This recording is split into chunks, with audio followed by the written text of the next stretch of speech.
Hello everybody, and welcome to Climax of Night, Dengeki Bunko Fighting Climax Ignition. We'll be your commentators for Pools 3 and 4. I'm Pika Shocks, and that's Rain. Yeah, I'm Rain. And our first match is Roach and... I don't recognize him by face, whoever the... Wait, no, not Roach. Oh, it's not Roach. Yeah, Roach is in the background there with the yellow shirt. Those glasses. Yeah, let me see if I can pull up the bracket real quick. Well, actually, I already have it pulled up. I'll get it. Yeah, go ahead and get that bracket up. Oh, wow, they've already run a fair bit of it. Okay, so... Might be Mansa and Roach. It's possible. I'm thinking. If it's Roach, he's just sitting right there. Yeah. Typical Roach. How about that? Oh, okay, I can hear myself now, so it must be good. Yeah, these are the second set of pools for the day. And this will determine the entire group that goes into top 8. Yeah. Yeah, we already have half the top 8 decided. Let me see if I can pull that up while we're waiting. Yeah. No, not like that. Let's see. So A1 pool, which they ran 11-1. These pools, unfortunately, weren't streamed. 2 minutes? Okay, understood. 2 minutes until we start. Yeah, we might have a little bit of delay. We have a player that needs some time to get here. Yeah, okay, so here we go. Top 8, A1 was Tamaki.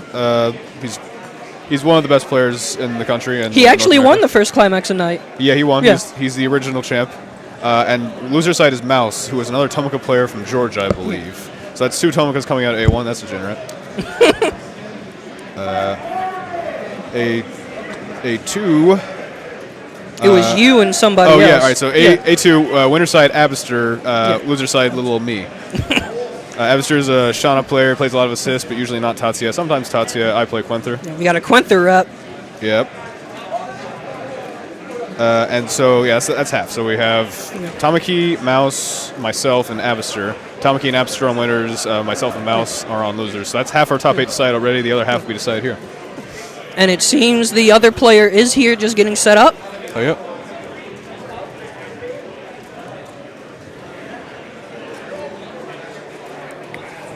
I'm not sure who either of these players are. Yeah. I don't recognize them by face. The bracket like might be behind. That might be why. Yeah, I've never seen them.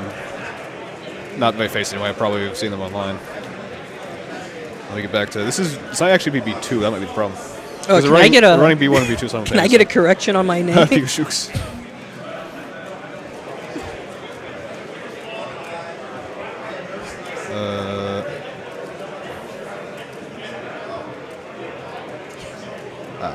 DFCI singles, brackets please. Yeah, it's probably a match from B2, that's probably why.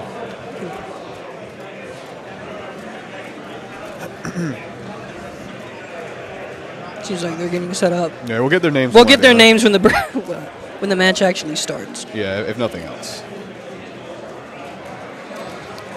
We've had an influx of new players since transmission. That's true, yeah, ever since the start of this year with the transmission beta. So we can't just recognize everybody by face anymore. Yeah, it used to be, well, I guess it's still pretty small, but it's slightly larger. Large enough we can't just see it. Growing community. Yeah, yeah.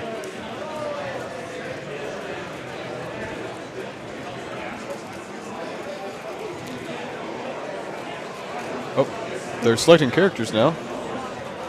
Yep, there we go. We got audio. And it seems we're gonna swap to the game screen. Yeah, I can see from here we got a Yuki area, pretty much best team in the game. I was just having a conversation with Roach and Ike about how it's not the best team in the game, but I don't know.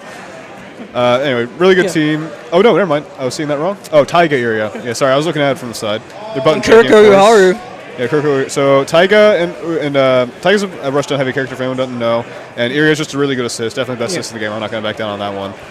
And we've got our second. It's Luna and Wish. Okay, so Luna. Oh, Luna Wish. He's a Undernight player mainly. He's been playing Lumina lately as well, and now he's playing DFCI. He's been playing for a little while. He's been playing a little less recently though, to the release of Lumina. Right, and Wish is a long-time Kuroko player. He's been around for a while. He doesn't always come to tournaments and stuff, but he's been around. I'm interested to see how Kuroko Uharu ends up doing. Yeah, I mean it's a canon team. He's probably playing it because it's canon. But, I mean, it's not a bad team, really. I think Uehara is good. People disagree with me. Okay, Luna's got the advantage now, I'd say, though. Luna's got pretty good neutral, I'd say. I played him a fair bit. He used to Luna's play entire Mushroom. game plan is to stay in and don't get I out. mean, that's Taiga, Yeah. though. That's how he plays Ori and Under Night, I think. But yeah. Luna as a player he just used to- refuses to play neutral. He used to even play if he, KYH, so anyone who doesn't know, KYH Yeah. is like the zoner of the game. All those zoners aren't all that great in this game. So he hated that, and then Yeah. he didn't play DFCI for a while because of that. And then he decided to switch to Taiga, and he liked it a lot better. and ended up fitting his no neutral playstyle a lot better. Much better. I mean, KYH is great, but yeah. Oh, you should win here. So that's the thing Iria does when you call her 5S 3 times. It's a full screen air unblockable. Fair and balanced, fair and balanced. Thank you, Fair Conrad. All right, so first one goes to Luna. It's a pretty even resource situation, but in reality, if you think about it, Luna's better off because Taiga's better off with less meter than Kuroko That too, is. but I was thinking the money-making round because in DFCI you don't need to win round 2 if Yeah. you win round 1. By money-making, I mean you just spend round 2 building resources if you win round 1. With 2AB getting punished for it. Having a large amount of meter at Kuroko's resource, though, is Which could very have punished that, but he wouldn't ray for it, I guess. That happens. Yeah, resources, people often say resources king in this game, and yeah, I mean, it is. and for some characters is a lot better than yeah. others, especially your character. Yeah, my character, I have resources, I win. If I don't, nope. Kuroko's about the halfway point there, so seeing 5 meter to play with. So, yeah, but Wish, even with the 5 meter. Yeah, Wish hit his 236, I believe. I'm not sure if he was OSing or something, but he definitely got hit by the Trump. Also, might have been an accident. Oh, yeah, actually, no, is that 2? No, that's 236. Yeah. Yeah. 2 and 4 is. So we're going straight into the second, no swap. Luna's Wish still taking trying that. to. That J of Keep it Tigers going. is so good. That knee normal she does, that J, it's so good. Yeah. Okay, Uiharu. So Uiharu with her people call it sniping. I don't know what else to call it. That's once she gets that out, it's pretty much staying out for a while. Ooh. So if he waited, that would have punished the power blast, but it happens. We got a trophy. Looks like someone didn't have all the achievements. Imagine not having a platinum in DFCI. So the thing with Uharu Assist is for each time it procs, it'll have a different effect. Right. And that effect will be shown by which square is underneath the assist. Yeah. It's kind of similar to Iria in that sense, I guess, with that mechanic, but Iria is way better, and she does something different. It's just that one little aesthetic that I think is similar. Oh, Luna can kill off this. That was a good play. So but does not get the okay, extension. he did. Back to the corner, though, and he'll will kill win off now. of this. Yeah, so he push blocked and then went into his 236 health thrust. Some people call it Boko Boko. But yes, that's a big thing in this game. You get push blocked, you whiff a button. There's such heavy recovery on everything in this game. You get punched. And you Push block whiffs are very important. Yeah, and Taiga's 236, especially 236C, is just amazing for it, and for disrespecting pressure and anti-airing and everything else. Oh, he didn't react. So yeah, he could have clashed and reacted there, but it's pretty tough. That was a 5A too. What? No, it was it a 5C? 5A would be harder. That J. Wish is playing a lot slower. Not being able to get those needles out to get potential. That was nice. So it's the Area 6S is coming in, but he grabbed Luna to stop it from happening. That was really good awareness. Wish has potential Nice. now. Tried to play a little bit faster, but got hit out. Yeah, that's part of why anyone doesn't know. That's part of why Area 6S is so good, because it comes in from behind. Yeah, Under Night getting hype. Under Night gets a little bit hype. I see Gordo or something over there. Man, Text out doesn't get hit. Imagine a world where DFCI gets that kind of reaction. I wish. Better Under Night. With punishable. Good, yeah. So 5AB whiff, and Wish was on top of it. Not being it. He was baiting there, I think. He was trying to bait a grab tech, but Luna didn't bite. Oh, but the trap. combo blast. That's another good thing about that health thrust. It's got a lot of frame trap options. Oh, grabbed out of the Nice. trump. That could kill. Not for grab, I think. Almost. You need one more bar, then it would have killed, that's for sure. Oh, nice. Patience. Which is something that you don't see from Luna very often. And that's 2-0 for Nice. Luna. Oh, I knocked the table a bit. The Type Lumina representative coming up. That was a good start. Was that in winner's side? Should be. Should be. I'm not going to bother checking the bracket. We could possibly see Wish take his Kuroko further in loser's bracket. Yeah, I think Luna's it going should be through it. winners. Yeah. We're not very far into the bracket. Are you able to get the bracket up so we can keep an eye on it? I hope everyone didn't hear my drinking water sound just now. I didn't think about that when I put the water up to my lips. All right, he's not in B2. He must be B1. Yeah, I'm not sure if the front desk can still hear me, but can I get a name correction? That second O is Yeah. supposed to be a C. Pika Shooks. A Strool. I don't see him in this one either. Am I in the wrong pool? B1. We've got that. Luna is not here. Okay, maybe it was a B2. I just missed it. Because it can't be A1 or A2. Those are definitely over. B2. Soon Tenchi versus. Oh, here he is. Yeah. Okay. So that was Yeah. Luna and Wish's first match. Luna and apiece, Wish's so they're first- both oh, they're yeah. both winners. Now I guess Wish's and losers. So Sutenchi up there is Yeah, actually a veteran player back Very when this long game time. was Much very longer, yeah. small. Much longer than we've been playing. Yeah. Although I haven't seen him around in Yeah. a while. I think he's in the other pool. Yeah, I'm gonna pull up 2 tabs. One with So each we pool. should be seeing either Kirino or Asuna from him? Yeah, either Kirin or Asuna. Kirin He was or playing Asuna. Asuna against Tamaki last night. Yeah, so I'm thinking we'll end up seeing Asuna today. Yeah, but he is repping the Syscon Saturday Yeah. shirt. Repping the show and All right, brackets. I have B1 pulled up already, right? I should pull up the other one. Well, I've already got this. I've almost got the second one up now. I guess we can both have it up. All right. I need B1 and job done. Okay. Yeah, Tenchi versus Stardust. That's him. Oh, they're gone. I can't see now. I was going to take a second look at his face, but yeah, Yeah. Stardust is... Which one are you getting up? I have both of them now. Oh, I think I've seen Stardust before. Maybe I'm thinking Stray Light. They're not really similar names, but that might be what I'm thinking. I'll push up the bracket so it's not on camera. Yeah, I got them both pulled up now. Maybe those weren't the players that were supposed to be up? Yeah, that looks like looks Yeah. like that's what the case was. Not I sure see, I who's see. supposed to be up then. Yeah, we'll have to wait until they come. Yeah. Oh, it's Roach. Oh, really? Yeah, let's go Roach. Let's go, Roach! Yeah, if you didn't know, that's the best Kirito player in the world. Yeah, and the worst Tatsuya player Yeah, in the world. Best Kirito free. Doesn't play him All though. right, Crippled Roach versus Phosphate unless the Smash GG is behind. That's right. I bet you he's going to sandbag and play Tatsuya like he always does. Yeah. He doesn't want to show the world his Kirito at all. Yeah, can't let him know. He won't even bring that out, and like, if you got to winners finals, he wouldn't bring that out. Wouldn't if you got to top 8 grand finals, he wouldn't bring that out. It's crazy. What a sandbagger. He just doesn't believe the world's ready. Yeah, it looks like it's Roach versus Phosphate. I don't. Oh, nice. I don't recognize Phosphate. I don't recognize Phosphate, but he's got good style. He might be one of the new transmission players. He also might just be one of the old people that we don't know. That disappeared for a while Yeah, and and then came come back back. around Yeah. transmission. There are also those. Yeah. Oh, you can see Tamaki and Abster on the top left of the screen. You know, just Con Champion 1 and 2. yeah, just the casual champions. They're good friends, so they often chill together. Roach has integrated himself in that group, so he's got a little bit of acceleration Yeah, in his that's- true Kirito skills. That son of a, he got them to be his partners for the 3v3 so he can get that payout. Crazy. It's kind of smart. Yeah, let's go Roach. Why are they, they're going, but, oh, it's a button check, I see. Yeah, it's a button check. Oh, At no, least we I have hope we have that's a on screen- button we have check. on screen now. It is not a button check, actually. No, Oh, it's yeah, a it is. button check. Well, yeah, who trumps a neutral like that twice? Roach. Okay. I'll give you that one. Look at him in his stupid haircut.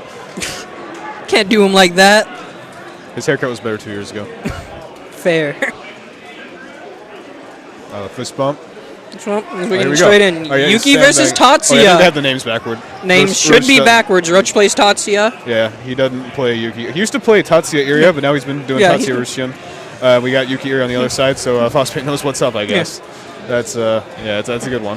Rushian's Nice. one of those assists that you hit that point where you know what to do, but then they hit that point where they know you know what Yeah, yeah. And it's back to exactly what it was cross up. before. All right, so that's triple area. That's a corner cross up. It's near invisible. Yeah. He converted it into plate, so it's looking like Phosphate's going to get this. Yeah, these are the Yuki setups that are very scary utilizing area. Yeah. It really shines where area's her best. So we didn't really make much of it, but that round showed that Phosphate really knows what he's doing in this game. Like, that was how you run that team. And it's not really an easy team to run, even though it's ridiculously good. Okay, he didn't convert. Oh, frame trap. That's There's a lot of Yuki setups based off of this assist, and you need to keep on top of it. Yep. Looks like Roach is gonna get hit again. Plate for Oki. Yep. That's a cross-up break. Kind of hard to do in this game. Yuki does it pretty easy with area though.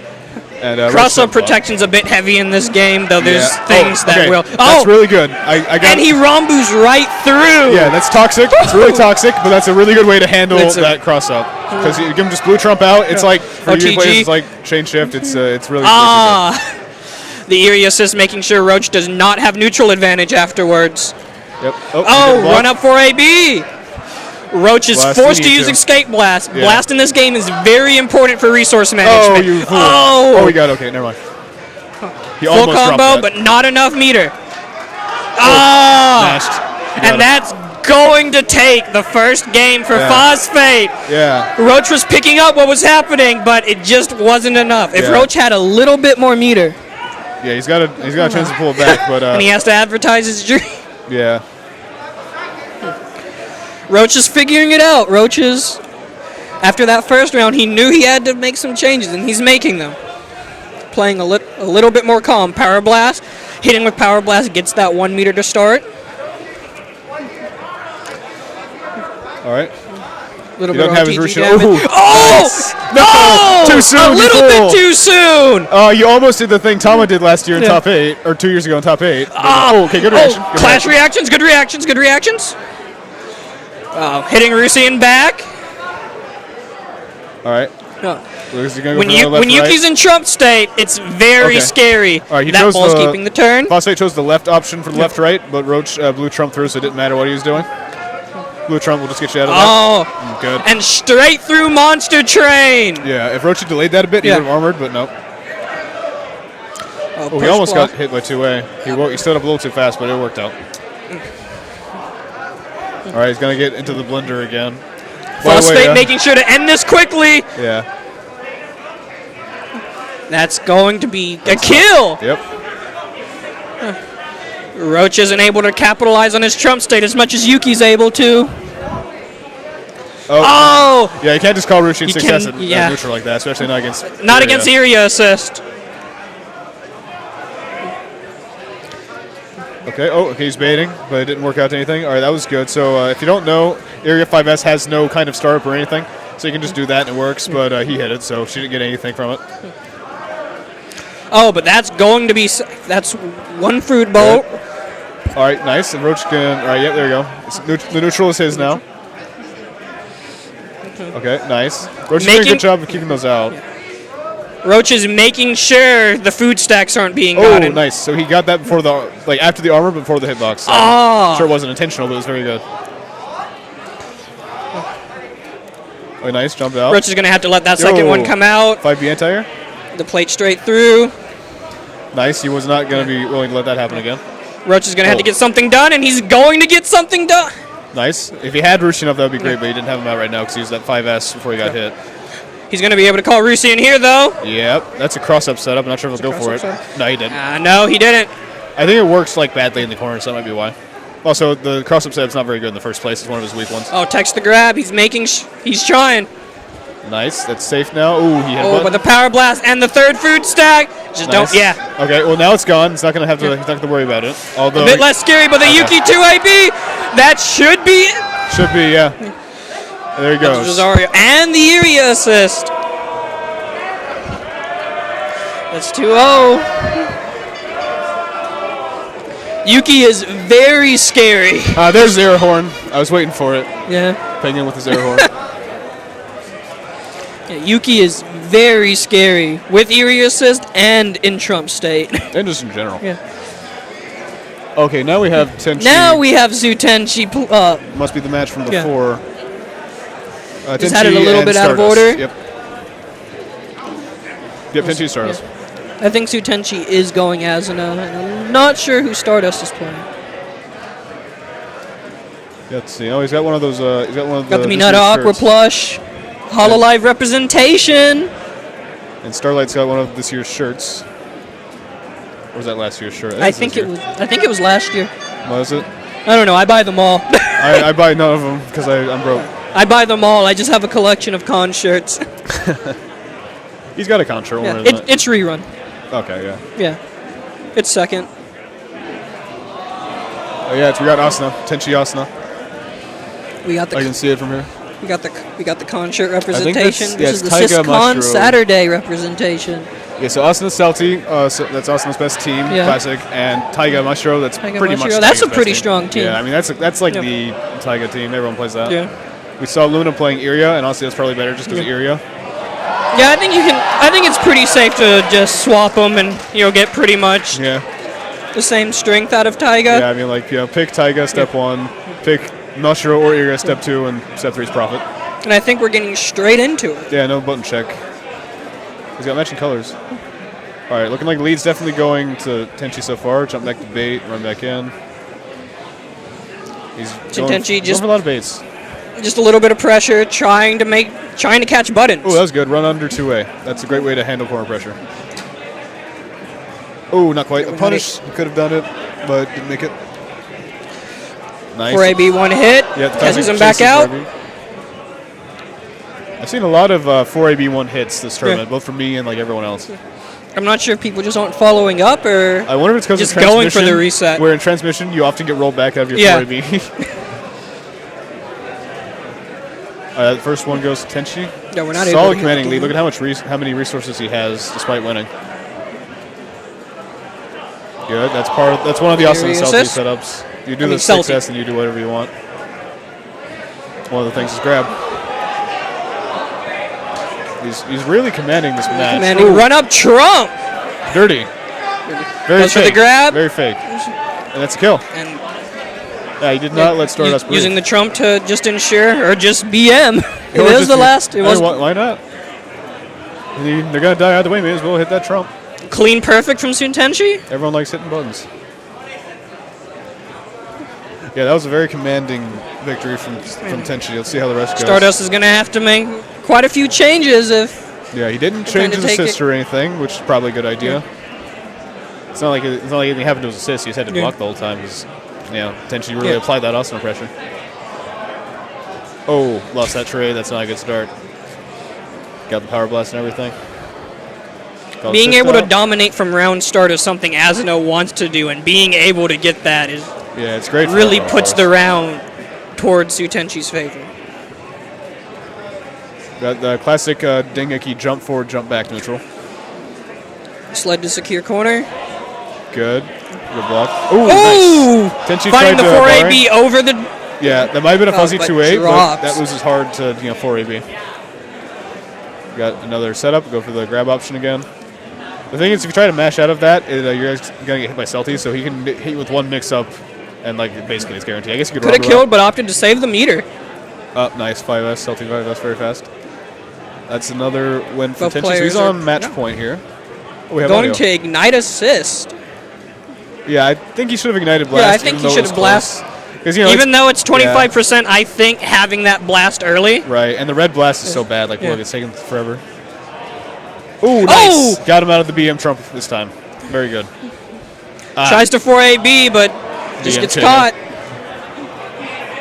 Okay, yeah, Aaron Buckle, I was thinking that might happen. Stardust Had to- trying to Ooh. utilize Machiro to It's get unfortunate, but he pressure might in. need to blast now. He gets hit one more time, definitely needs to blast. Like that, he needs to do it. Oh, he opts not to, but Yeah, he that's wanted death that- because of that. He wanted that meter, but he didn't have an option. He thought he'd be able to live, but Yeah, it's a shame. Yeah, it's part of why you should have Yeah. ignited the blast in the first place, but... Alright, well, he's It got is a what loser it run is. ahead of him. Tenchi's Yeah, one we of got our a best loser players run, still, so- probably. Sutenshi's one of the best players from the old days. Yeah, he's an old man now, so Yeah. it's probably bad, but... Just a little bit washed up now. Oh, he's hella washed Say up. that as he Yeah, Tama He's is dumb. washed up too, and so is Yeah. Abby. Who else is what? Penguin's washed up, he's an old man. You know, all the players that are beating. Yeah. yeah. Them. Just consistently. Oh, who we got next? I'm not able to tell from Is the that back. that guy on the left there? I can't see their faces. Let me see that bracket. Hey, turn over. There we go. Yeah, it might be that guy. I don't know who's on the right. I can't see him at all. Oh, no, I can see him. Yeah, okay, that's that guy on the left. I don't recognize the guy on the right. Well, right on the screen, left. So, Yeah. Sutenchi had a really good display on the possibilities of Azuna's neutral with the strong assist, especially. Oh, yeah, neutral. That's neutral, all right. It says Animonk. That guy Animonk. You may say it's cheating. I say it's neutral. The world may say it's cheating. I mean, it ain't no Yuki area, so I'll give you that. Even as a Yuki player, I have to admit that. You damn well better. Ain't no Shana Tatsuya either. I guess she kind of plays neutral, but then she only has to win it But then once. she chooses not to. Yeah. She plays it for a very short amount of time. Like the first 4 seconds of the game. Yeah. And she plays stack neutral, too. It's not like she's got bad neutral she's got to play. Yeah, there's 3 states of fighting games. I'm hitting you, or I'm not hitting you. Or you're hitting me, yeah.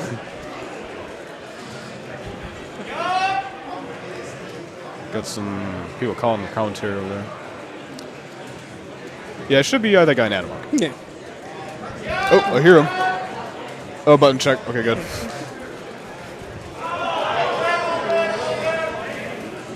So they've got their button check done? Can't see who they're playing. I think they're playing whoever they played last time.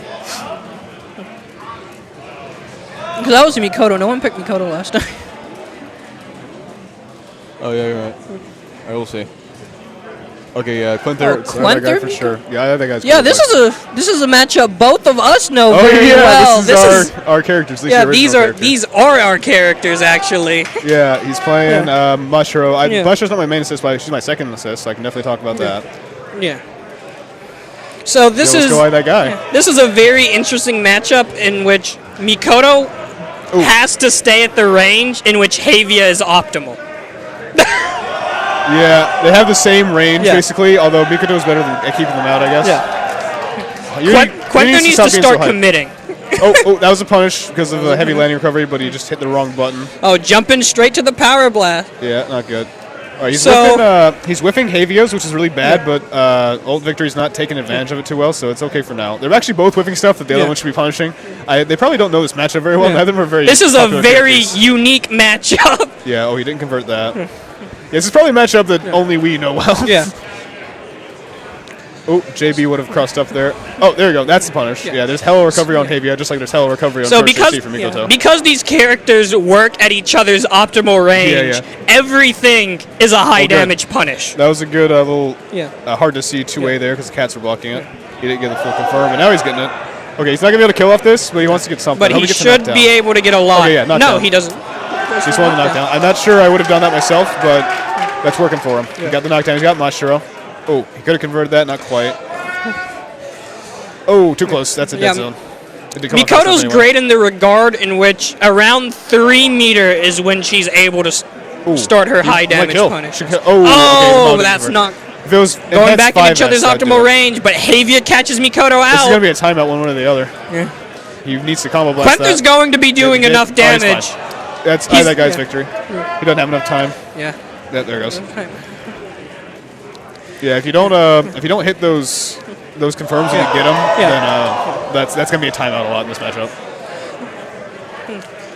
Not going for high damage punishes will likely lead this matchup to timeouts. But see, the problem with that is he can't always just punish. Even if he's got the meter, he can't always afford to punish. Because if he goes if he gets you down really low but he doesn't kill you, it's really bad for him. Yeah. All right, you can push block this. Oh, he's not though. Okay, nothing came out of it. Oh, he almost got frame trap there, but he didn't. Oh, nice. That's a frame trap of his own. Hey, he did the dash up 5A thing. No one but me does that. Cool. It's probably in your Quinther guide. Might be. Because I know a lot of the Quinther players that exist have read your guide. Yeah, it's slightly more optimal than the normal 5C thing, and I like it because it looks cooler. Oh, nice. Run up grab. That's one for you, Kaito. Wake up, Trump. That's one for you, Ike. Mikoto's playing a little bit outside of optimal range due to being scared of the Quinther. Yeah, he didn't quite get that confirmed. Too far away for 5C to connect. That happens sometimes. That's one way this matchup can go, where either player decides to go slightly out of optimal There's range and just go for picks. Mikoto's 2AB, like you just did right there, is really good for punishing with Tavius. You don't get much off of it, but you just need to make sure that they don't do it. Like you need to stop them from Havioing recklessly. All right, that's one for that guy. Not a lot of changes actually need to be made for Mikoto to start taking this match. Yeah, it's just kind of... It's really just finding those punishes against the other. Yeah, just be more clean, I guess. It's a matchup where neither character's really at advantage other than Quenther getting much more damage off punishes than Mikoto. That was a good jump over that 2C there. Mikoto's 2C, as far as I'm aware, is the only one in the game that's safe on block, but if you jump over like that, that's, punished just the same as anyone else. Oh, nice. If he had 1 meter, he could have actually punished that with a special Quenther-only tech thing. I don't know if he knows it, though. It's in the guide, I'm positive, but I don't know if he knows it. Oh, Escape Blast. That's actually dangerous. He wanted to run up Power Blast for sure. Yeah, he definitely knows that Dash 5A thing. Yeah. Dash 5A, 5C. Oh, he hit a button, you got mashed up. No, we're not going to go for a Rogan. We're going to go for getting Mao. Oh, nice. I think that was supposed to be a run-up grab, but he jumped out and got the punch. Man, look at all that. Look at their lack of blast. That hurts. It happens, though, when you got a Power Blast or Escape Blast or when you accidentally Escape Blast. No. Nice. The push block on the 4AB. That's like the most dangerous thing about 4AB. You can just get pushed blocked and punished like that. So I've noticed a few Mikotos here actually are using Mao Assist. I've never really seen the appeal of it on Mikoto. Yeah, it's kind of weird. I mean, you get those confirms if you got enhanced. I guess that's maybe that's it. He's also just cool. Yeah. All right, got that pressure. Ooh, he could have been whacked for that, although not for any damage. I think Mikoto benefits a lot more from an assist that helps keep people out due to her play style. Rushian. Yeah. All right, I wonder if he's going to go for Power Blast? No, he didn't. Okay. I would have gone for Power Blast there, but... Going for damage. Yeah, okay, no, he's going for Power Blast. Went to the Power Blast. You can do that meterlessly, so, I mean, same thing, I guess. If it was meterless, it would have had 4 meter into 5. Yeah, that's why I prefer that, but whatever. It's also much easier to do it that way. It's hard, and you can drop the meterless version. Oh, nice. Quenther wasn't going to run up. It was an attempt read. He still got punished, or he still got potential he can kill here. That could be death. No, he didn't. No, it drops. Yeah, he did the 2C too early and the 5AB too late. Okay, he gets the win anyway. 2-0 for that guy. Mikoto's unique in the regard in which she has some normals that would be smart to run underneath and use, but you just don't get the damage you'd need off of it. Yeah, you're just going to get the knockdown, which is good. But not with really Mal, because you can't really use Mal for much Oki, right? Yeah. I do think that's one of the best matchups to showcase punishes with either character. We got Pingen. We got... the meme lord himself. Yeah, we got the Emperor of Clowns, Pingen. Yeah, with his air horn, of course. You'll be hearing a lot of air horn if he wins or if he loses. Yeah, you'll just hear it either way.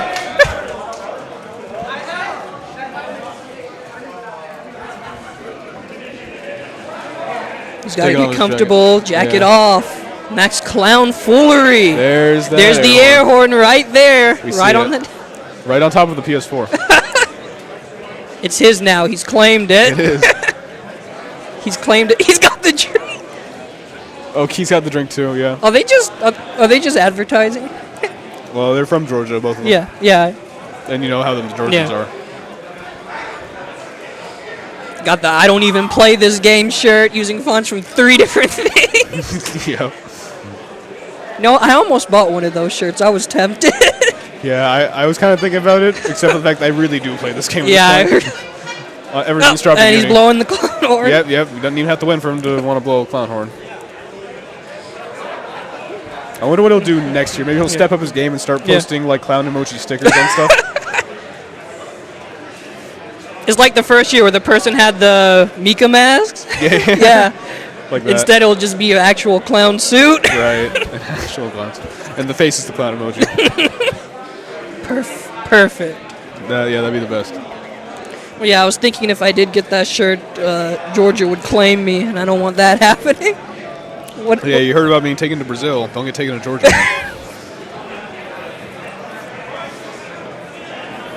I'm honestly kind of worried that we live so close to Georgia. Yeah, they'll just spread. There's only 2 Alabama DFC players. They might just Yeah, they might annex us. now that you're top 8, they might see Alabama and go. Hold on, let me DQ myself real quick. Sorry, my dog's paperwork died. Your dog's paperwork? Yeah. Okay. I see to get out, bro.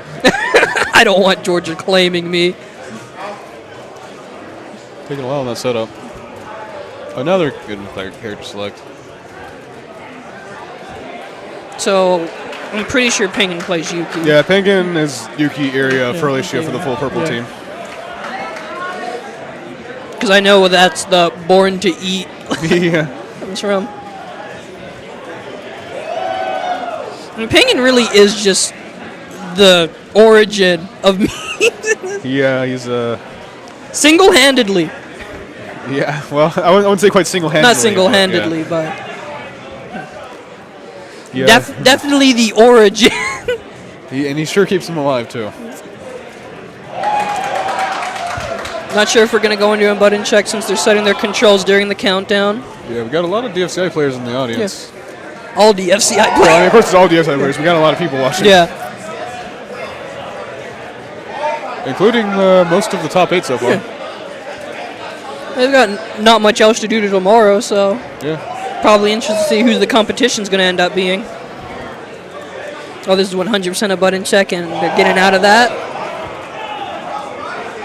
Noticing in the pools over there, everyone was like down just to play after. I hope everyone in chat enjoys looking at their beautiful faces. You've been seeing that for a while.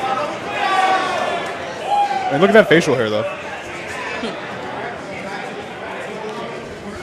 Oh, it's Taria's the other one. Okay. Yeah, Ultra Kill. Sorry, he went by Ultra Kill player in this, but it's Penguin.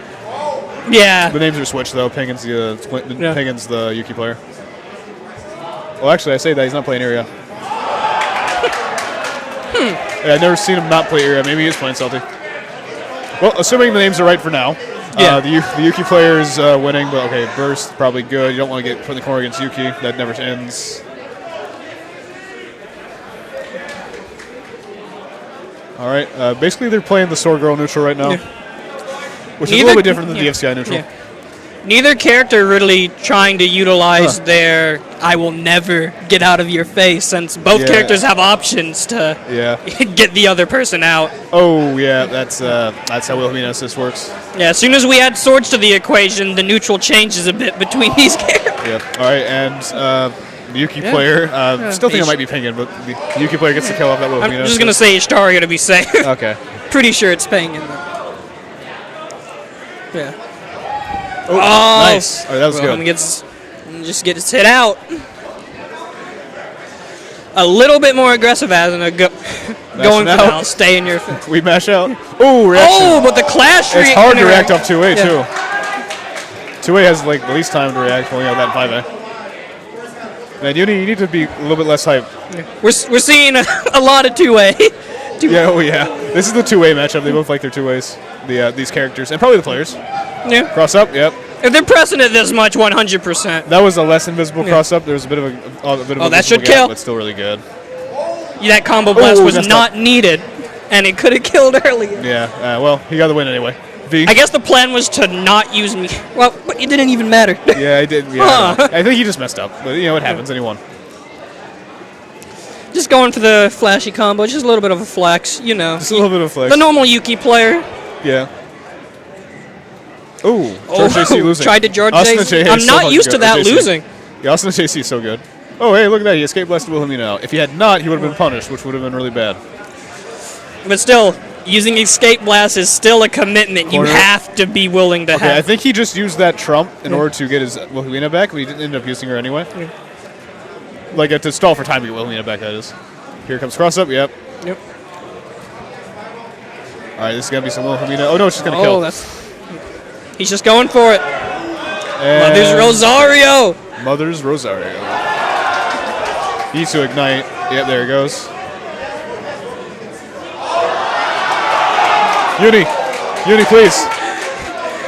Uni, please. I know you're hype, but come on. That sick wake up 2A, though.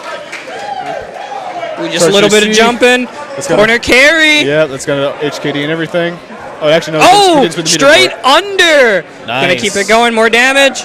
In this game, run under anti-air is a lot better than just anti-air. Yeah. I mean, I guess it always is, but you gotta just make do with what you got. Oh, Escape Blast committing, did not want to die. Yeah. He damn near got armored through that. That would have been bad. Oh, waste the meter. Nice. 75S, very fast, very good. Trying to reclaim. Oh, Reclaim lost ground. He jumped neutral, he could have punished that. Oh, he's dead. Toxic Blue Trump. He's going dead. straight through. Blue Trumps, man. And Make me Mother's sick. Rosario. Makes me nauseous seeing a blue Trump. Or nauseated. Just a little bit of shill on the drink on the shirt. Just All right, well, I guess he won then. Blue Trump. yeah, Blue Trump's scary. Like So good. not You gotta just, not like- just the Trump state, but the activation Yeah, can change the flow. And then of like the game Trump state's so much. good too. It's just like if they got blue Trump, Yeah. you just kind of like spend your whole game just like, okay, when are they gonna do it? You gotta always have that in mind. Like Yeah. every time you want to press a button, you're like, okay, what if they blue Trump and kill me? Yeah. Especially Yuki. Yeah. Especially Tatsuya too. Asuna And was definitely Shauna. Jeez. Asuna was working to reclaim lost ground so hard, and it was getting reclaimed. Yeah, and then that one blue Trump brought it all back for Yuki's favor. Honky And took Dekyo. Bah. It's really one of those resources that you have to watch for. Like not just like I said, not just for the period of Trump state, but just for it existing.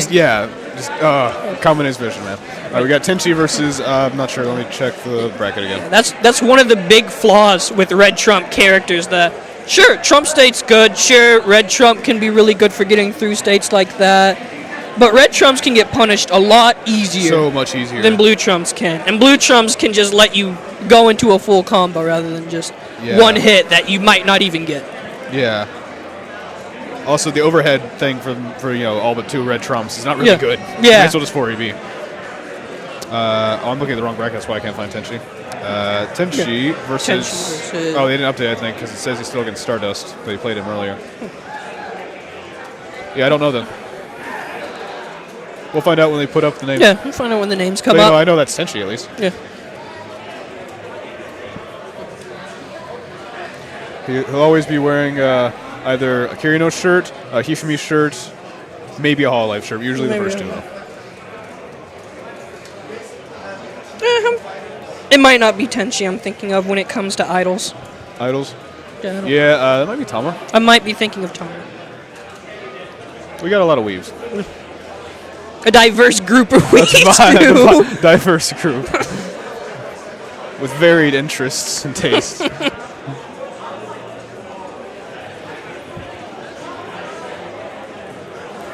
Yeah, I'm surprised we're Tenchi's not going actually Asuna. seeing Kirino from Tenchi. Yeah, Tenchi's going Asuna again.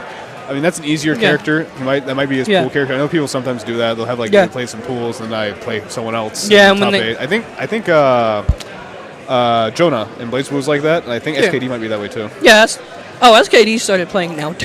Yeah, I think Naoto is his pool character, and I think Yeah, so- Jonah plays Mai in pools usually. Although he also plays in top 8. I yeah, haven't so seen him in a Sutenchi while. might be the DFCI variation of that. Yeah. Maybe we'll see Kirino in top 8 if, Yeah, I'm Tenchi positive. makes it I'm positive we'll bring out Kirino Yeah. against like Tama or Abby. against Tom or Abby. Because it's Yeah. just a better character. I mean, like Asuna's great, but Kirino is just unfair. Oh, are we in it? Is it a button check? I think we're in it. Is this the button? Oh, ADCT is the other one. Silveria player. Huh. The only other Silveria player I know is Ray. Well, I didn't think he was on the bracket though. Yeah, Silveria's real rare. Yeah. I'll have to check the bracket again in a minute. But for now, they messed up his name. Yeah. It's Tsu Tenchi instead of Tsu Yeah. Tenchi. But ADCT's getting a good advantage to start with. Yeah, Silveria is Nice. one of those Okay. picks where you just you might not know the matchup as well as you think you do. Yeah. Oh, all right, yeah. So hell Yeah. recovery on that triple, or I guess it has more than just 3, but yeah, the hell recovery on that fireball. Oh, we got audio. Oh, with that. but he's- just trumping to recover from that if grab, and that's death. if he keeps on showing his willingness to do that that fake Trump overhead, he's going to get messed up by some people later who've been watching him. That's an ab. It's like Abister, bro. Some people they just do it and no one respects it. Well, Abister's not going to respect it, Yeah. so if he gets to top 8, he's going to need to cut that out.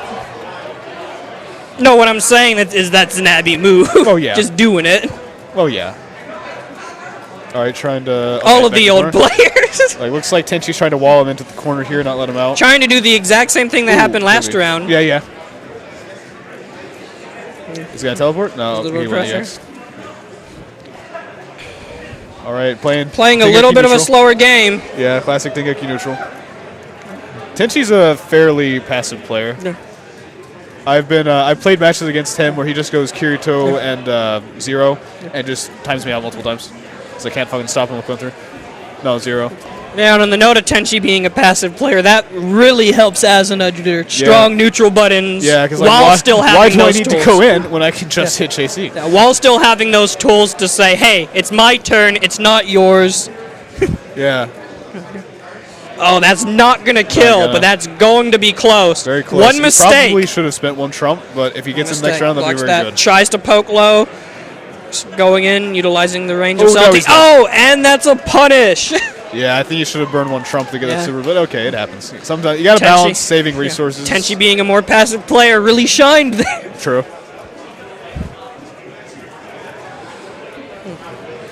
And that's a dominant first game. Yeah. from Tenchi.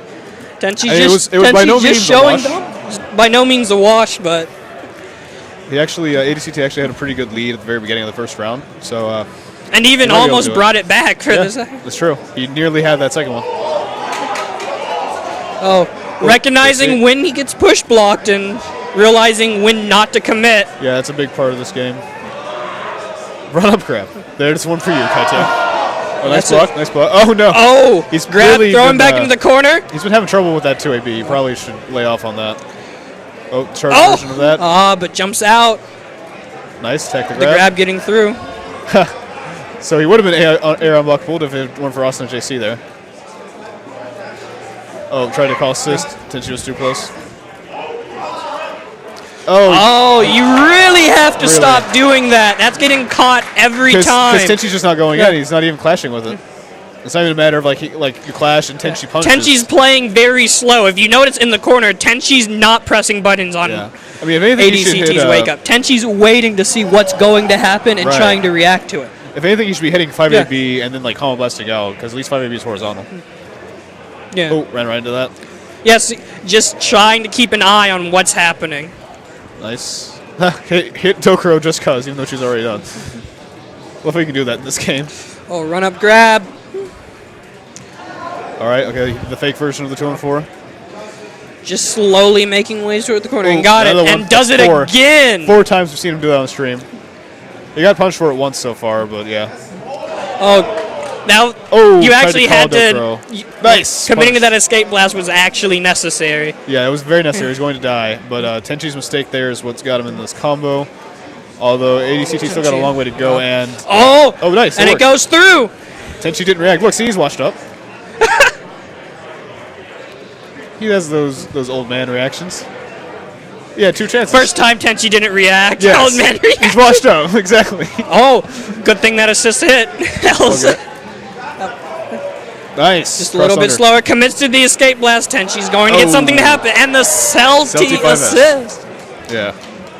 All right, that's another one for Tenchi then. That's another one for That was a Tenchi. good one. That's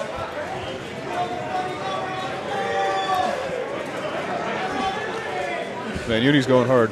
Oh, Katsuki mirrors? That's why. Yeah. Yeah, Tenchi's really showing the strength of Asuna. And just his strength as a player. Yeah. He's washed up though.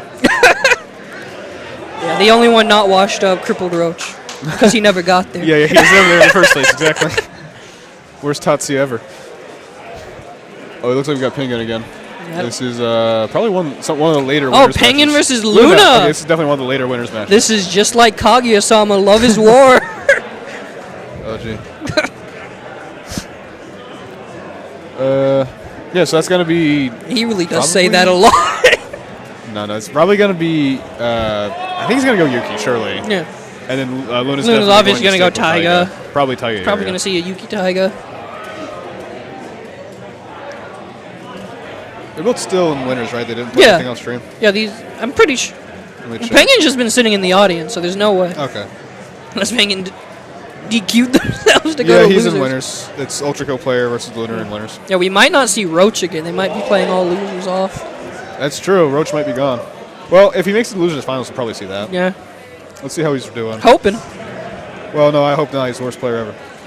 Oh, yeah. He's not in this pool.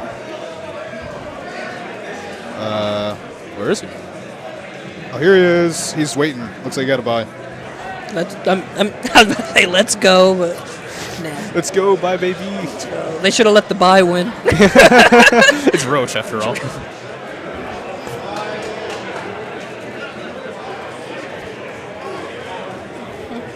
With the frequency of us seeing the same players, we might be nearing the end of wins. Yeah. I think we're. I think this one is a qualifier for winners finals. So the next one should be a qualifier too. Yeah. Unless that's what we just saw. It's possible. We are switching back and forth between the pools.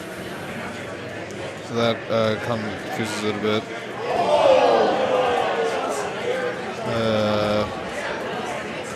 Yeah, this is a qualifier for winners finals. And Old Victory versus I That Guy is also a qualifier for winners finals. It seems like there is a controller issue. Classic. Uni, please. Yeah, a few of the setups over there were having controller issues too. It seems they've got a hell of a crowd for Uni. This is well, yeah, like that meme I'm pretty sure with the several mics versus like the one mic. It's like that. That's what I'm seeing right now. I'm not sure if Under Night's bigger than Melty is. It is in terms of entrance for this. I think okay. Yeah, I think Under Night is the event. Yeah, they. Yeah, and they've got a +1 from me who doesn't even play the game. Well, I think your +1's not making the difference here. I'm seeing a big difference. No. Okay, we're good. Yeah. Oh, KYH is back. Man. It's been a little bit since. That's definitely Luna. It's definitely Luna. So the names are definitely swapped. Yeah. But yeah, I have not seen him play KYH in like at least half a year. Oh, it's just it's just for the button check. You faked us out. You faked us out. This is just like Kaguya-sama Love is War. He's not gonna be happy if he listens back to this. He shouldn't have said it like 80 times in 1 week. The phrase is linked with him, bro. Yeah. Power Blast, yep, there we go. That's a great start for Penguin. Oh, Yuki just flying straight in. Complete disregard for area assist, as it should be. All right, classic. He's doing the non-Trump. Oh, the second hit, max range. That's keeping so Luna. good. That second hit's so good to beat push block. Yeah, it's so good. Oh, that's a nice job dealing with that. Oh, that should have hit, but Yuki just clashes Taiga out of the sky. Yep. All right. Oh, but see, that's the thing about Wilhelmina. Yeah. That's the thing about red trumps. Like I said, much easier to be punished. And that was a blue trump that would not have happened for sure. Oh. That wasn't a real frame despite calling it out and getting the red trump hit, Yuki still had the advantage there. Yeah, like, that's the red trump issue. Like, blue trumps can mash out of all of these setups. Like sometimes maybe there's like an anti-way to like you can throw them with perfect timing and stuff, but it's so much easier to be red trumps in that situation. Thrown into the Taiga currently getting hit. Oh, nice. See, that's the disrespect with the Taiga 236C. So this good. Is what Taiga's needing. But Yuki completely disregards it. Yeah, he was planning on blue trumping if he clashed, so there was no heading there for Luna. Oh, jumps in, blocks. I guess he could have. Anything's a safe jump if you jump in your safe. Exactly. Anything's a safe jump. He hit 2C and he got hit up by the 2AB. That's rough. Oh, nice. Area 6S also broken as hell. Yeah, you don't need to press a button or anything. Area 5S is even better. God, what an assist. Yeah, Area is just consistent all around good. Oh, there's blue trump. You had a mix up? Well, I hit blue trump. Mix up over. I got to see what you were doing. Committing to that escape blast. Even if you're a blue trump character, that's a scary thing to commit to. But I think this is death. Yeah. He's getting punished for that isn't. Okay. Oh, yeah, he didn't have meter. Let's see if Luna can turn this around a little bit for AB. That could kill if he doesn't mess it up. Oh, and he messes it up. I'm sorry, Luna. I should have said that. I'm sorry, Luna. This is just like Kaguya-sama Love is War. Exactly like Kaguya-sama Love is War, bro. Exactly. Oh, man. I wish I hadn't said that now, though. I feel bad. Commentator curse, as they say. Hey, we tested it. It works. What we say, and it messes us. All right, next we got to test comeback. Oh, we got to test. Yeah. If there's ever a comeback. Hey, that would have been Luna's comeback. That was a far throw, man. This game has bigger grab range than you would think. It's actually scary how big the grab range is. Yeah, it's like I actually get terrified when someone's in like a character like half of me. When you're in proximity. I guess this is a proximity grab in a sense. Oh! That 5C is so good, especially the charge version, because it has a hitbox while charging. So it's basically just got like a billion active frames. Although I say that, but now Penguin's back on the offensive. Yuki can just disregard Taiga pressure, and it really shows. Yeah. This could kill. I think even Combo Blast could kill, but okay. The jump cancel just to... Oh, nice. Into area. Doesn't get anything else. See, Penguin's washed up. He didn't tech that. Nah. That's not going to kill. I don't know what damage super does, you know, Matt. I'm not sure on the scaling. Oh, nice. There's another one of those frame traps. It's comeback time. All right. Being able to jump cancel that because of potential. Hey. And it doesn't work. It was comeback time. That was gross.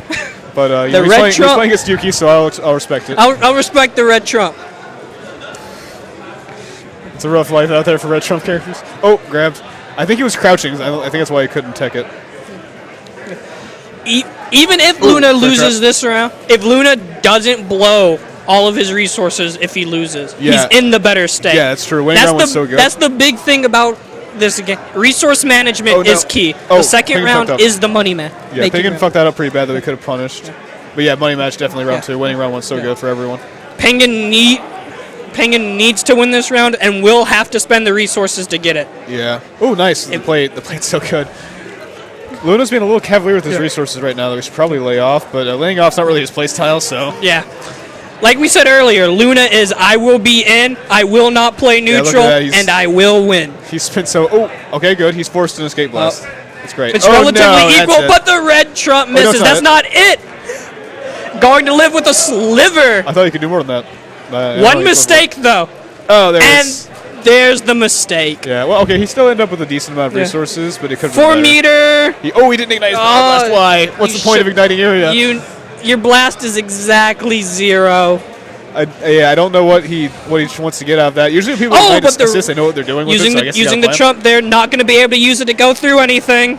Yeah, okay, 2AP again. God. Early damage, but that can just be healed off with a power blast. Yeah, honestly, him using his trump early is fine. I think blue trump, but grabs through. There we go. That happens That's sometimes. the one thing you have to do against blue trump character. Yeah, if you time that shit perfect, there's like a few frames where you can grab it. Tatsu's the hardest one to do, but it's still possible.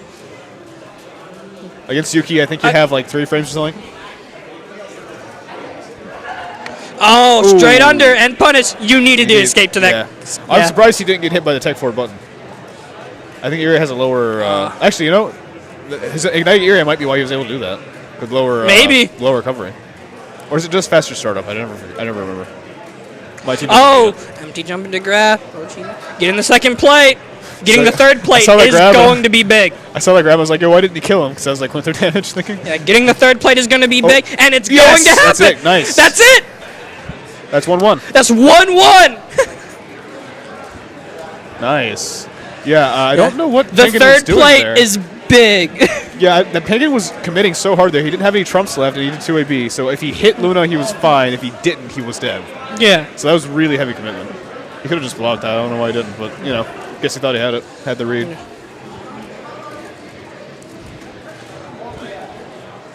All right. You know, the fact that it's equal, it's just like, I'm not finishing it. Boy, you just looked over. Grab. All right, so Penguin's going to be the first one to start. He also got the Power Blast first. Good Power Blast. Although Luna actually hit his Power Blast. They're about the same. Yeah. And Luna's going to have more yabbies. He already has more. Penguin has no assist to mix up with. He's just going to do a normal thing. Oh! Nice. Using red trumps a bit too much now. Nice block. That's going to get punished or not. Ooh. The startup on Yuki Fly was just enough. Yep. Oh, going to get the first plate. Building up food with Yuria. Once again, important. Very important. And it's going to be big for getting Luna this. That's like a really scuffed weak version just going for it. Blue trump. We don't have to respect your mix-ups in this house. Toxic. I still have to respect you. You're gonna need yeah. I respect. Oh no, that's the second trump. Trumps both used. Blocked. Both used, both blocked. That's If Luna wins, no trumps can will be available the Yeah, second not round. until round 3. Here If he we are. loses, that's a bigger problem. He'll never get a turn back Yeah. if he goes to round 2. And And he's dead. see, and now Yeah. we're going into that bigger problem. Yeah, bigger problem. He's got What- no resources. Look at what Penguin has. Oh, it's so No bad. resources. Good luck, Luna.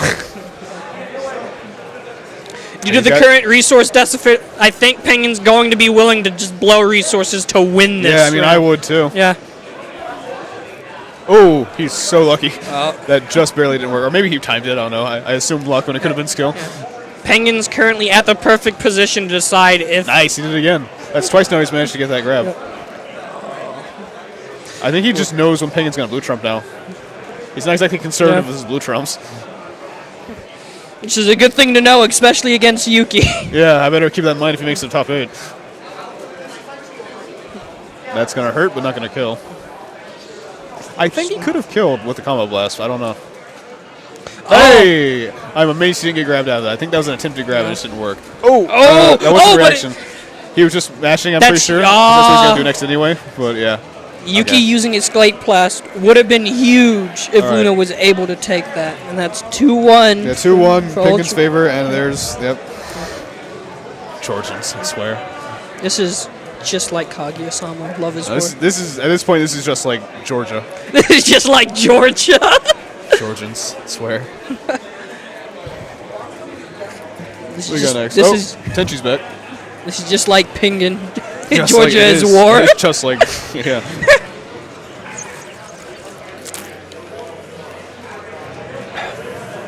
Try not hit my mic when I drink water. Yeah. But that should just be Luna going to losers, but I think Luna has a good chance. Yeah, that's Tenchi versus Phosphate, looks like.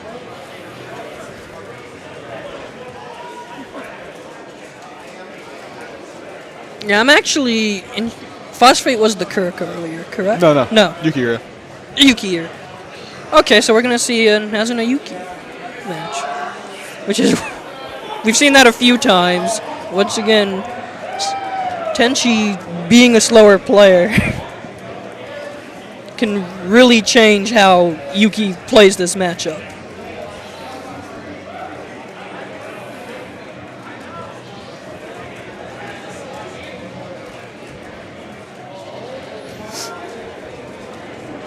I think they're having some controller problems. No, they just signed in. They're, Oh, okay. Yeah. They're about to go into the button check.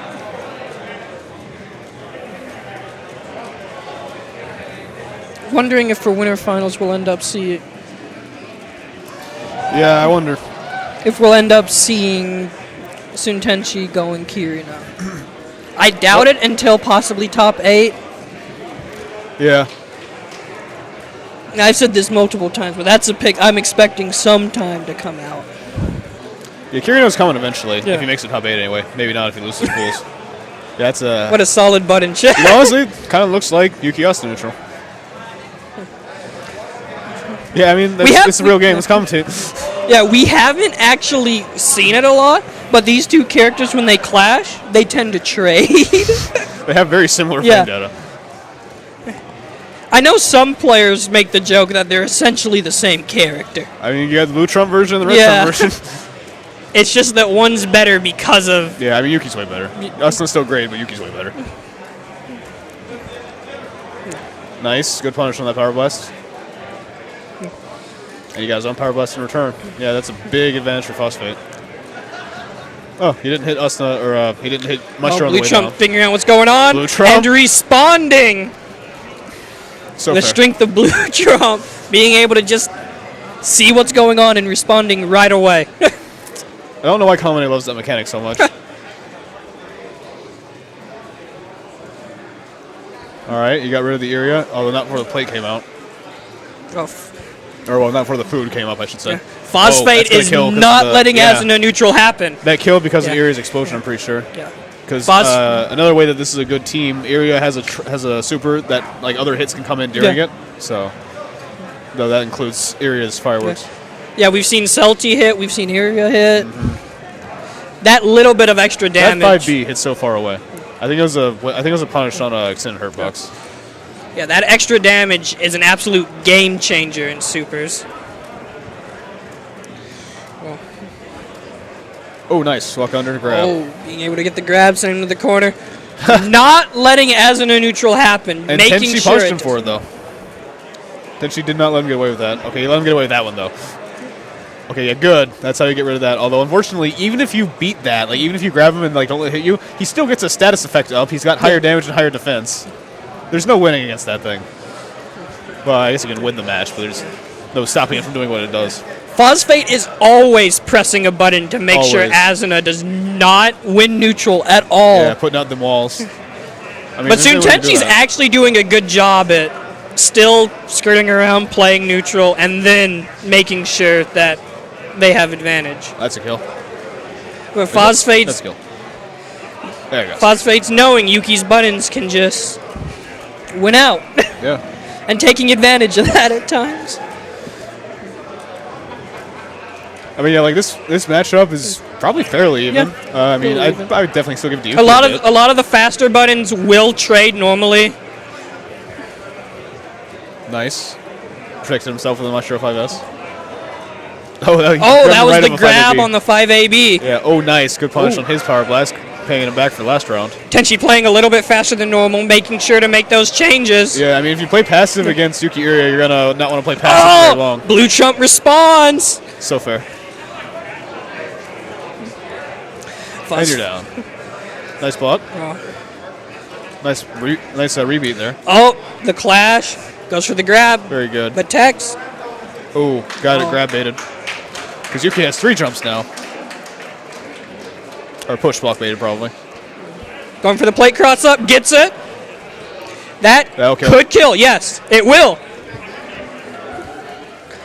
Phosphate is trying to make a dominant display. Yeah. Not trying to have Tenchi have another dominant display. I right? think Phosphate doesn't like this game. I think he doesn't. I think he wants to play it for as little time as possible. I respect that. If so, absolutely showing it. Yeah. Speedrun. Speedrun, Someone baby. get life split up. You're just trying to get the money, man. I didn't realize we were GDQ.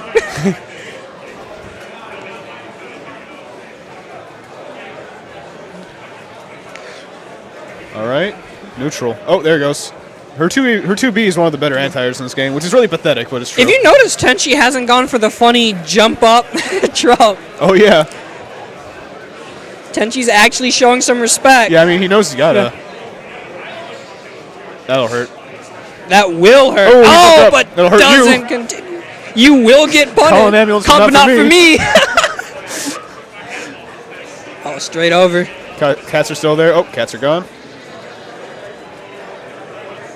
Back to Sword Girl neutral. There hasn't actually been a lot of Sword Girl neutral because Phosphate just hadn't been playing neutral. Yeah, Phosphate just goes, I'm not playing. I'm not playing That's it. twice now he's tried to get out with just 5AB and Tenchi hasn't let him do it. Tenchi, you're trying to play neutral? I'm playing Yuki. I'm not going to play neutral. Granted, I don't think Tenchi's really trying to play neutral either, but you know, sometimes it just happens.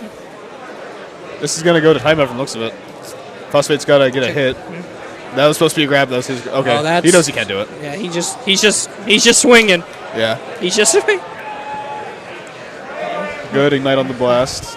Tenchi's making those changes that are needed. Tenchi's a little bit more aggressive. Oh, that 2C's. Oh, it's not exactly an anti, more of a landing punish. Going into blue trump, getting that bowl. That's the cross. Oh, blocked it. Oh. That cross-up's not terribly hard to see in my opinion, but it's, it's still gross. But it's still gross, I mean, and it gets the after. food stack. It's the food stack that's really important. The food stack, and like even if you block it, she's still plus as fuck. You're not doing anything. Still her turn, gets the food stack, gets another food stack. He did the right option. That could have been a left-right, I'm pretty sure. He was just hella baiting. All right, back to neutral. Ooh, never mind. Neutral skip. That'll hurt, but it shouldn't kill. That'll hurt. No, that will kill. You're right. That will kill. Iria. I forgot she had the third plate on deck. Yeah. GG, shake my hand. Original sword skill. Mother's Rosario. All right, Tenchi goes to losers, although that... A really good display from both players. Let me check the bracket again. I'm thinking we're going to see our winners finals. It should be, for one of them. Should. Okay, so that was winners finals. Tenchi Oh, that was winners finals? Yeah, for the first pool. Okay. So he's down, Tenchi's down in losers finals waiting for either ADCT or Straylight. As for the other one, I'm not sure what we'll get. We'll probably one of the qualifiers for winners finals. Unless it's already happened, they haven't updated. He's currently up there. I can't see his face. Oh, we get it. We get it. That guy versus Ultra Kill. Penguin. Yeah, that should be right for the B2 pool. B2 pool. Yeah. So this will qualify one of them for winners finals, and then whoever wins winners finals is out in the top 8 winners side. Yeah. And Luna and someone else hasn't been determined yet will be on the other side, I think. Wait, hold on. It says Ult Victory versus that guy, but that's definitely Penguin and that guy with Ultra Kill and that guy. Weird. Huh. Yeah, Ult Victory someone else. I don't know. Yeah, I see you, Penguin. I see you. I see you. Don't look at the commentary. You got it. Yeah, don't look at us. Don't look at us. Yeah, I don't know. That's definitely Penguin, aka Ultra Kill player, and that guy, but bracket says Ult Victory. Whatever.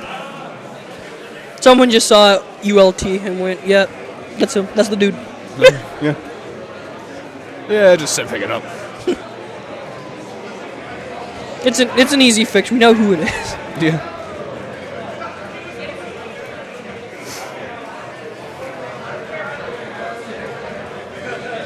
Oh, I like his. I like that guy's headset though. The purple. It's about to get whacked by the purple. All right, so here we are. So this is another matchup that you've been. A hell of a bad matchup. Good luck. I don't think I've ever played Penguin actually, but I've played Yuki, Wilhelmina, and oh boy. All right, that's a good start for Penguin, which is a really bad start for that guy. Oh, good. All right, I don't think he should really burn here, but he's going to do it, so let's see what he does. Okay, good. He did that right. He did that right this time. That's a weird combo. He should have done 2-3-6, but it works out. Quinter needs to maximize his punishes while not having Yuki get in his face. He might have been watching, and he sees that Penguin will just blue trump whenever he feels like it, so he was baiting that.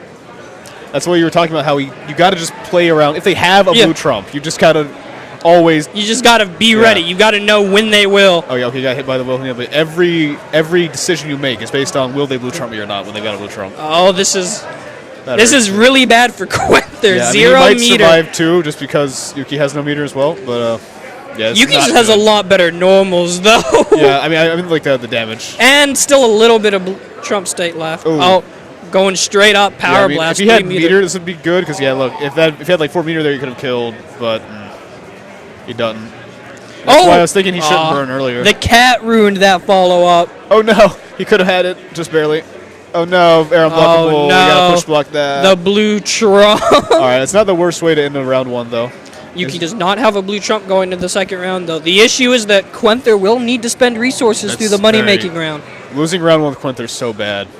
Oh, he almost got hit by Wilhelmina. And if we go to round 3, Yuki will have another blue trump.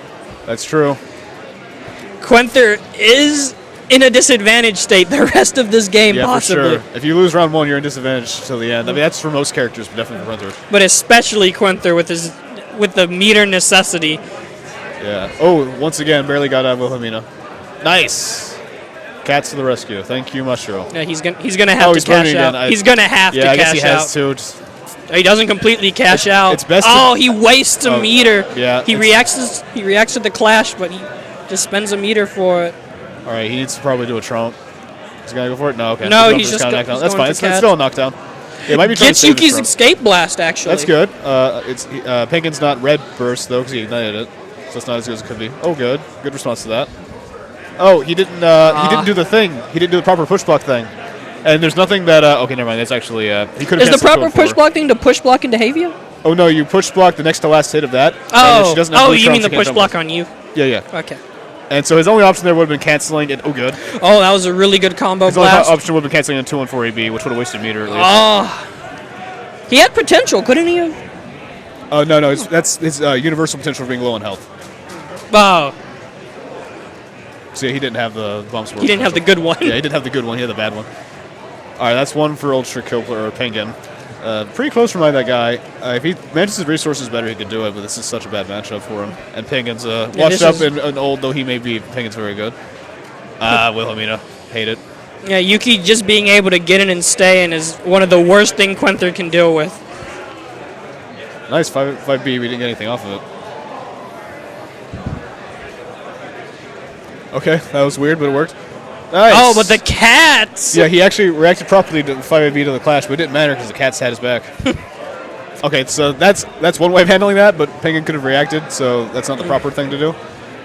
That does show a worrying lack of matchup knowledge. But he seems to be playing the rest of the matchup fine. Maybe he knew that it showed a worrying lack kill. of matchup knowledge. He'll kill. Yeah, he can kill if he goes into Trump. Yep. I wasn't sure if he was going to go for it, but yeah, he got it. 50%, you know, just casual. Yeah, no big deal. Yeah, no big deal. Could have been 80. Nice. All right, take that power He's trying blast. to- he's trying- He no. wanted power blast, but it's hard. You gotta do that real fast, and sometimes you get combo blast for a mistake. That's not the worst thing though. Could have been escape blast. Charge is better than escape, yeah. Nice. I think that wasn't a real punch. I think Penguin hit a button. Yeah. Okay. So now he can't do the push block thing because Yuki's in Trump, and she can jump cancel whatever she damn well feels. Oh, like. using all of the meter though due to not having health deficit. Honestly, That it is feels very so bad, dangerous. But in that situation, you just gotta block it, not push block. Yeah.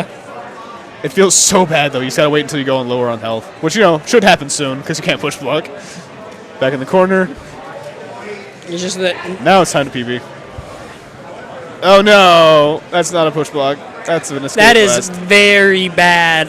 He did win round 1, so it's not the end of the world, but he's not gonna really He's make too much definitely money. he's definitely playing a little bit slower to get his meter back. Well, get his blast back up for a meter in round 3. Oh, he hit the 2AB. 2AB actually doing something, gets the escape blast from Yuki, Yeah. but doesn't punish the drop. Yeah, if you don't cancel that, it's very bad, but that worked out, so I can't say much. Oh, Yeah, he tried to do that thing that I do a lot. That was good. He almost had it. I don't think I put that one in the guide. That's gonna I wonder if he just watches me, or I don't or think what if that's he just gonna found it kill. on his own. It's very possible. kill. Yeah, it's gonna kill. Penguin better ignite that blast. Yep, thank you, Penguin.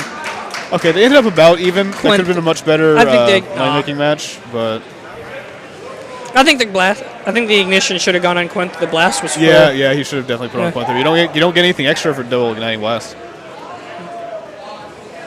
I used to think that you get like a faster charge, but nah. I don't think. Yeah, you don't get There's anything. nothing. But whatever.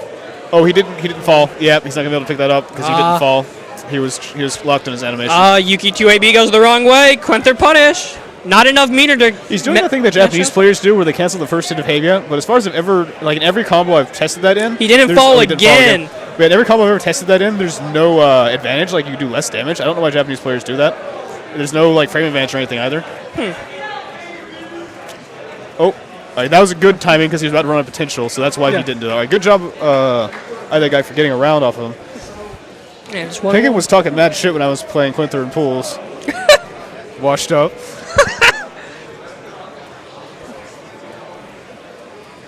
But there is discussion that you're like one of the best Quinthers. So Well, maybe in America, because there's so few, there's so few No, people competing even with me. among some Japanese Oh, well, players. some Japanese players, yeah, but I definitely know of at least 3 or 4 who are better than me, and that's most of the Japanese Quinther players, 3 or 4. It's your unique thing to land, bro. Yeah. It's what makes you better.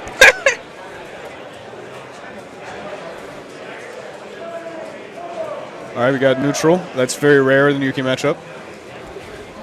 Enjoy it while it lasts. Looks like it's probably about over. I don't know why he's doing that. That's less damage, and honestly, in my opinion, it's harder to pick up. Maybe he finds it easier to pick up. It's not much less damage.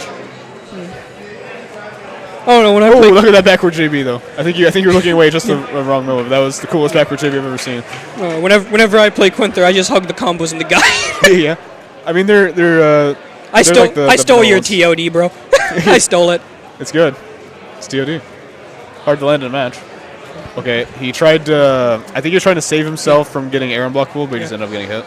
Oh, not quite. Not a lot of damage needs to be done by Quinther to win. Yeah, But I usually try to convert But the those air escape 5Cs blast, that way, too. even if, he didn't is still do a dangerous thing to do. He didn't pull the trigger. He would have, if he hit 236 AB there, it would have been the end.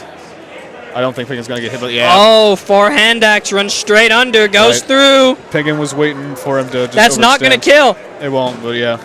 It's still a dangerous situation for Quinther, especially think, after that escape blast. I think Guy got hungry for the win when he realized he could have. Oh, we got it. Nice. You need to ignite that. That was so dangerous. Okay. If JC would have been the much better option in my opinion, but that worked. So, we take those. As soon as I saw that escape blast, I was worried. Even if that round was nearly in the bag, you just can't escape Anti-air. blast. So Mushrow is one of the main reasons. Mushrow is 5S for anti-air is one of the main reasons to use Mushrow. Her cats are also great, of course, but the anti-air option's great. Maybe not the very best. Maybe Dokoro's better, but still good. This is your team. Yeah, I mean, I play for Alicia, but I also play Mushrow. You play Mashiro as your second. Yeah. And normally Mushrow is my blast. Yeah, I forgot that you actually do have experience with Mashiro. Damn. Yeah, he almost had that. He was a little bit too late this time. Last time he was too early and got the combo blast. Just going for damage. You put yourself in the corner. Those air hits are so awkward. That's bad. Like, that shit's so inconsistent high up. Nice. Just a little bit of looking at each other on the ground. Neither player really knew where they were at the moment. Yeah. I think I is Georgian, right? I think so, yeah. So this is probably not exactly a new thing for them. I think he's a Georgian uni player. Yeah, I mean, I know he's a uni player, but I think he's Georgian. I know he's from one of the big scenes, either Georgia or New York. I think it's Georgia. Funny how Georgia is a big scene for DFCI. We say Georgia, but it's really Atlanta. Yeah. With like 2 other cities. All right, he could kill, but the thing is the time. He needs to do the fast search. Oh, he's got it. He's going to. If he can just stall for time. Yeah. So in fact, this should be. Or he could just kill. He could kill. You know that works too. He just put him out. Yo, blow that horn, Penguin! Blow that horn! Blow that horn! Honk yourself! Honk yourself out! Blow that horn! Well, he's not doing it. Let's not yell with our mics. I didn't get that. Oh. Really? Go. What happened to the other one?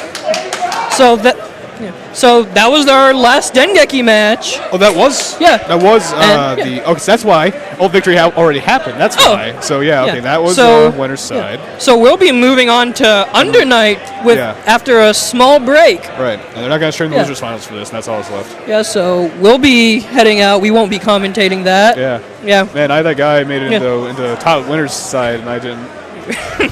Man, he best went through NA. I had that guy. You're not best went through NA? Clearly. But yeah, we'll be heading out. We'll be going to a short break, and we'll be returning with Under Night in Birth. Yep.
Hello and welcome to Climax at Night 4.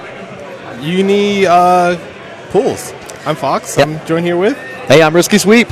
What's up, everybody? Yeah, I didn't think this was gonna happen, so I'm kind of like, still like, damn, I'm really back here. I'm back in Atlanta. Yeah. I'm doing commentary again. I see Shinobi walking in the background over there. I'm pointing at him. He can't see me. Yeah, has a megaphone, shouting it very loudly. Making sure people show up for their commentary pools. Yeah, why aren't you at your pool yet? Get into the pool. Make it happen. All right. First match we have up here. I see that guy looking at his phone. Yeah. He's just like, what am I doing here? What's going on? I think that's a lot of the things that we're going like. Clearly, we didn't have Climax tonight last year. Yes. So we skipped that. We went up straight to 4. We're just going in and we're rising back up here. Yes. But we're trying to get familiar with it. We're trying to get back used to the old cycle, basically. Yes, exactly. All right. But we got that guy with Byakuya versus Hilda, animal companion. So in the past, that guy said that he hates fighting Hilda, but everyone would be like, shut up, bro. You play Byakuya. He has long range reaching normals. Mm-hmm. Yeah, he still has good set play. But right now he's just getting hit by dash Bs. Yeah, that's right. And like one of the things, yeah, you're right, because Byakuya, like you can zone him out pretty easily there, and Hilda, not quite the zoner, but maybe the most well-known one. So. Well, that guy, if he doesn't make it out of this pool, he'll be happy to make sure that he got out of his Dengeki pool. He made top 8. Oh god, no anti-air. Yeah, I saw that with the "I don't even play this game" T-shirt on. Yup. All right. Oh, he doesn't block the charge jump C. This round's over. Oh yeah. Woo. Yeah, just like that. I think if he lived there, he might have been able to run it back, honestly. So yeah, I know, yeah, you're saying, Byakuya has long-reaching normals in there, and like we're seeing a little bit like actually able to get the web, and what I feel like once you get like set up with the spider webs and whatnot, you can get started with Byakuya there. Here we go. There it is. 1, 2. Gets one more. I got to play the guessing game. Yeah, one to block the low. Blocks the standing one. There's one in front. Don't eat the throw. Nice. Back to mid-screen. Yep, and back to where Hilda is most comfortable. All right, so that guy still has the cycle, but he gets hit. Should lose it after this confirmed. Spin meter. There we go. This hurts. Yeah, go ahead and set up an orb. Oh, missed! Get hit with the low in there. He tried to do the EX command grab so he could get away from the Doom setup, but instead he was too far. I can see that. Okay, activating chain shift. Get a little bit of extra damage here. Yeah, he confirmed off the records because he did it off a wake up, and he was just like, "Oh, I got a hit. I can confirm with chain shift." Oh, yeah, I was like, I can go ahead and go into that. All right, there's run under. 5B anti-air, no confirm. Come on. Yeah, able to actually recover it just in time, but still getting hit here. He's probably going to end the round. All right, that looked a lot better for that guy. Yeah, a little bit of adjustment, a little bit of again, you under night offline. So dash forward. Wow, got past the 2C. All right. Full corner carry. Should be able to spend some meter, secure the cycle. Hello, yep, we're going to go ahead and spin that meter there. All right, let's see what Animal Companion does here. Just blocks it out. Might try to stand up to get rid of the web. Nope. Not in the right range for it. Oh, stood up a little, got hit by that. And another combo for Byakuya for that guy. Same story as before. 2 webs this time, now 3.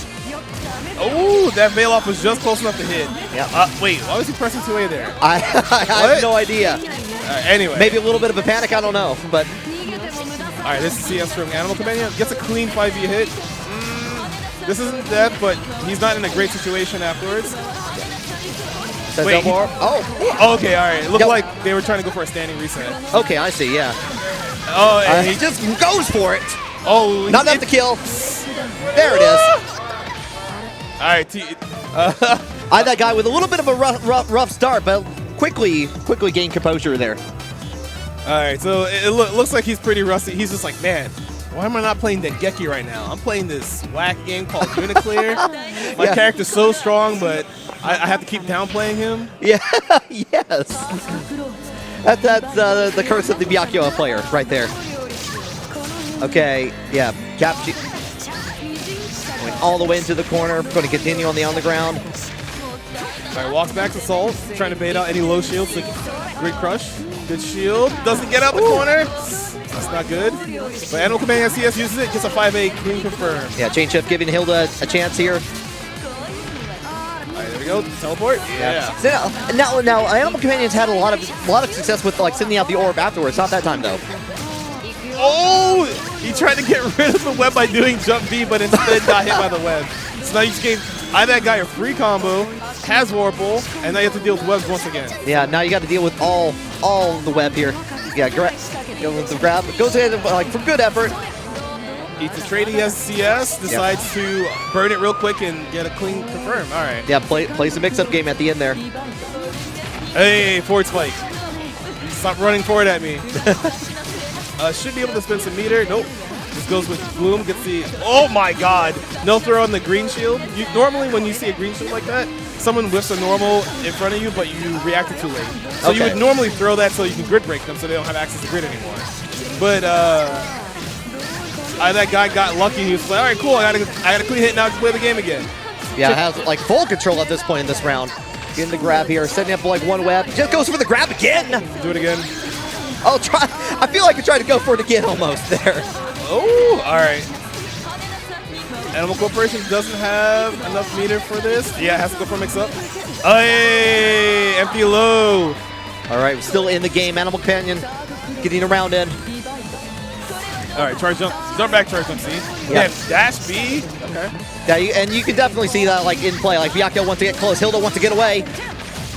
Byakuya getting the advantage over there, setting up the web. 1, 2, 3. All right. No throw, no shield. Hey, gets tossed anyway. It keeps working. Might as well keep doing it. Tries to go for empty jump low, but gets veiled off. Time to guess again. Ooh, jump C didn't come out, so no mix-up. Dash B, more spikes. And with the grid break too as well. Oh, snipe, spicy. Goes right at that space that most Byakuya players like to fly at. Wait. Oh, catches on the other side, but nothing afterwards. TG, that's a high. You got to stand up, bro. All right, anyway. Oh, no. Wait. He's not. I think he's dead. Yeah, he's dead. Wait a minute. Oh, yeah, he's dead. Okay, yeah. Because she gets refunded 50 meter during Vorpal.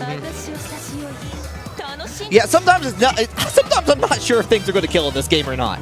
It's usually during like a combo with Veil Off. It got kind of scaled in this version, so damage isn't that high at the end anymore. Okay, I see. Usually, in most situations, you can kind of tell. And we might. Are we getting a character change? No, he's trolling. Okay. He's 100% troll. Also, yeah. If you want, you cannot switch. Very true. Very true. We did get a character change though. Okay. I mean, he does play Gord. So yeah, okay, a little bit of longer range. I don't. I mean, honestly, I would personally think that Byakuya is suited enough to fight this, but I guess if you're willing to bet a lot on Gord 2C, Gord Reaper, you could do that. Yeah. Animal Companion definitely feeling very comfortable in the matchup at the moment, though. Okay. Set an empty orb, like, on the other side here. CS, EX Reaper. Yeah, got to do that. Get out of that. 5A, yup. Hilda doesn't have any real reversal unless she uses meter, and even then, that's kind of sketchy. Yeah. Clear jump over the 2C. That guy cannot do combos, apparently. Low shield Reaper. No anti-air? Yep. All right, cool. Goes in for the grab. We're just letting Hilda jump at us for free, I guess. Yeah, I mean, like, it's Saturday jumping Hilda. All right, that guy has chain shift available. Oh, God. And he low shielded after for some reason. Okay. All right. I didn't fly here all the way to Atlanta to watch this. I don't know if I can swear, so I'm holding back right now. It's like in the movies. You get one. Time to guess. Oh, no charge jump C mix up. 2CC. All right, that guy's blocking out. Blocks over it finally. All right, now he has chain shift. Ooh. So his force function gets bigger when he has chain shift available. So using that to go full screen. Pushing a little bit and Veil Off. Oh, had an opportunity there. Missed it. All right, it's getting kind of sloppy. And just goes in for the command grab. Keeping the corner. Oh. That guy cannot do combos today, apparently. If this was Dengeki, it'd be a completely different story. All right, another mix-up here. Time to guess. Triple overhead, yes. Ooh, there's a lot of green shields going on. Yeah. does push Hilda a little bit closer, but just let her get away. Like just kind of keep the distance here. Ooh. All right, dash B again, back spike. All right, that guy has chain shift again, so he can get hit by 5C. Yeah, anyway. Time slowly trickling down on the clock here. Hilda has the advantage. He's not dead, but he's got a lot of damage, though. He has to block right after this, so this kind of sucks for him. Yo. CS. Here we go. Chain shifted to confirm with the C. Oh, missed it again, but got it back at the very last moment there. Man, this is it's Unipools. Welcome to it. It's not early because it's definitely 3 p.m. I mean, like, depending on when you woke up. If you're waking up 2 p.m. at a major, you should sleep earlier. That's all I'll say. I think everyone was very excited to see people back at a major for the first time too. All right, so Animal Corporation decides to use meter to make sure TG does not move. All right, boom setup again. Back tech.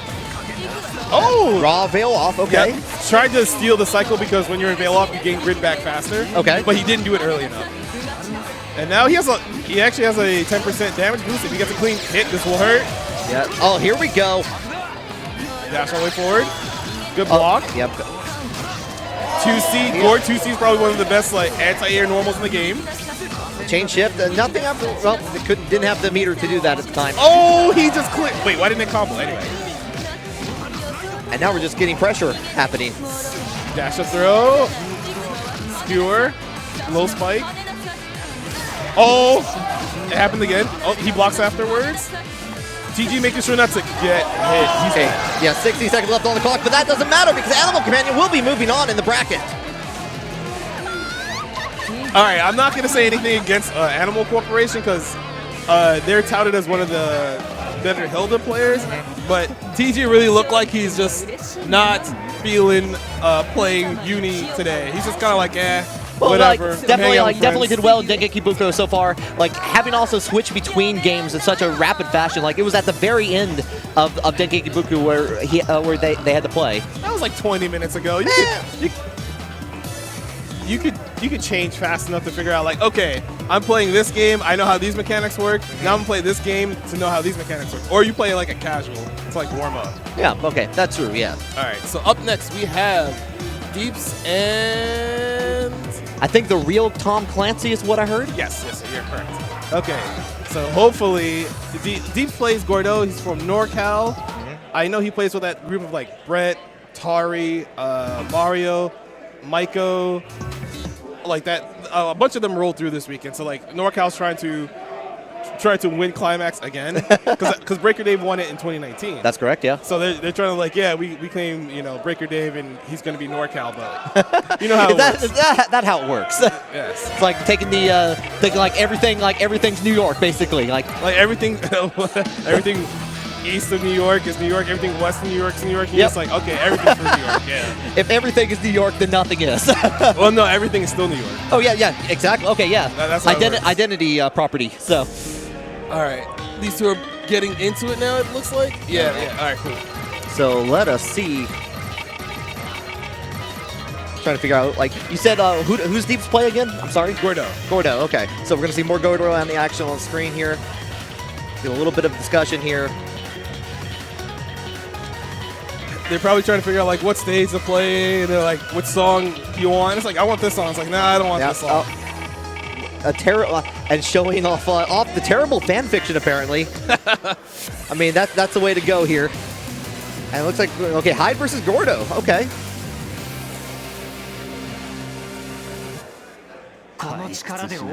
Now I haven't watched a lot of Clear really recently, but at the beginning, it seemed that a lot of people thought that Hyde got enough changes to be like, yeah, he's a really scary character now. But Gord is still out here doing command grabs. He was going to do it again, thank God. Finally woke up. It's like, okay, I got the sword. I'm going to use it here. I mean, to be fair, it's like you don't expect them to do it 4 times in a row, and then they do it the 4th time, and you're like, all right, they're going to do it the 5th time, so I'm going to stop them from doing it the 5th time. At that point, it's like, man. Uh-oh. No anti-air? Oh, my God. Wait patiently. All right, charge by C, anti-air. Full confirm. Got a corner again. Okay, this time with the grab. Hyde has the corner. Alright, following jump A. Good block by Deeps. Blocks the overhead. Deeps has to be careful. He doesn't have cycle. Now he should get. Oh! That's what happens when you get too close to Gordo when he does Reaper. He kind of like passes through you. Wait. Spin meter. There we go. Yeah. Real Tom Clancy getting on the board. Alright, very good.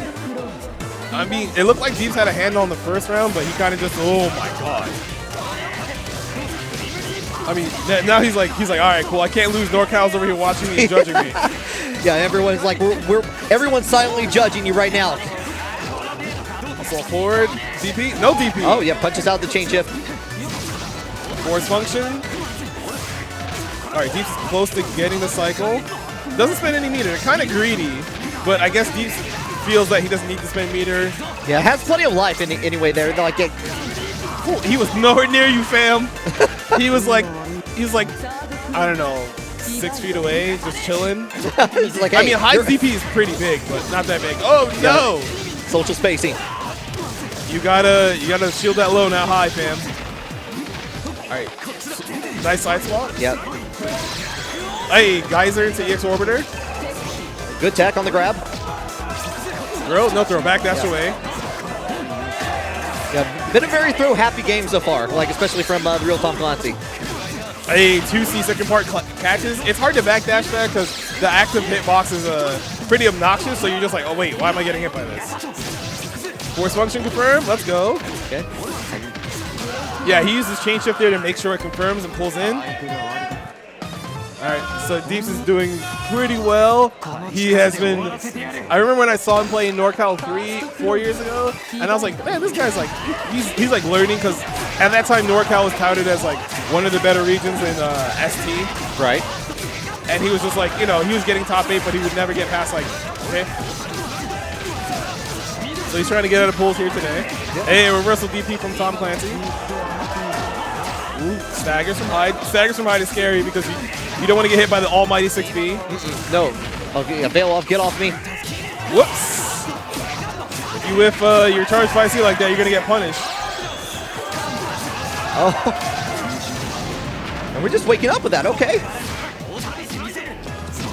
All right, force function again. Ooh, reversal Geyser, damn. Oh. DP? No, just does a little shield. I don't know what button he was pressing, but it was not fast enough to beat Geyser because he got counter hit. 660 no cancel. They're getting all into space here. Gordo having. Forward drill. Damn. All right. Actually catches on the low. Nice. That's right. Gord 2C, the first hit is a low, so if you're standing up, you will get hit. All right, full Rekka, spin meter again, knockdown. Yeah. Oh, had enough initiative to block that on the wake up. Charge by C overhead. Whoop. Damn. Deeps was just like, oh, you blocked that, cool. I'm gonna do Reaper and then spin meter to make it safe. Well, he uses change hit. Going all the way into the corner, getting 3-5. DB, there you go. Backdash hits tagged by 660, laser confirmed, not enough to kill. Be careful, Deeps. If you get hit, you might die. Not anymore. A little bit of pushback, slowly going into the ground. Oh, got a low, but nothing afterwards. 6B confirmed. He's dead. All right. All right. Real Tom Clancy being like, yeah, I don't care if NorCal's out here. I'm going to start beating you guys up one by one. It's like, I'm going to make you all read my terrible fan fiction, and you will like it.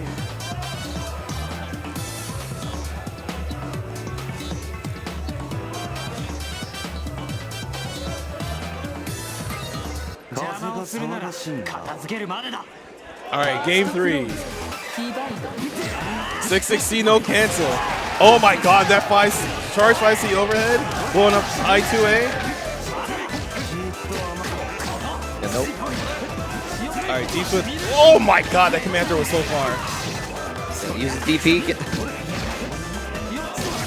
Hey, force function. You got to be careful. When Gord has chain shift available, his force function goes almost full screen. Yeah, I was going to say, like, yeah, that has a way longer range than I remember it having. Yes. So. Oh! No, but that didn't. Command throw a little too short, not able to grab the shield attempt. Okay, yeah, gets a confirm multi fireball. Whoops, drops the confirm backdash. Got to be very careful. All right, you can see Deeps is trying to get control back of this match, but he's going to lose the cycle. There it goes. Yep. And he tried to shield. And gets guard break for it. Uh-oh. 6B confirmed. He might be dead. No, he dropped. Turned around on it. Deep's getting control. Can't be dropping those confirms, man. No. Especially when it was going to kill. You can't be dropping those. Oh, yeah, a little bit of nervousness there, like especially being on screen, perhaps. Saw jump C. Assimilation, do it again. Oh, reversal 2A. Hyde is like, I'm not trying to get command grabbed again. Woo! That was. Can't be doing will shield like that. Guard broken. Hyde's got to be very careful here for the moment. Hey, full confirm, the meter. Overhead. Oh, gets it broken again, and that is going to be the end of the round. Deep's moving on. All right, Deeps takes it 2-1. It was kind of close there. I thought Deeps had a stronger handle, but it turned out, you know, maybe he hadn't been playing casuals. Maybe he just woke up.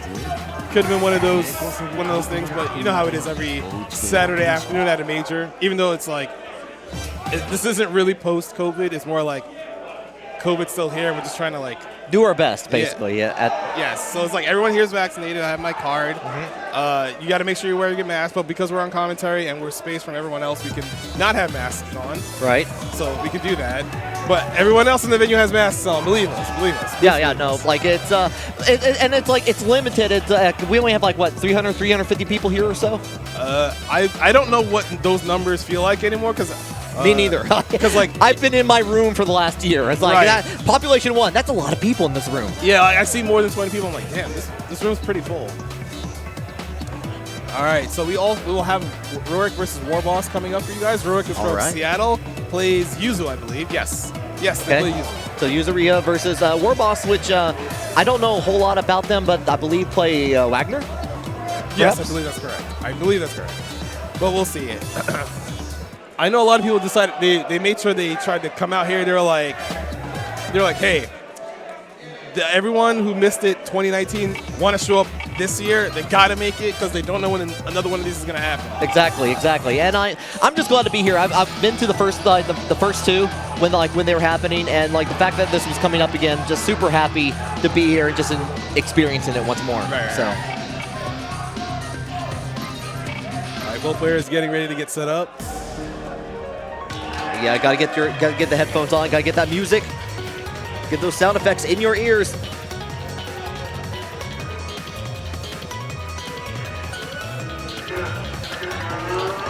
All right, both players getting ready. Putting on the headset, making sure it's working. It's like, hey, we can't not have this work. The headset game is very real because I've been on stream setups where it's like this is definitely not working, or it's like definitely been traded. It's like, here, you can use this one. It's like, this is the broken headphone jack. What are you doing? You gotta get to the setup first so you can figure out which one works and which one doesn't. Yeah, it's like oh, this. I mean, that's the real game. Like you say, this one doesn't work, and then, like you give them the broken heads. Like, can we trade or something? And you're like, no, I don't want to trade it like this one. Yeah. I personally like this one more. You can't take it from me. I got here first. No, this one has I like the shade of purple this headset has, but they're both heads. They're both purple. Yeah. Cookie. Cough drops. Yeah, cool. I started doing commentary. My voice started like crackling. I was like, that's not a good thing. A familiar feeling. Just, I ended up going to a heavy metal show yesterday as well. So it's just like me screaming at that, and then I'm like, oh, I decided to go to commentary afterward. That was a wise idea on my behalf.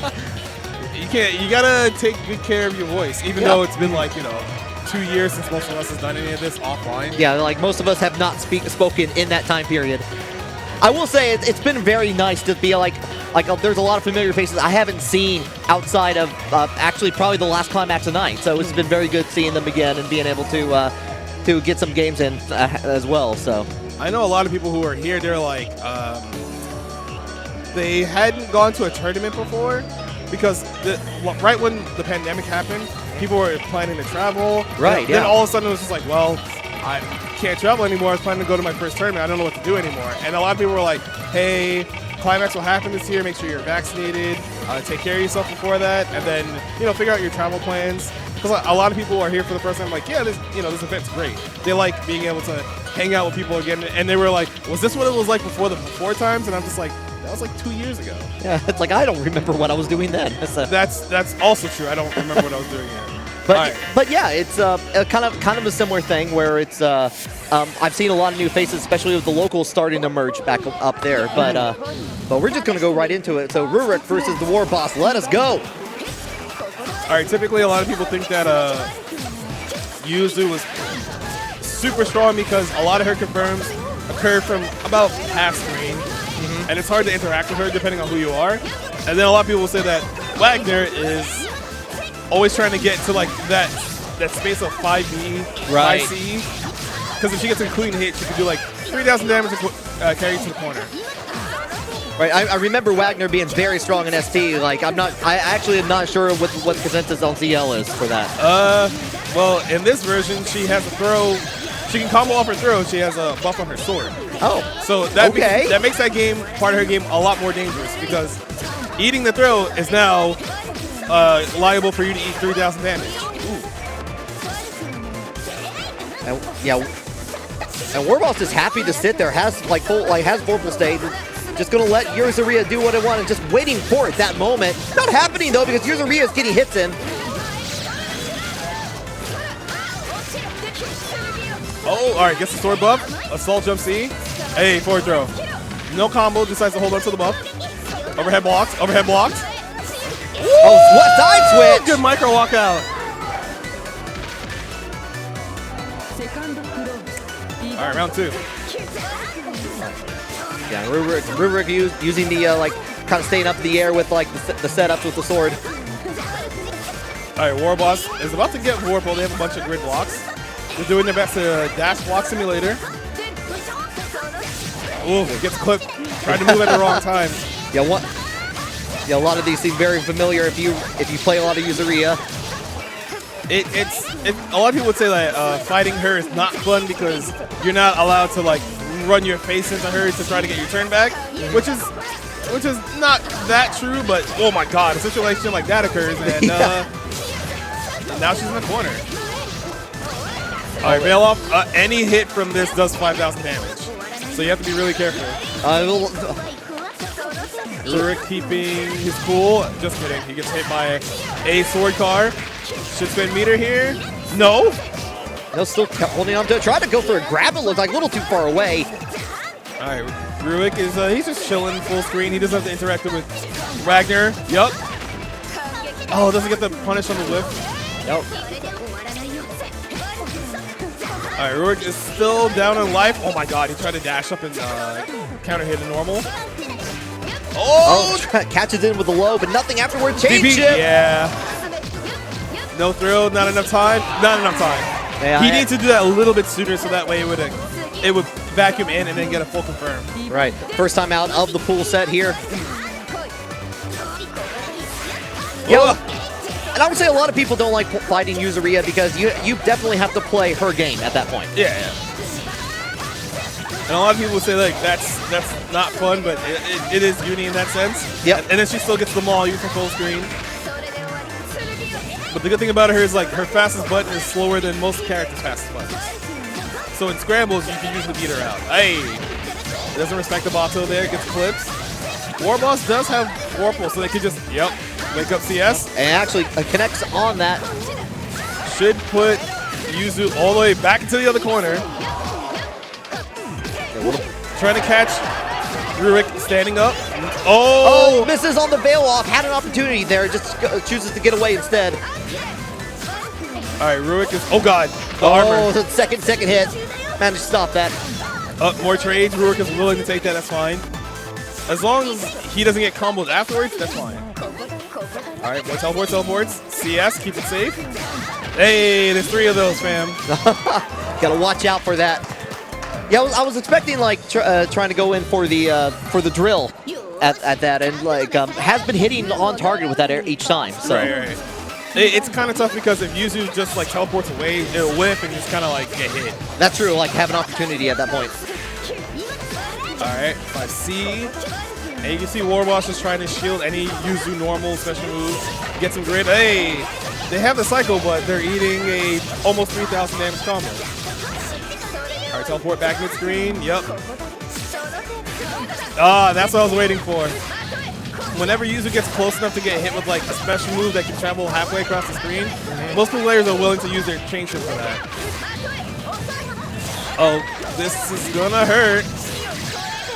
All right, 3.8 into 4.9. That's a lot of red. Yeah, spinning the whole bag. Oh, the 2A recovered, punish. There we go. Yep. Wait a minute. That wasn't the right confirm. You're supposed to kill her. Oh, that's the 5C confirm where Rick drops.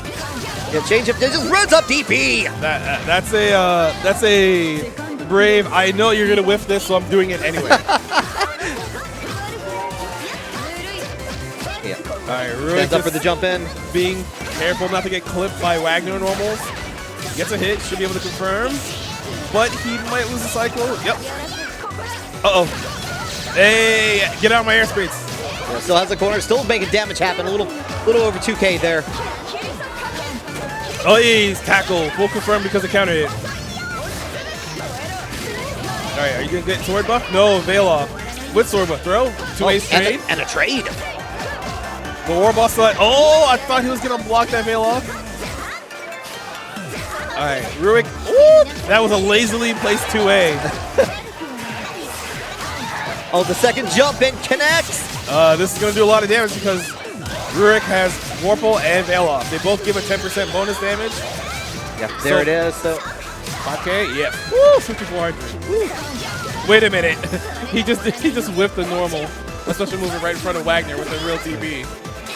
Yeah, gotta watch out for that. All right, let's see. Warballs at CS, so they're probably going to get hit. Have you tried getting hit? The latest fad. All right. Rick, one more around the way from advancing on. They're doing their confirms are kind of sloppy, but they still seem to know what they need to do to fight Wagner. Oh, except yeah, actually catches going in chain shift, going to get the full combo off of it, and the corner. All right, Veil Off again. Wants to make it a like 2-hit game. Okay, good tech on the grab.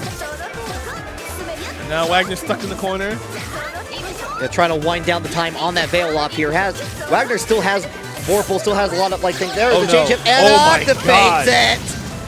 Just raw. All right, 3,500 runs up, doesn't bite on the assault. All right, Rurik gets a clean hit. Should be able to spend meter safely. Yep, there we go. And they also have Warple. So I believe one more clean hit will do it for the. Oh my, that was 5C. Drops confirmed. All right, CS. Tries to go in for the jump in, still able to block it. 30 seconds left on the clock here. Hey, double overhead. Nobody expects that, except he was supposed to finish his combo. Yeah, didn't finish it, but both players have 200 meter, like plenty. Next attack will probably. Oh, just dashes away. That was very, very scary. All right, change shift for Warboss, but gets clipped trying to input DP. And there we go. And that, yeah, Rurik's going to be moving on. I know. I haven't seen Rurik play offline in quite a while. I know they were running. I haven't seen many people play offline in a while, to be fair. Rurik was playing. He was setting up undernight tournaments for his scene net play tournaments for like the last couple of months. He's making sure that people are still ready when offline comes back in full, that everyone is practiced. There's no, I don't know where to play this game. You just go to him and you find that out in the Seattle scene. And that's awesome about that, because like a lot of the local scenes, a lot of the smaller scenes too. I'm from the Knoxville area. I help run Scumby City FGC, so it's we didn't have a scene beforehand, and it was like I just want to see fighting games happen. You just make a space for that to happen. So. Right. I mean, it's not always the easiest thing to do because like you need a venue, you need you need a stream now. You need to make sure you have equipment. You need to have people help you run brackets. It's a lot of work, but like once you finally get it up and running, it's worth it. That's how things like Climax at night happen. Right. So I mean, honestly, Shinobi just kind of like rented a ballroom for a weekend like 3 years ago, and it was just like, yeah, come through, and we were all like, yeah, sure, it's gonna be like a nice get together. Then it turned out to be like huge. Oh, it's like, oh, this is a nice get together. So wait. Oh no, okay, so who do we have coming up? God Hunter and Sea Hill are going to play. So God Hunter, he is from, I'm just gonna say for the greater East Coast area. Okay. He plays Merkava. He's one of the stronger players within that region. Okay. And Sea Hill, I believe, plays I want to say Chaos, but I'm probably wrong. It's been a while since I've seen them play. It's been a good while. Well, we'll find out together here. I just like the name God Hunter because I would go God Hunter. I actually don't remember why he chose it. He had some like lame backstory for his name. This is my dark past. No, it was probably something really stupid. Oh, this is my fan fiction past. This is my fandom wiki past. Maybe something like that. Because like he's one of those dudes who kind of likes to troll you, but not really. It's okay. Weird. It's weird. But he's normally chill. He likes to hang out with people, help people play. Yeah. Well, that's awesome. That's awesome. Okay. The player's getting set up. They're getting ready to go into the bout here. And I hear the character select music. We just don't know who to. Oh, Chaos versus Merkaba. Okay. I was right. Thank God I was right. I haven't forgotten my uni yet. Everyone, calm down. Oh my God! All right. It just runs in like I need a meal right now. Hey, doesn't get close enough for the grab. Ozzy's blocking the Chaos. So I don't actually know how this battle goes between Merkaba and Chaos. I don't see this as much as I thought it would.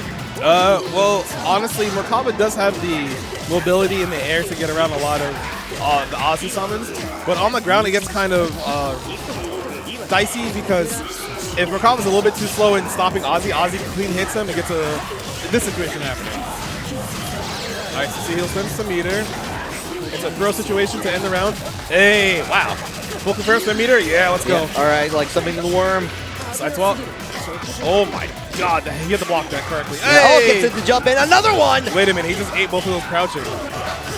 You gotta stand up to block those! Yep. And he dropped his combo, all right. Yeah, it doesn't matter, but still couple very scary moments for C-Hill there. Hey. Yeah, sometimes you just need a dive kick. I mean, he did it after he did a move that was really minus on block, so I guess that's a setup. Oh my goodness. All right, got on to get the full confirm. He might spend meter. Nope. Oh, fly hover. He gets sniped out of the air. Yeah, gets it with the brim. Spend meter. This is not any meter. Oh, whoops. Not sure what that was supposed to be, but he recovers it. Yeah, covers it with the chain shift there. Still has control over it. Trying to go. Oh, gets in with the low here. Yeah, it looked like C-Hill saw the dive kick start up, decided to stand block, but it didn't hit. So God Hunter did a 2B, which is a low, and got a full confirm. Wow. All right, C-Hill starts around with 60. Into the corner. God Hunter goes. Wake up. Ooh! Catches. Ozzy's like, get that out of here, bro. Ooh. Damn, Chaos 2A went so far there. All right. C-Hill spins some more meter. Oh, 6C chain shift. He's not dead. Yeah, when will Merkaba hit the ground right now? Oh my God, he died. My damage estimation is very off. Yeah, it's I don't know. I was just more amazed by the juggling that was happening in that round. All right, God Hunter is changing his place out. He's chasing pretty hard now to make sure C-Hill cannot summon Ozzy. Oh no! Yeah, swing around and around. That is a common frame trap where Merkaba does 6-6C, and if he delays it and does his force function, you press the button late, you get tossed around like that. Yeah, sending Ozzy out to control the corner. J-Gal's running in, getting him with the low. Hey, all right. 2B counter hit poke out. God Hunter messing up his confirm there, but he still has a cycle. Ooh, rising jump A to contest the assault pressure. Take shift. Oh, doesn't 4B fast enough, and C-Hill gets away with an Ozzy summon. Not looking good for God Hunter. Yeah, not going to kill, but like going to have another chance here. Just goes in for it. All right, so C-Hill's on match point already. A lot of people suspected God Hunter to be one of the participants to make it into top 8 in this tournament. But he might not make it in winner's side. If he loses here, he'd have to do it in losers. And losers is a hard climb in a tournament like this. That's true. Still plenty of opportunity here, though. Still got to go through like one more round at the minimum. All right, 2-6C. Yep, Ozzy still comes out anyway. All right, he does have chain shift available. He techs. Chain shift. Oh, snipes. Doesn't spend any meter. Throw into the corner. Nope, back to mid-screen. Rising jump A. He is dead. Going in the corner. Woo! Ozzy helping out there. And yeah, that will be C Hill going up. Yeah, so C-Hill 2-0 moves on to their pool. And God Hunter, he now has to fight his way through losers bracket if he wishes to get to qualify, because it's 3 out this tournament. If you make it to winner final of the pool and you lose, you still qualify. But if you don't make it before then, you still have to qualify to the other side of losers. Right, like I said, still a very hard climb, but a very possible climb. Like this is only the beginning. Yeah. I mean, a lot of people might not be used to that type of endurance anymore because it's been a while. Because when you're not playing at home, you're just like, all right, I'm home. I can play my matches, then I can like walk around. I'll be okay. I don't have to like. Or Yeah, you got like comfort of your own home. I can watch this. Like I got 30 minutes in between matches. That's a whole like Netflix show right there. Yeah. But now it's like you're in a venue. You can't really go too far because people are looking for you. Right. And then it's like you can't really deviate too far from like, all right, am I doing something that might interfere with my mind, my processes? Right. It's kind of like retraining your retraining your mind to work back in a live environment for this. Yeah.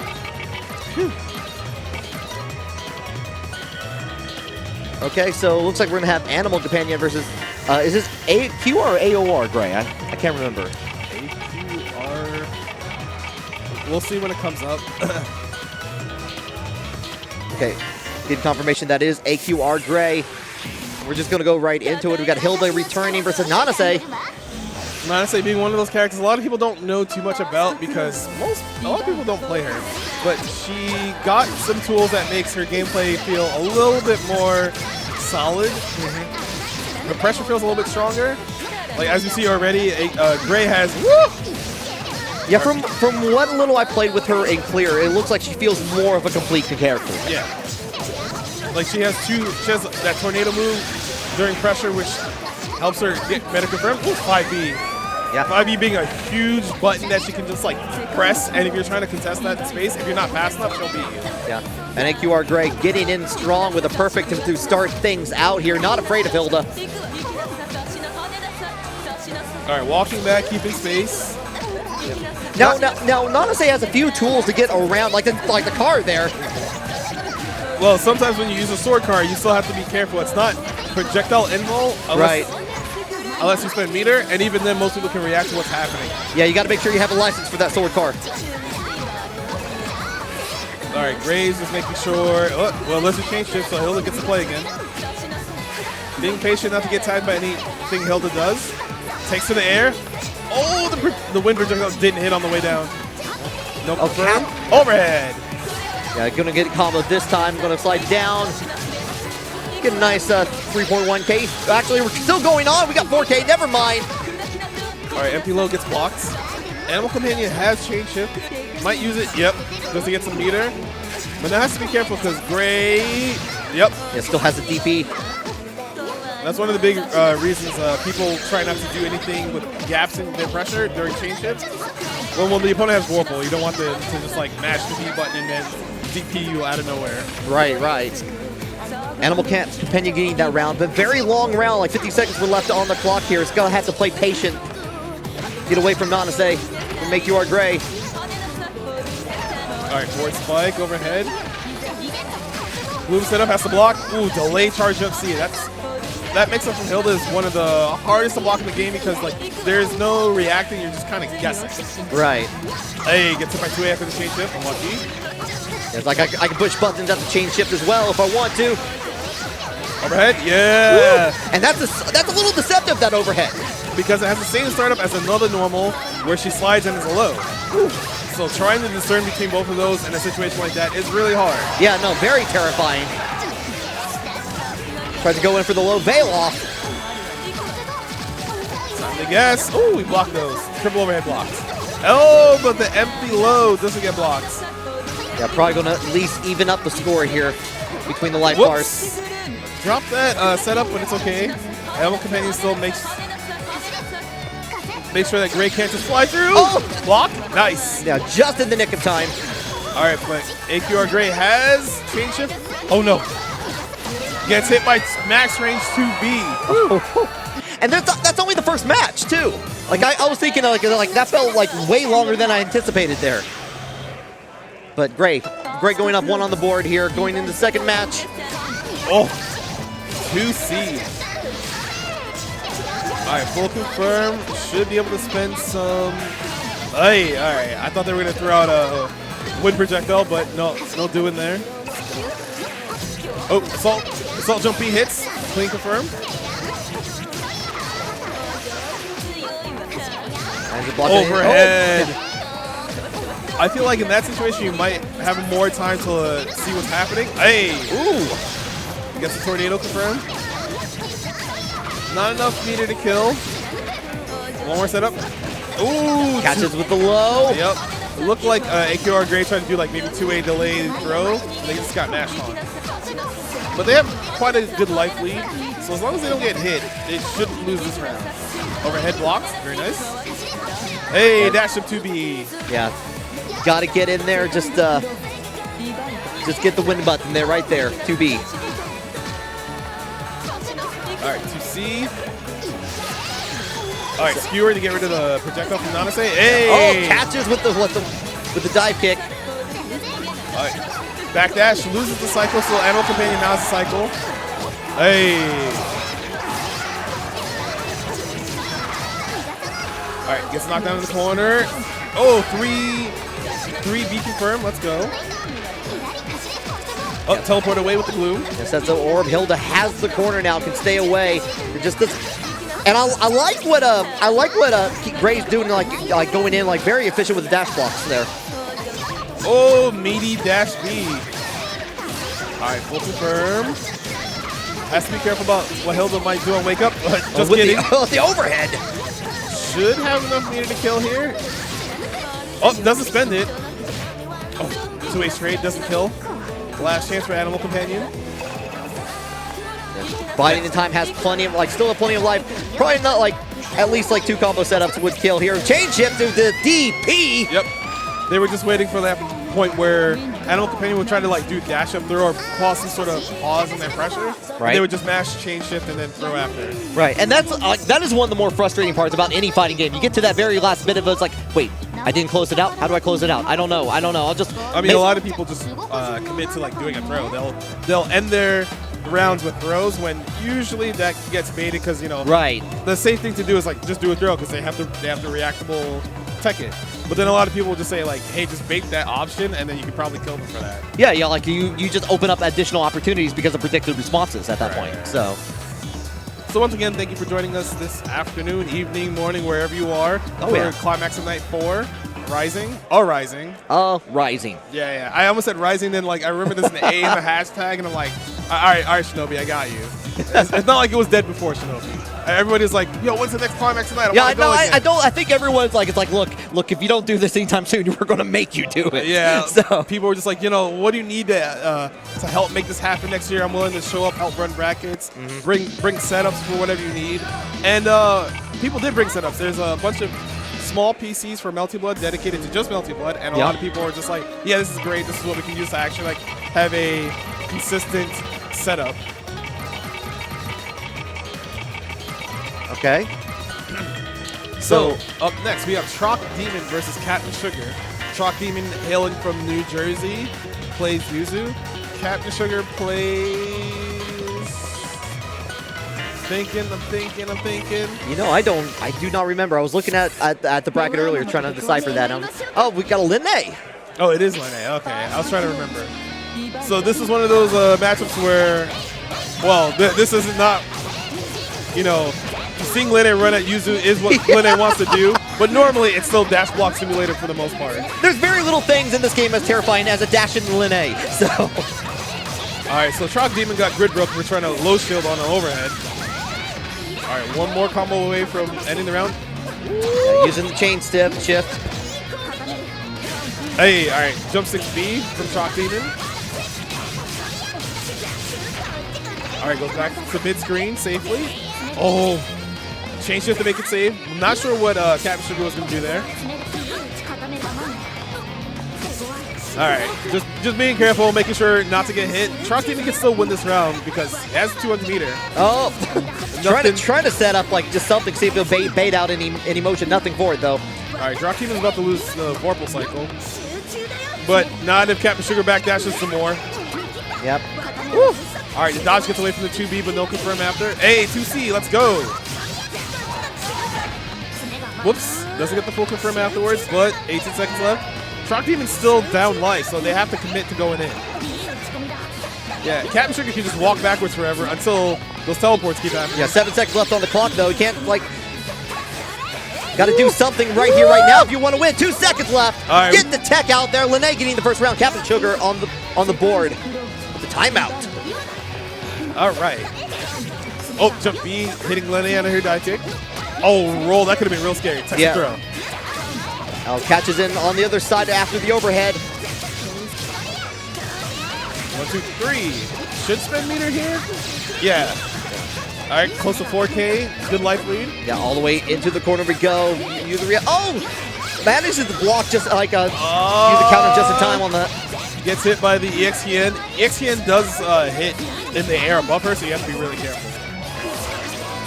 All right, Kuga. Woo!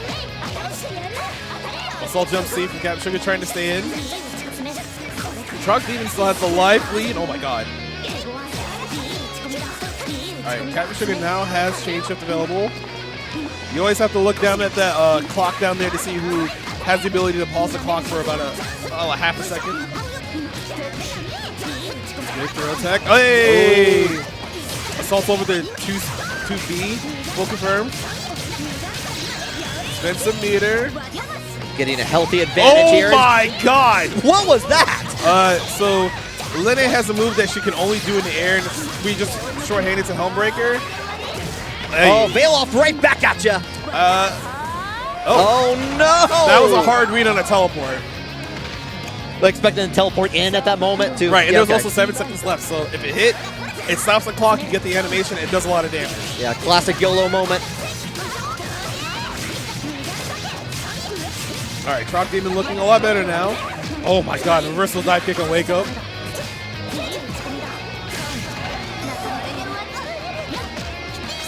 Okay, Yakuji changed it, trying to get away from Lene. Lene say, no, come closer. Dash C, dash C, dash C. Oh my god, reversal 5C. Yeah, we were almost pushed into the other corner here before Troc Demon got advantage here.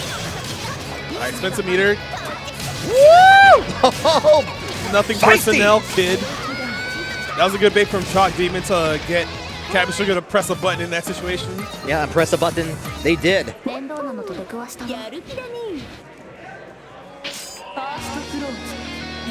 right, Troc Demon up 1-0. Trying to go in for the overhead again, like blocking it just in time. I almost had a combo there, but it has advantage on the corner ever. Like Troc Demon getting out of the corner with the teleport. Roll. Oh, all right, blocks the assault jump C. Yeah, and Troc Demon's been doing very good, like especially in this round, to be blocking again the 3rd time in a row. All right, you can see Captain Sugar using 5C to keep Yuzu in the corner, but Troc Demon uses change shift to get back out. Whoop, teleport back to the other side of the screen. Yeah. Wanting to keep the advantage of that mid-range. All right. Troc Demon just kind of like trying to see what he can do to get back in without committing too much. Yeah, right now it's mostly Lene's game. Lene controlling Captain Sugar with the control there. All right, so somehow Troc Demon with punish a 5A with Yuzu 5C. That's what we call footsies. All right, just kind of spending meter, hoping to get a cleat, getting hit. Oh. Yeah, charged a little bit to continue around, like getting to the vorpal save, but didn't matter because it got hit afterwards. All right, 2A nothing. Oh. Yeah, Troc Demon's just like, all right, are you going to do something? And just like sit there. It's like, you know what? I'm going to throw you. I'm going to throw you. I mean, but Captain Sugar had the life lead, and there was like, Yuzu's notorious for having long combos, so if she has a life deficit when the clock is running, it becomes really hard for her to win because a lot of her good starters don't add up the damage really quickly. Ooh. Full confirm. Hey, BDP gets blocked and punished. They're going to get the full damage here. Ooh, 5C no confirm after. All right, Troc Demon has Vorpal Cycle. Hey. All right, right back at you on match point. Hey, dash D confirmed. Caught Shark Demon pressing a button from that range. Hellbreaker. Ooh, wake up throw. Hey. Goes in for the low, empty low. But doesn't use change shift to get it confirmed with it. Oh, Hellbreaker. Rising jump C. A lot of users like to do that when they're in danger of getting thrown. Because if it counter hits your throw attempt, they get a full confirm like that. Oi!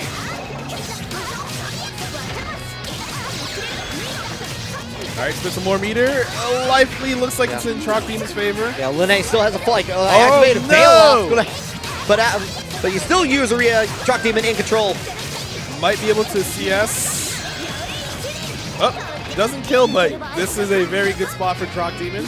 Provided something disastrous happens, he should be okay. Yeah, sit back and relax, just like. Yeah, but there it is. Shark Demon moving on. Phew. All right. Yeah, seems feel pretty good about that. I don't blame them. Shark Demon getting encouragement from one of his other crewmates. Luffle, I think he made it out of the pools a little earlier today. He was pretty excited about it, even though a lot of people think that the play at the end was kind of sloppy. But you know, if you got out of pools, yeah, I mean, like it still matters at the end. Like you got out of pools. Right. It doesn't matter what happened at that point. That's all people will remember. Yes, exactly. Like now, like you got to tighten up that play for the future at that point. So if you go 0-2 after making it out of pools, people remember that. It's like, oh, you got out of pools, but you went 0-2 real fast. It's like, yeah, it's like whoops. Yeah, it's like okay, that's where we are. So. All right, waiting to see what's up next. There's a lot of people out in the crowd here because like Uni went from like that side of the room to now this side of the room. Yeah, it was like very much like a salmon migration, like going upstream into the other stream. They're like, where's Uni? Uni's over here. Because I do feel that this is a Uni major at the end of the day. Like I know Melfi's here, DFCI's here, Gundam's here, but over the last couple of years that this has been run, it feels like the main focus has been Under Night. Yeah, and it definitely has significantly grown over the time. I think I can't remember where it capped out at, but definitely had the highest cap. I think it was like 160 something. I'd have to look at the numbers again. All right. Oh, okay. All right. So this is the other one of the favorites to win the tournament, Big Black. He is a Byakuya player from Florida. Everybody knows him as the terror of net play. If you run into him online, you should expect to lose your ranked match and a bunch of points. Yeah, definitely get your square downgraded. And then Rurik, I'm not sure how much Byakuya experience he has extensively, because I think a lot of people think Big Black is either the best Byakuya in the country or like the second best next to Masoma. Yeah, regardless, going to have to be playing at tip-top shape because exceptional Byakuya. Like trying to get some things set up here, it looks like. Yeah, Rurik has a snack box, essentially a smaller hitbox. So there might be an error with one of the wires, USB-C. Yeah, sometimes it's a basis off of the Brook fighting board. It's not exactly that, but sometimes it might fire into legacy status or whether UNICLR can support that, but sometimes it has some issues on that. Right. By the way, shout out to Junk Food Arcade. Oh yeah, they sponsored. I believe they sponsored Quarantine Report 4 from the last weekend. There was 60-something games being run for net play events. So shout outs to them. Thank you again. Oh yeah. But it seems like the players are ready to go. Okay. Hopefully. Yeah, there we go. So more Yuzuriha versus Byakuya is probably what we're expecting. And honestly, this matchup's one of those things where like Byakuya still has to do dash blocking simulator, but he does have the normal to contest that space, and if he gets a clean hit, he gets to play the game. He gets to play his game. Right. There's still a little bit of zoning happening with Yuzuriha, but it's, I mean, you only have so many different options you have after you begin that. So if you predict those patterns, they're gonna have a bad time, basically. And there we go, the fist bump. We're gonna immortalize. We're gonna go into the match. All right, I think this is to qualify out of the pools from the winners and or loser side. So if I'm right, then I think what happens is whoever wins makes it out of winners, whoever loses makes it out of losers. Oh, assault jump C gets blocked. So Big Black is one of the players who will just like down back for a while, make it seem like you can't open him up, and then his playstyle is just to slowly see if you can react to throws, assaults, and he will clip you out of the air with a bunch of his normals and special. Right, early on we were seeing like a bunch of throws, like testing out the web, pushing Rurik slowly into the corner there, and then trying to get the full advantage here. But now Big Black is in control. Oh, small drop from Big Black, but he has the cycle. 2C hit, no confirm. One more throw for the road. What's in that round with a perfect? All right, round 2 starting up. See Rurik trying to make sure Big Black can't just like dash in for free at him. However, Big Black is more than content with just like walking forward, dash blocking forward. Yep. Because he gets into the space, and once there's a gap, he'll take his turn. Yeah, and Byakuya has longer than you would imagine normals as well, so. All right, Rurik gets a clean hit. Should spend some meter. He might charge to keep the cycle. Nope, gets the cycle anyway. All right, dash with 5C to stop him from jumping. Change up, get all that meter. Yeah, because Big Black has a bunch of grid blocks, so it might be impossible to keep it afterwards. Right, here it goes. Vorpal stay for Byakuya. Oh, and still gets hit by it. Hello. He might have been trying to do the dodge teleport after, but I guess he misinputted something, got clipped, and got counter hit. So now Big Black. Yeah, now Rurik is in a terrible situation. Well, he managed to get out, so he can keep control of this round as long as Big Black doesn't get another crazy hit like that. Although it might happen because he's about to get the warp pull. Yeah, 15 seconds left on the clock here. We're about near even here. Gets in with the throw. Oh, there's 10 seconds left. This should be. Oh, wait a minute. Actually, chase him. Tried to go in for the anti-air. Nothing for it. He should IW. This might be in Big Black's favor. Got it at the end with 1 second left on the clock. That's important too because if he didn't hit that in time, the clock would not have stopped and he would not have got the life lead at the last second. That's true. That's true. Had to make that baked potato at the end. All right, so Big Black, he kept his composure and he got rewarded. Most people would have tried to like freak out there, just like trying to swing.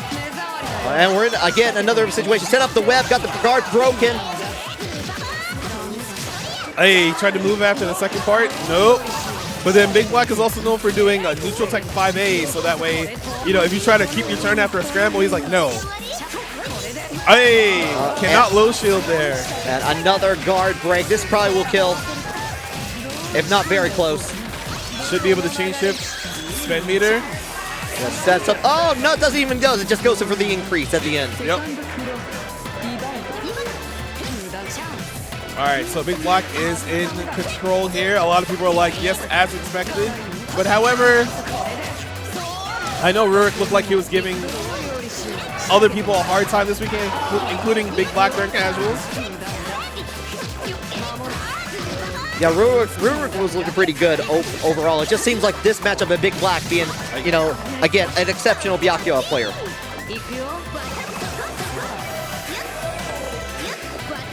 Gotta get a little bit of zoning. Oh, and teleports out of the way. This is an advantage that Rurik needs. Oh, wait. Drop combo. Oh, no. And here's the corner. I'm going to give it to you. This is my birthday. Happy birthday. Oh, no. And Rurik trying to press 2A there in response, and he got reset. Low. Oh, yeah. Sets up the low web. Blocks the overhead. Yeah. Oh, it catches on it. Very nice. Rurik is like, I want to play the game now. I'm pressing 2C here. Give me my big confirm. Dash forward. No throw. There's the throw. Yeah. Please, Rurik, please do not drop this. Oh, and there it is. Bro, come on. All right, he still has good control, but he's about to. Woo. Okay, we're still in. We still got ourselves a match. Oh, sets up the web behind, like knowing that it's going to jump back into it. All right.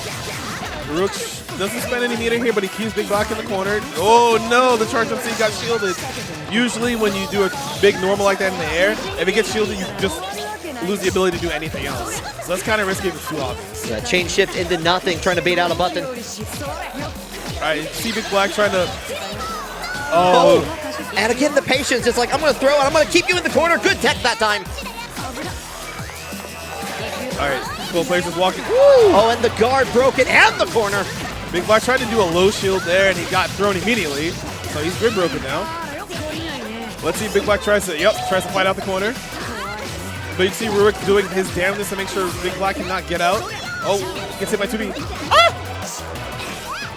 All right, it's kind of scary because I think if Big Black manages to run out the clock and then still get a clean hit, he will win this round.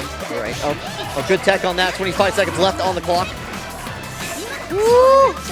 Hey, low hit. Yeah, it has plenty of meter. Big advantage here. All right, Rurik will probably dump 100 meter here. There it is. Now he has to be really careful. Oh, no, so scared. Gets clean him with hit. the low. Let's go, Rurik. All right, turning that around. No hesitation, though. We're going right back into it. Yeah, Big Black's probably just like, all right, I second guess myself, so I don't know what to do anymore.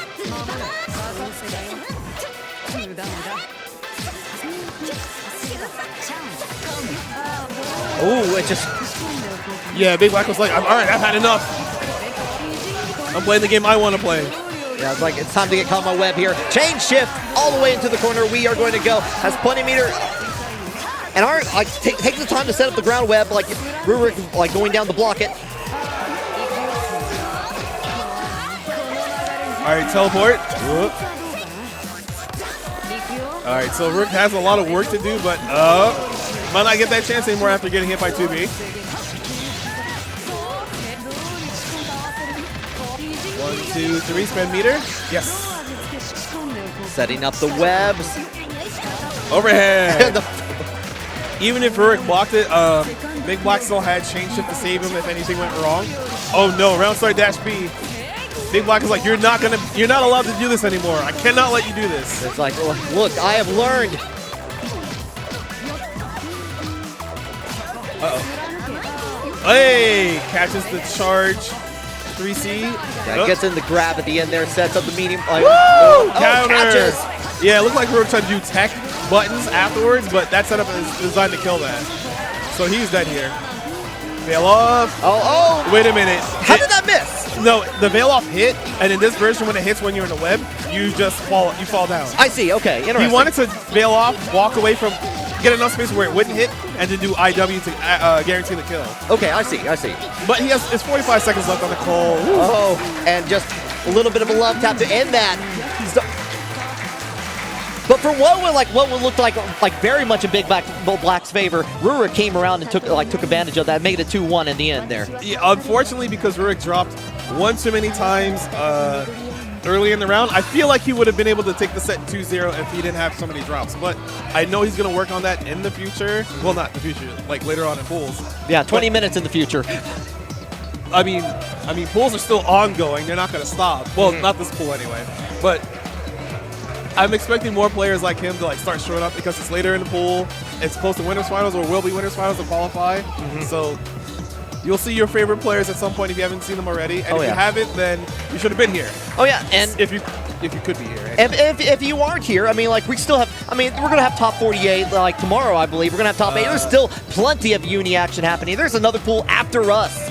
Is there? I believe so. I need to double check that. Yeah, you're right. Okay, there should be one more pool after us. Consult your local Twitter schedule if you need to. So. I'm pretty sure there's an exclamation point bracket, exclamation point schedule somewhere in the chat, so you can get to using that and you can see what's going on. Yeah, if you're watching live, you know the commands. All right. Okay.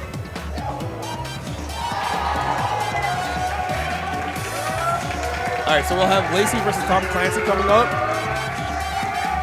In case you can't hear, there's a bunch of so over on the other side, Melty Blood is being played, and Hardbread and N2L just played each other, and I'm pretty sure Hardbread just won because the crowd did a common occurrence of a saying that you would hear in certain parts of New York. So that's how you know when New York wins, that sound is being made. You hear it everywhere now. Everywhere is part of New York. So who do we have coming up here? It looks like we have the real Tom Clancy and Lacey. Okay. So hopefully everybody is, they're situated or calming themselves down, trying to see what's going on. Like, all right, Melted Blood's cool over there. That's another thing. Like as we're trying to shift from online to offline, that's something. If you're hearing someone go, "Let's go," and like on the other side of the room, like, and you're the only one there, you might need to talk to someone about that. That's true. Or you need to replace your walls or something. Yeah, you gotta soundproof your walls a little bit better. Yeah. Unless you can't. I mean, you can buy what's it called? There's those eggshell crate or something like that. Yeah. You just you can put them up on hangers on your wall so that way the sound gets isolated. Right. And bonus, you can start a podcast afterwards. So, I mean, you need a sponsor if you want to do a podcast. You need like a bed sponsor, a pillow sponsor. Definitely something delivering food to your doorstep every 2 weeks. DoorDash, Uber Eats. We're not sponsored by any of those, but I'm just giving out examples. Yeah, exactly. They can sponsor us, and we can, shill for them for free, but until then, they got to pay. Yeah, no, like, come to us. All right, both players seem like they're ready now. We're going with the phone on. Glacy with the phone on. Hyde, real Tom Clancy. Is this still a button check? Looks like a button check to me. Why is this an extended button check? Just like sit there and enjoy the moment, I guess. I mean, I guess that's why there was that small pause when they came back to them. All right, looks like they're set up now. They're making sure everything works. Okay. Because if at first you're not sure, you're supposed to check before the match starts. Right. You can't go into the match and then be like, oh, it doesn't work. Oh, no. Oh, yeah, no, I was like, no, this is all part of my diabolical plan. No, you can't do that. You can't do that. We know the game. All right. They're both getting ready to go into it.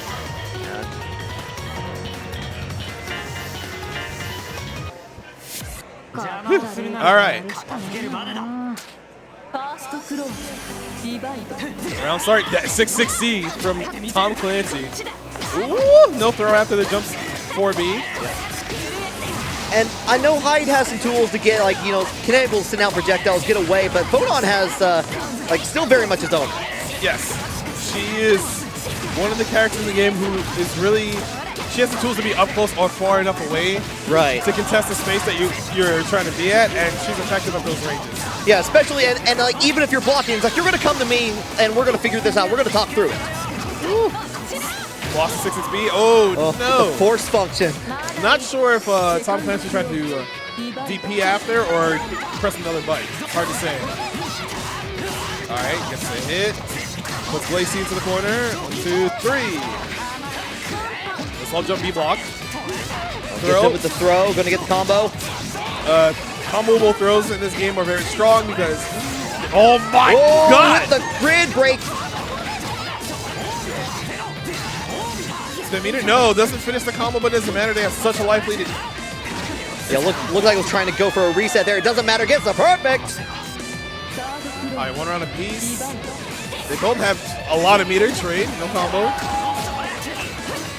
Oh yeah, like wait for the pause in that combo to take advantage in there. Phone on with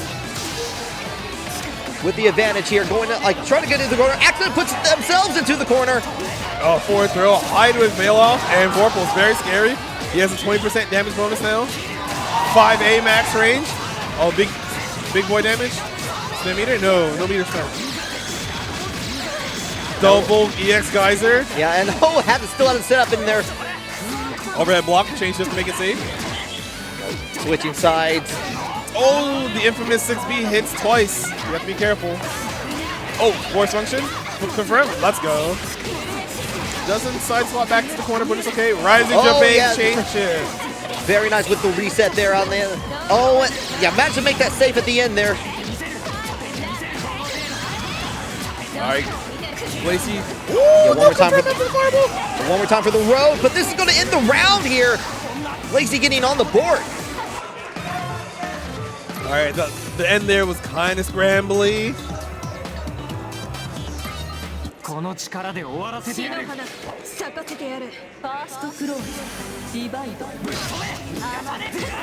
the long range of that to get advantage, getting all the way into the corner. Trying to go to the other side. Good block.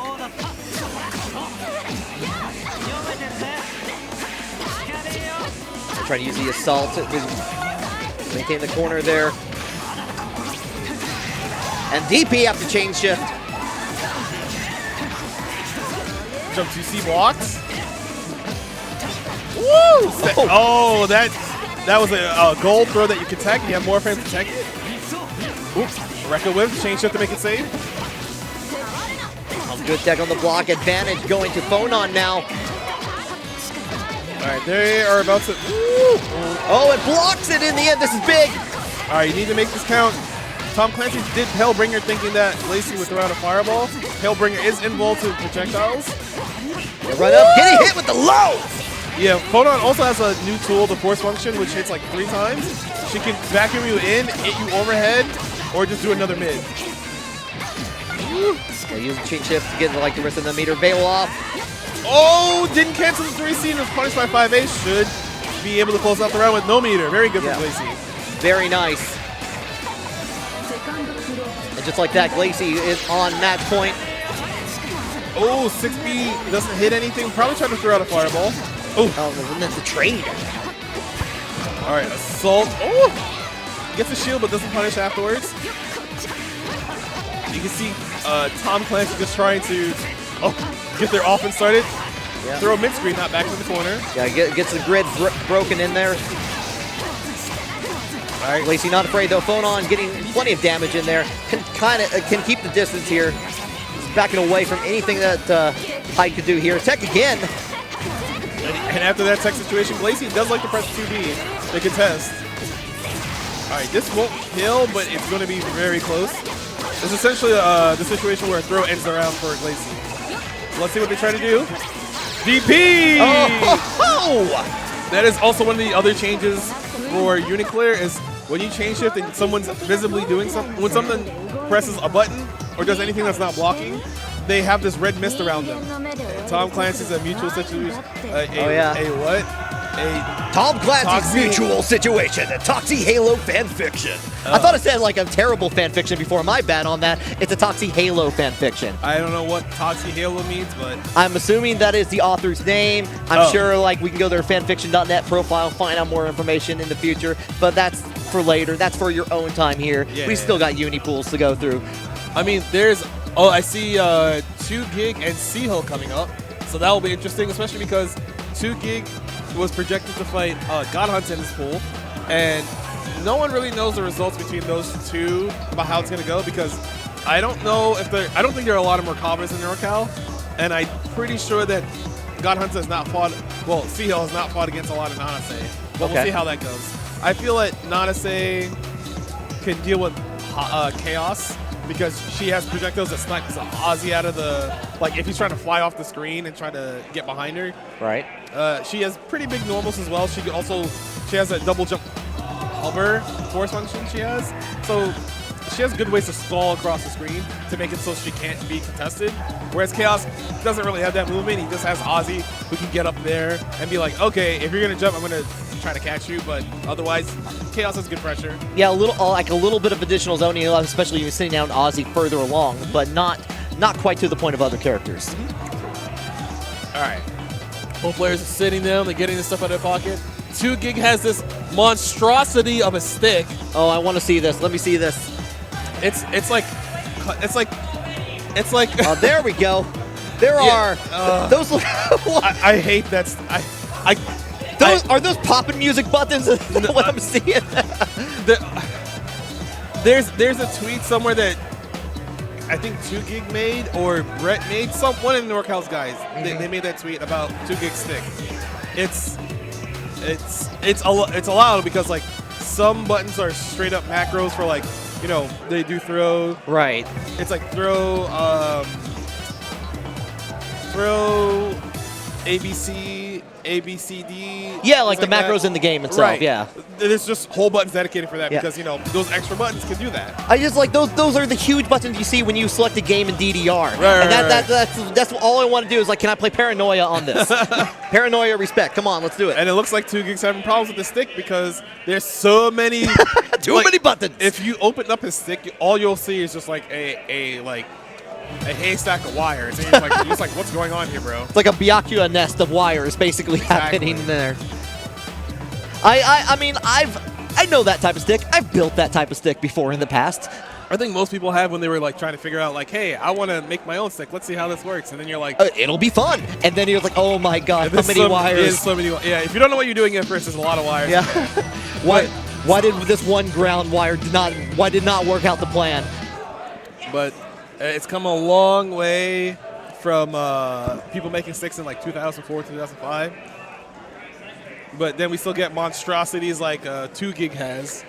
I'm all for all. I love all the monstrosity sticks. I love. I saw someone with the ThumbPad Pro where it's half a PlayStation controller with the 3D printed on it and the full stick. It's very nice.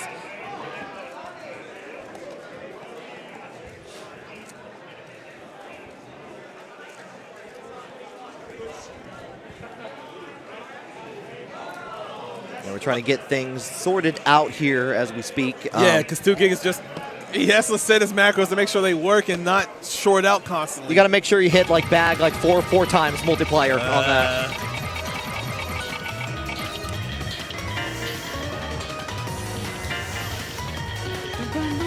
All right, well, all right, 2 Gig's ready. He's finally ready. He's finally set all his macros up. Yeah, we're good. We're making it happen here. Nanase versus Chaos. 2G combo versus C-Hill. Let's go.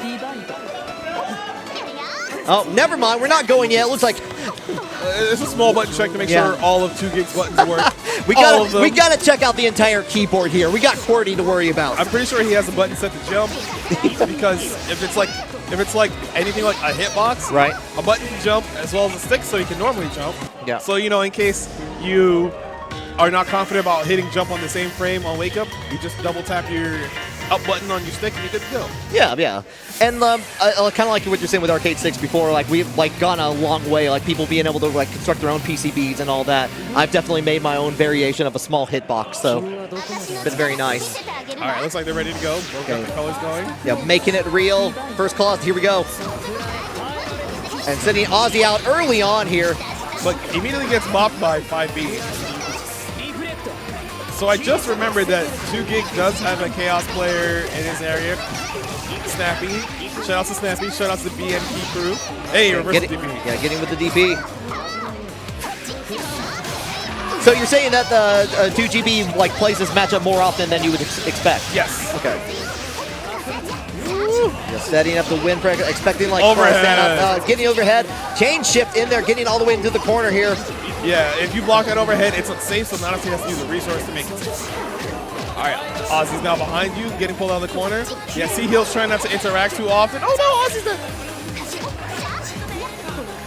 Back, just dashing back, full screen, waiting for Ozzy to come back. Get him, Ozzy. Oh, just yeah. Yeah, go away, Ozzy.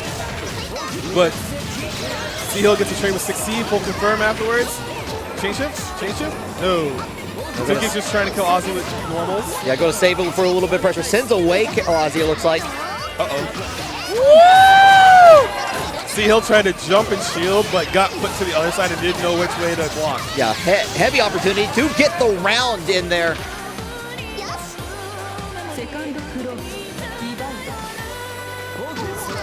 Started going forward, like saw Ozzy like moving forward. It's like, okay, now I'm gonna stop here.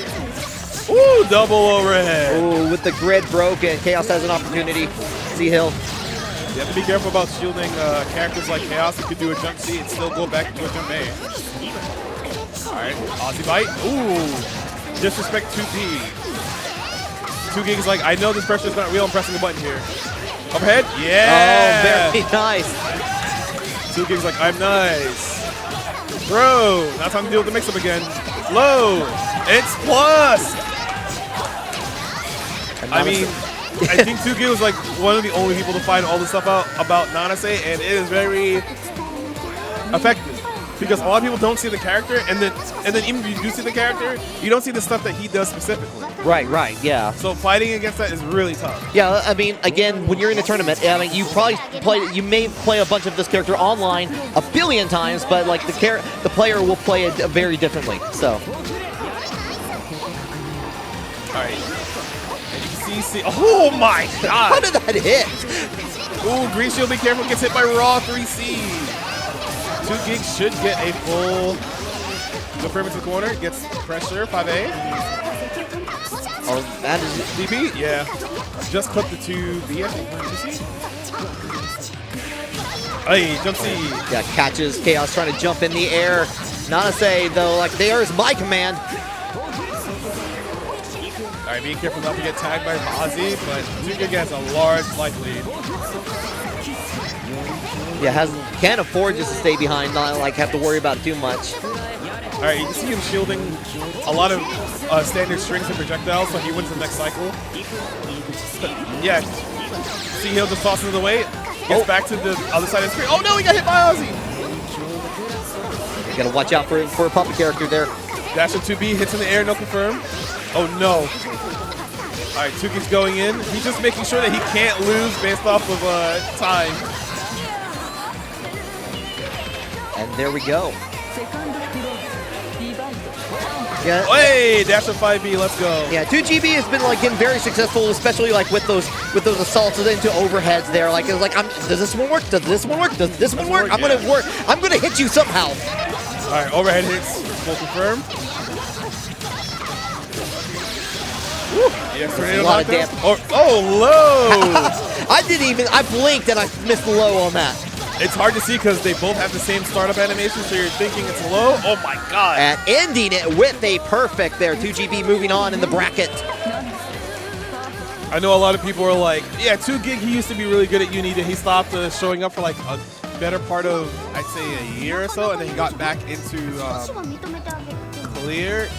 And he looked like he was doing pretty good when the pandemic happened. Right. And then I guess he just refined his playstyle with Nanase. Yeah. And it looks pretty strong. Yeah, I think I've definitely met a few players over here who have like kind of stopped playing during the pandemic, came back as soon as offline was happening again, like getting in a kind of what we were seeing. We're seeing a little bit of like rustiness happen, but I think that rust is slowly coming off at this point. So.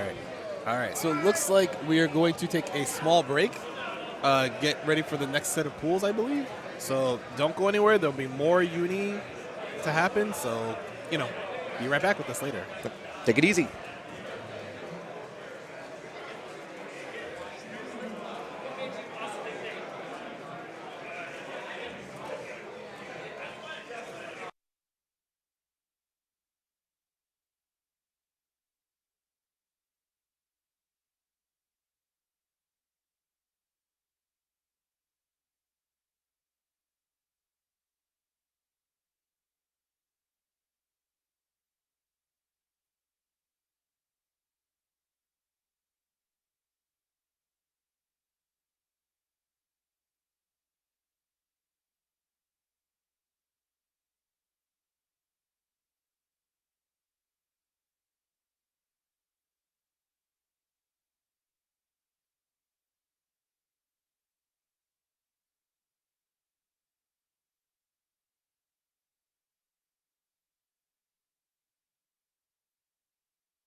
Welcome to Climax of Night 2021. This is the first major uni tournament since the pandemic hit and everything. We've got offline tournaments, lots of people out here. I'm Tari. I'm joined by Tabby.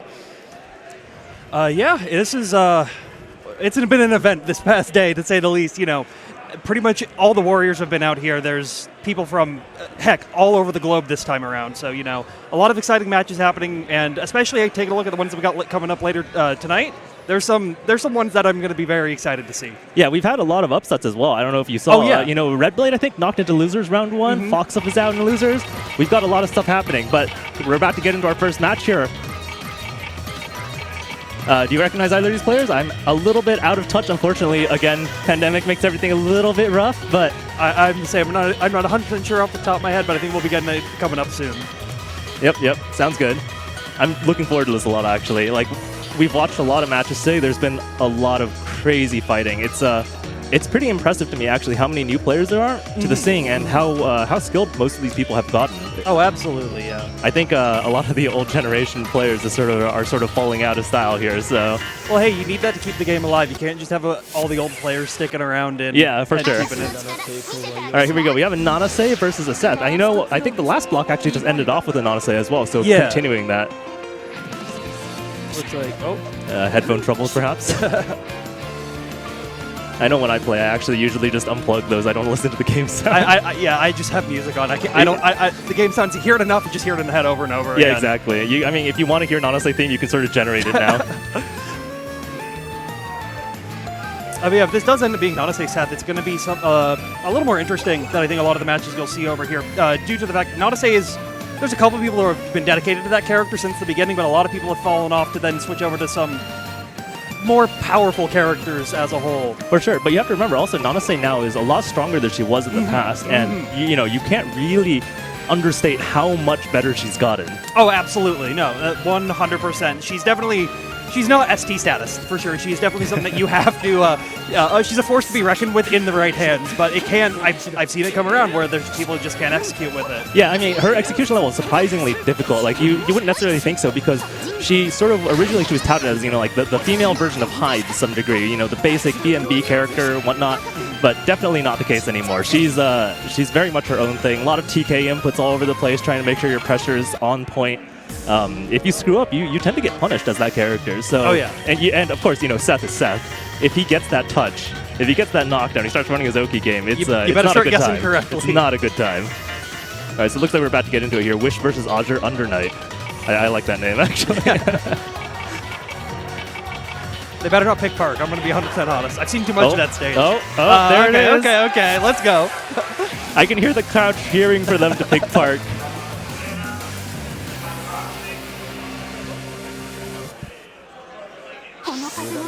I'm assuming they set their buttons already, so hopefully we're going straight into this one. There we go, nice run up forward here from Nanase. The fireball hits immediately TK. I wonder if that was just a hard read, but it's going to work out really well for Wish here. All right, running goes low. Oh, gets the rebeat pressure off.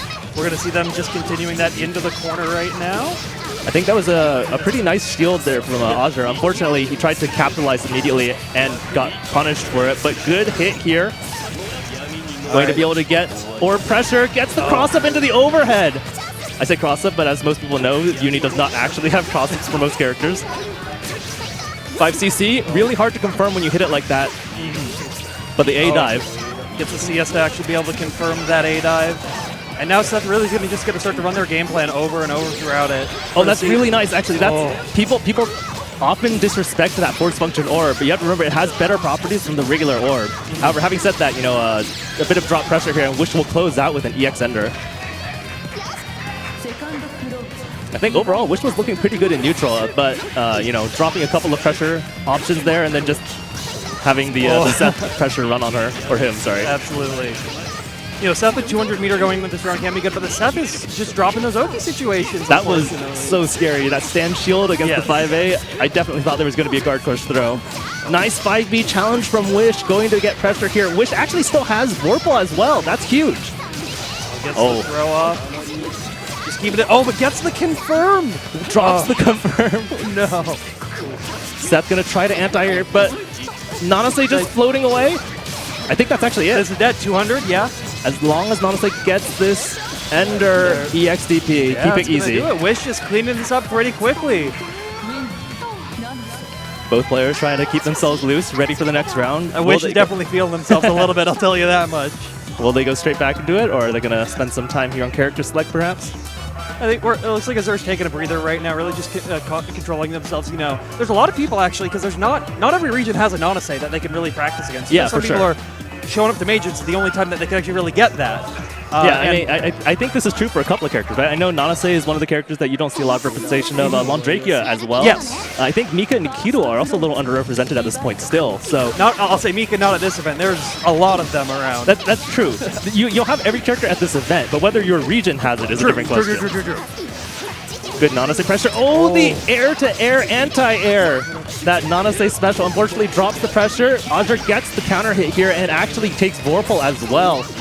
Going to get some A-dive pressure, tries to go for the cross the board. Good blocks over from Wish, but gets hit overhead eventually. The 6C ADP route. Nice blocks. Gets the CS out of there with the EXDP. And you know, for all those hits that Azure's been getting, Wish still with a massive life lead. This is looking pretty good though. Oh, did not get the reset and the throw tech. Oh, that should be it. Yep. That's going to do it. No meter needs to be spent as well. Going to be able to go right into that next round for 200. I'm curious, if Zep had a little bit more health, that first OTG state that happened might have mattered, but... Yes. It looks like Azur's going to get that hit, so hopefully we lead into something where Nanase can't block. Oh, but gets the air hit! Air DP. You don't see that very often, actually, as an air to air. Oh, the 2C whiff. Wish going to get the full punish. That's with Vorpal though and meter, so Nanase strips, very smart. Still gets hit by the wake up EX grabs. Oh Seth does not care. Keep it safe. EX fireballs out. EX Fireball actually punishing that orb placement. And it looks pretty good for Azure here to just close out. I think he has enough meter to do it. All right, and going on to game point here. If Wish takes this, I believe that's the whole set. But Azure with a pretty good chance. It's the run through, drops down, but no thing. Oh, the 5A hit. Very nice. Good recognition of that spacing. You can't block in the air in this game. So those normals doing a really good job. Stuffing it out. Trying to get those cross-up orbs, but again, they're not great. ADP from Nanase works out in her favor. Nanase trying to block this out. Gets counter hit into the orb. And a counter hit 2B. No follow-up. Gets the counter hit 5B. We're going to see them shove the Seth right back into the corner. Nanase. Nice CS to get out of there. EX command grab. Going to let them get this full combo. Not respecting CS on wake up is a risky option. Especially for Nanase. Let's see. EX orb gets placed that out. should be it. That should be it. Don't drop this. All right, Azure evening it up, going into the last game of the set. Bring it back 1-1. You know, Wish, I think, is a little upset there. I think there was some moments that they tried to do things, and I think the ADP may not have been on purpose, to be quite honest. Yeah, well, you know, the ADP is pretty good for Nanase. It's sort of on the level of, you know, like a Wagner ADP or an Akatsuki ADP, right? But you do have to use it sparingly. I think it was pretty good there, though, to be honest, right? Okay, because they traded. And a trade on Wake Up as Oki, where both players get knocked back and get up at the same time, I think you'd rather be in neutral against that than under pressure. That's totally fair, yeah. Wish thinking it over a bit here, trying to figure out what his game plan is. I think, honestly, he was doing pretty well. There were a couple of drop combos and, you know, mistakes in pressure. And, you know, as we said earlier on, as Nanase, when you make a mistake, it's pretty punishing. So looks like we're just going back to character select. Gotta get a new color. Maybe Wish decide they don't want to play on Park anymore, but... Oh, no, there it is. We're going right back, all right. It's random BGM, but it's probably still Nanase. You know, sometimes you just need that new music, you know, get that power up. Every now and then you run into a player who uses the music to decide what they're going to do. You follow the beat. Oh, it is a new song, all right. Interesting, just straight up a round start blink, gets through the fireball. Nice defense here from Wish. Good dash out, that's something a lot of players don't realize you can do against Seth. Nice hit from Wish, doesn't get the confirm, but does win Vorpal. The 2A! Gets the hit! Oh my goodness. The 2A into CS of all things. I will say that I don't feel like I've seen Wish doing a lot of strong Oki options as Nanase here. There's not a lot of TK pressure on on knockdown, which is one of her strengths for sure. Yeah, they're really just seeming to try to play neutral in this situation, which not to say definitely can play neutral, especially in the Seth matchup. But if you start playing it wrong, it doesn't end up working. Unfortunately, or fortunately for Wish, it started working there. Oh, that's going to kill. Definitely it. Very nice. Goodness. Good use of CS as well, getting that small amount of meter back before the round ends. You got to take what you can when you can. Not having to spend any meter to close out that round. It's a huge thing. Nice use of the upward fireball. Catches Seth in the sky and gets a knockdown to the corner. Early advantage going to Wish. There's the Oki. They gets VO'd out of there. Blocks the mix. Orb coming down. Gets the hit. I can't believe that Wish got that. That was crazy. Oh, okay. EXDP. Yep. Or sorry, EX grab. Seth with 0 meter though. That combo also generating nothing. But he finally gets the cross up. Going to be able to reset back into a similar situation in the corner. Seth really just want to keep that pressure going. Oh, goes for the 60C and ends up getting hit there. Wish really doing a good job there. I think that was actually a fuzzy two-way, right? You're waiting for that timing where the ADV will happen, but the drop on the fail-off, that could be huge. Seth with Wish, CS here Wish actually takes Warp on the last second there, prevents Seth from closing it out. That Vorpal cycle ticked over in the nick of time. Oh, that was... I'd like to say that was good thinking, but I don't know if we can say that for that situation. Yeah, I think there was definitely some probably not too small amount of luck involved there. Yes. But you got to pay attention to that Vorpal cycle at every single moment of the game, or else. I think Seth actually did have a chance where he did have the 100 meter, might have been able to CBO before it finished ticking over, but. Oh man, that would have required some very, very fast thinking. Absolutely, yeah. Especially being on stage, being back at your first major. A lot of people haven't played offline in these past 2 years. That pressure can get to you, and you just can't execute that when needed. Yeah, I mean, I think both players did a pretty good job there, right? Like that was a really close set. Absolutely, yeah. That was a. And I really like the adjustments Azure made on the second game. I think that was good. But again, Wish pulling it back together, not dropping as many things in the end. Also doing a really good job air to airing. Yes. Anti-airing and air to airing. Yes. Yeah, I think a lot of people actually forget Nanase is really strong in the sky. She has, she has one of the only air options that's actually air invulnerable. Yeah. All right, we have another match coming up. It's God Hunter versus Mouse. This should be pretty interesting. I wonder, I think God Hunter still plays Merkava, if I'm not mistaken. I heard that earlier they were people were saying God Hunter was playing a different character. I didn't hear who, but they were on someone else. And again, this is one of the wonderful surprises of coming out after 2 years. We have no idea what people are playing in a lot of situations here. All right, here we go. This should be pretty interesting. Is that a Lin cosplay? Because I'm pretty happy to see one of these. There have been a lot of people actually dressing up for various games here. I saw a bunch of Melty. Oh yeah. There's a couple of Melty. There's a Wagner cosplay running around. I know. I think Red Bleed was also dressed up. Yes. Yeah. Yeah, he was in his Gordo costume. At least early today. I don't know if he. That's that scythe that he's been carrying around is massive. Yes. Let's see. It is Merkava. Yep. Merkava versus Linne. Okay, I really respect the Linne outfit with the Linne character select. I feel like that doesn't happen too often. And will they go straight into it? It looks like they are going into it. Nice run under here from Mouse. Unfortunately, unable to actually get that anti-air. Now God Hunter getting some early game pressure. Linne with a lot of Vorpal, though. A lot of grid, rather. Gets the roll under. A couple of missed punishes here from Mouse, and God Hunter actually taking the first hit. Mouse does have the Vorpal cycle. That will be pretty useful, but you have to get in there for it to matter. Okay, that's going to be a DP. Oh, gets the counter hit as well. God Hunter has Vorpal, but does not have the meter to do anything with it. Dive kick. Dive kick. Welcome to Merkava. what else can you say? It's just dive kick. Just dive kick indeed. Both players spending their meter. Oh, the worm trying to get out, but Mouse appropriately reacts to it. Light Oki into the corner, and that should bring it out for this round. That was actually really interesting because the cycle was about to end, and Mouse thought, if I shield here, I'll definitely win the cycle. But the worm was a little bit too slow. Early hit here from God Hunter in the second round, going to push into the corner immediately with the 2-2C Oki. That was not low flight Oki. I think God Hunter might have missed that input. Mouse with a good mash out of the corner here. That is one of the strengths of Linne, like just having those quicker buttons and getting the reasonable damage off it, but God Hunter gets the counter hit. Rising jump B, falling jump B on Merkava is still a thing. Yep. It may have gotten nerfed, but it's still pretty good. Oh, very nice. He's going to get the Vorpal Cycle. He can. Oh, he didn't use it. He decided to just use meter. That's fine, too. Actually, I think if he did use the Vorpal Cycle, if he had CS there, he would have had the 200 meter to close out. I believe so, yeah, but EX Fireball, enough to do it. Oh, does Mouse have this? No, a miss. God Hunter unable to punish the green shield, though.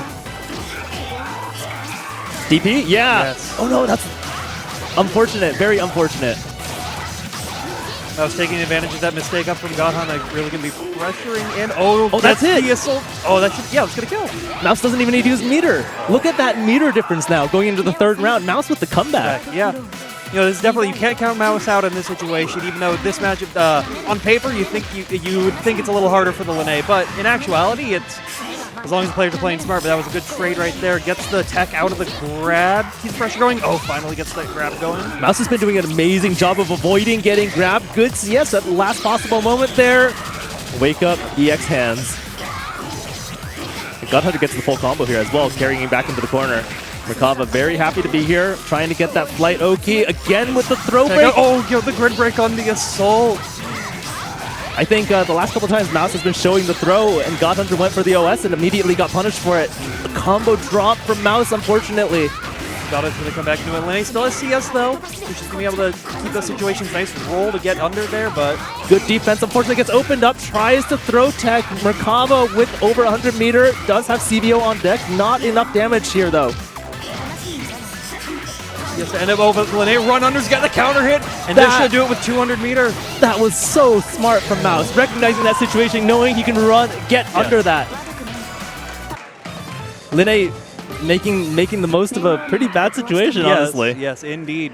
That escape was very much on point. I don't think I've seen anyone do that in, I don't know, maybe ever. Yeah, Mouse is really showing their knowledge. Seeming they must be playing this matchup a lot.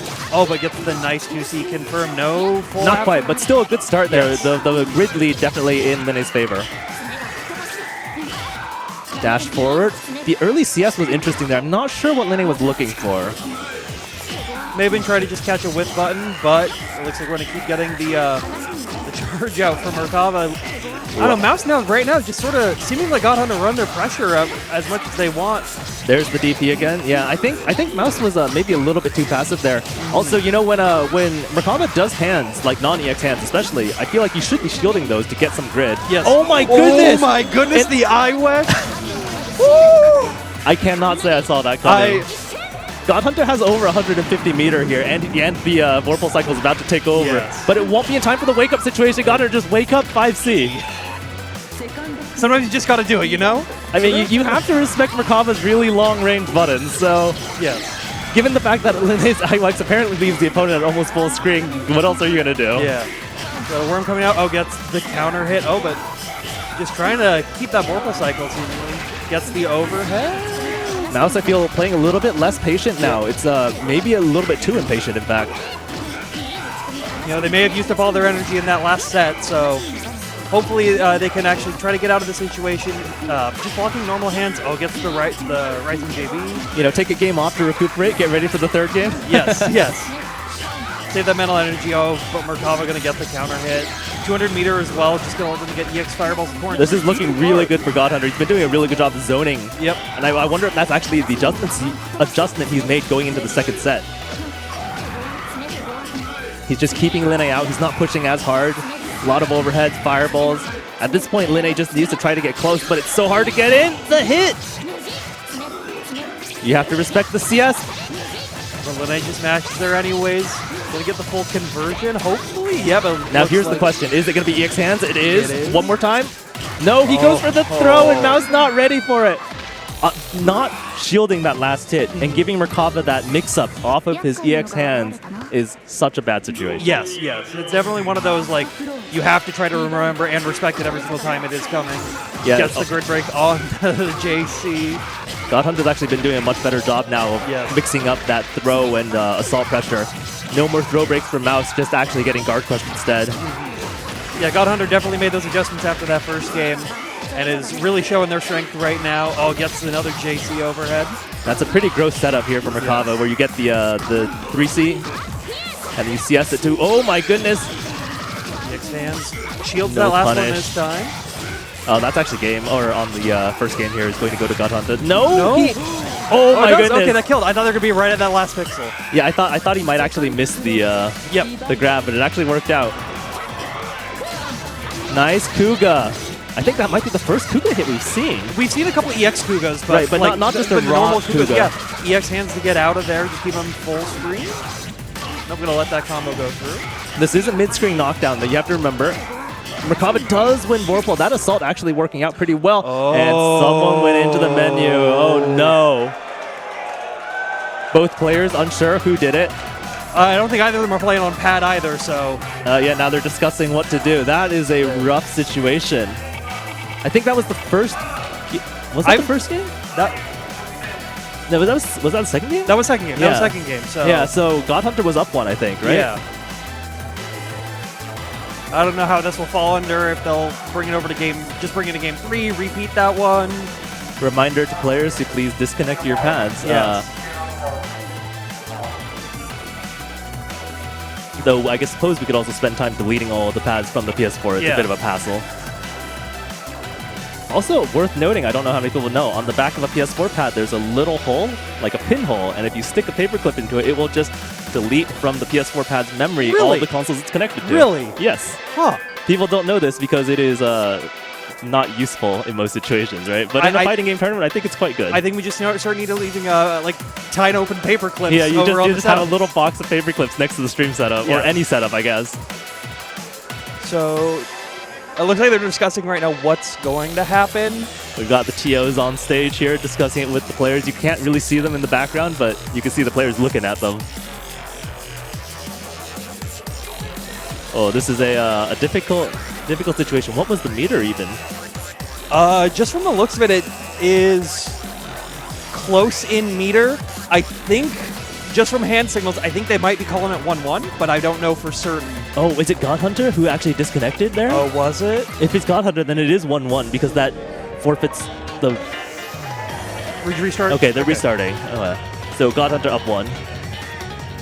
Or are they restarting the entire game?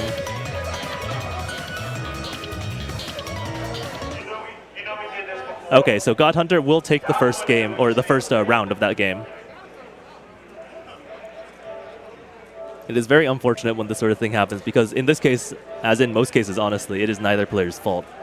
It is some third party trying to plug their pad in to play casuals or something somewhere and accidentally triggering the screen on the stream setup. From the looks of it, though, there wasn't any pads connected, so I think it was actually just a technical issue. Oh, maybe no. from the board not working. Oh, you know, one other issue we've been having today is this is actually a sort of common issue with PS4s, unfortunately, is unstable power. Yes. Where the happened to me this morning. Where your stick or whatever disconnects suddenly because the PS4 decides it doesn't have enough power to feed it. All right, I'd assume Gotham's just going to take this first round. Yeah. Yep. Are they going to work out the meter difference, or I think they might. Hopefully, I mean, they might just have it be where the Gotham burns the meter right at the end, but we get to watch a combo video real quick. Yeah. Oh, the A hand starter into the dive kick. Let's go. No meter difference here, and just gonna throw. So God Hunter takes almost 200 meter into round 2. Interesting. And I assume they're just gonna play it from here. Yep. Yep, it's from the looks they're gonna play it here. So God Hunter getting that early pressure start, trying to get Lene to push there, but not gets the grab. EX fireball. Keeping them full screen. You know, God Hunter really showing that the mouse having difficulty once they're in that full screen. Oh, that's really unfortunate. I saw mouse push the button like a 2B or something, but it just lost out on timing to Merkava. Nice attempt at the rising button, air to air. Unfortunately, doesn't get it and gets guard crushed.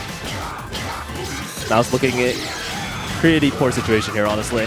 Yeah, you know, that stoppage may have actually like really hurt any kind of flow that they were having, but you know, we still got time left over to see. Oh, and that's gonna the empty assault low. God Hunter actually dropping that confirm. Mouse with one last chance to do something here, but it's really rough. God Hunter wins the Vorpal cycle as well and does 5C, CS 5C, and that will close it out. You know, sort of an unfortunate circumstance with the disconnect on there right in the middle of that second game, but it happens sometimes. You just have to roll with the punches when they come, I guess.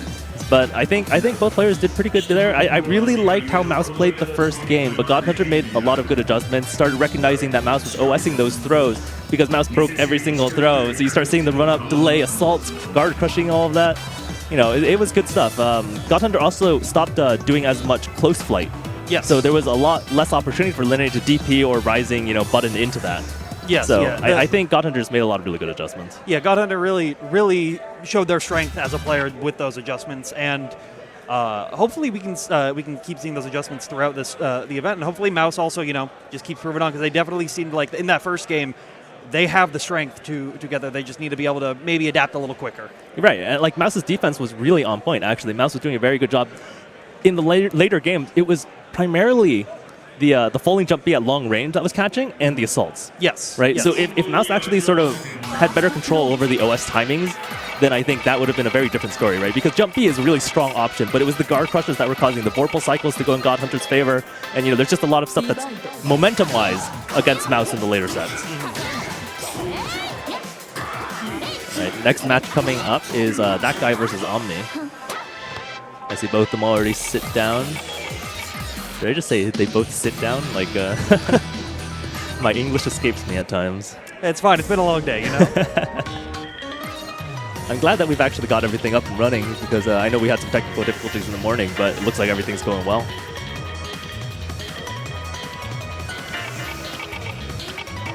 And yeah, you know, every game so far has been pretty close.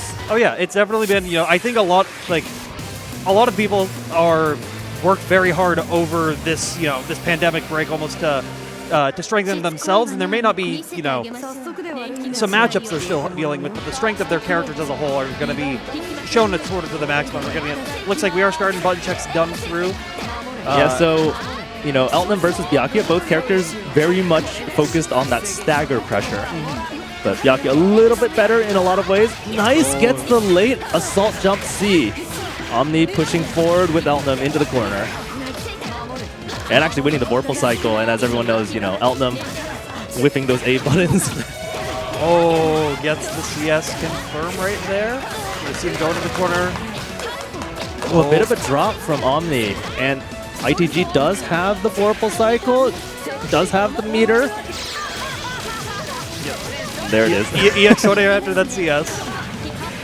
Oh, just shoots him against the grid break, and that should be able to clean it up right here, you know. That's actually really unfortunate for ITG, because he just burned his meter, now he has nothing. Yes. 25 meter. That's interesting. I'm surprised Omni actually EX entered there. Yeah, maybe they just wanted the easy confirm, didn't want to risk dropping it, you know. Yeah, I mean, I respect the option. You want to make sure you close out in tournament. Yes, especially, gets the low out of the JC. Want to keep him going into the corner. This looks a little bit familiar, huh? Yes, yes. Similar situations. ITG in a pretty bad spot again. Omni with that Vorpal and Oki. There's a 5B on Wake Up. Reload. Oh, that was a reload and a half, I'll tell you that. Gutsy option from Omni. ITG dashing forward. Very nice, the 5B. Oh, no confirm. Oh. Gunshot punish, and that should close out the first game. Omni's favor looking really strong right now. I think acknowledging, you know, yeah, that happened. You just got to let it go, move into the next round. You can't let those previous rounds get to you, especially, you know, at a tournament of this level, of players of this level. Just got to make your adaptations and see if you got everything working out. Omni still keeping up this strong early game pressure. Gets the dash through. ITG not fighting on any of this. Waits it out until it's his turn. Oh, he almost had the guard crush throw opportunity, didn't see it in time, but Byakuya does win Vorpal. Byakuya winning Vorpal is definitely not something you want, especially as an Eltnum. Gets the CS in, gets the TRM, but Eltnum gets out of it. And I think ITG was trying to fish for that guard crush throw this time. Unfortunately, didn't get it, gets punished in fact, loses the Vorpal cycle. Respecting the over that an air throw? I wonder if Omni was reading an up back shield or something. That's an interesting option. ITG still going to win Vorpal. Took a hit there, took 2 hits. Gets thrown. Omni just pushing as hard as possible, disrespecting this CS and meter. And once again, we see CS into EX, whatever that move is called. Yeah, Sore, right? Yeah, it's Sore. Is that actually the name of the move? No, it's called it's a full sentence. It's all of Byakuya's moves have crazy sentence names, so. Oh, nice 5A, no confirm, unfortunate. That's one of Byakuya's greatest strengths, that 5A, 5B anti-air confirm. Oh, Omni gets the drop on that conversion. Byakuya with the counter hit. Oh, that might close out. You know, ITG does have CVO on deck as well, but I don't even know if he needs to use it because the timer's down to 7 seconds. He can just time out. Just walking away, and that'll be it. Omni forced to block the web for a moment, and that will waste that final second. Good call from Omni as well. You know, there are some players who would try to get that like EX gun just to try to squeeze that round up potentially, but Omni recognizing that it's a very high risk situation and then keep the meter going into it. Both players, gets hit with the overhead 3C. Oh, nice anti-air. Immediate 3C here from Omni. Into the Warple, into the VO, trying to make sure you can win the next cycle. Unfortunately, ITG, really good hit again. ITG gonna push into the corner. Should end this in super to burn out the rest of this VO. Yep. You see Web Oki. He wins the Vorpal cycle, going to be able to make use of CS to make sure he stays safe. 2A, Omni. Gets the side swap as well. Very nice conversion. Misses the active reload there, and the web. The classic Byakuya pseudo reversal. Wake up EX command grab. Actually working out because Omni shielded on wake up and the throw. There is no web to confirm. Omni, one touch. But Omni does win. Vorpal immediately makes use of it. Takes his turn back. Byakuya just going to try to lame it out for the next 15 seconds. Not making any risks, but...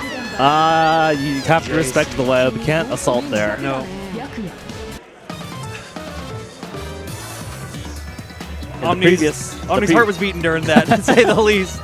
The previous time that situation showed up, Omni actually did the gunshot into EX gunshot, and that punished Byakuya on the way down. But unfortunately, I don't know that Omni had enough time or spacing to make that work this time. ITG with a strong opening hit. I think this is the first round she's actually won the opening hit on. Yes, yeah. Immediately into the corner. ITG almost getting counter hit by the 3C from Elton, but not quite. Elton are taking the Vorpal cycle after that situation. Just keeping the stagger pressure going. Goes for run up throw. Trying to side swap there. He's keeping a mid screen. Omni recognizing that ITG is just being extremely patient right now. In fact, so patient that Omni wins the next Vorpal cycle again. Oh, 2A, very good. The late 2A conversion. This Vorpal cycle was ticking over. You know, Omni was not going to win that cycle until he got this hit. Yes. Keep the pressure, gets the grid break throw. EX web out of there. Just gonna zone him out with guns. EX got nothing, but gets the reload. Oh, nice. Low after the run up. You know, this is one of those situations where you look at it and you say ITG had very low health, and he spent the only meter he had on that attempt with the command grab. It's I think it shows to some degree that ITG felt like he might have had a chance to come back there. Gets the grid break off that TRM. Oh, Goes back low good. This is definitely Omni showing off their strengths right now. Yeah, the other way you could read what ITG did there was an act of desperation, yes. right? So. Yes. Oh, that's it. Gets the B grab. And the crowd is popping off. We've got right like now. 10 people on stage hugging.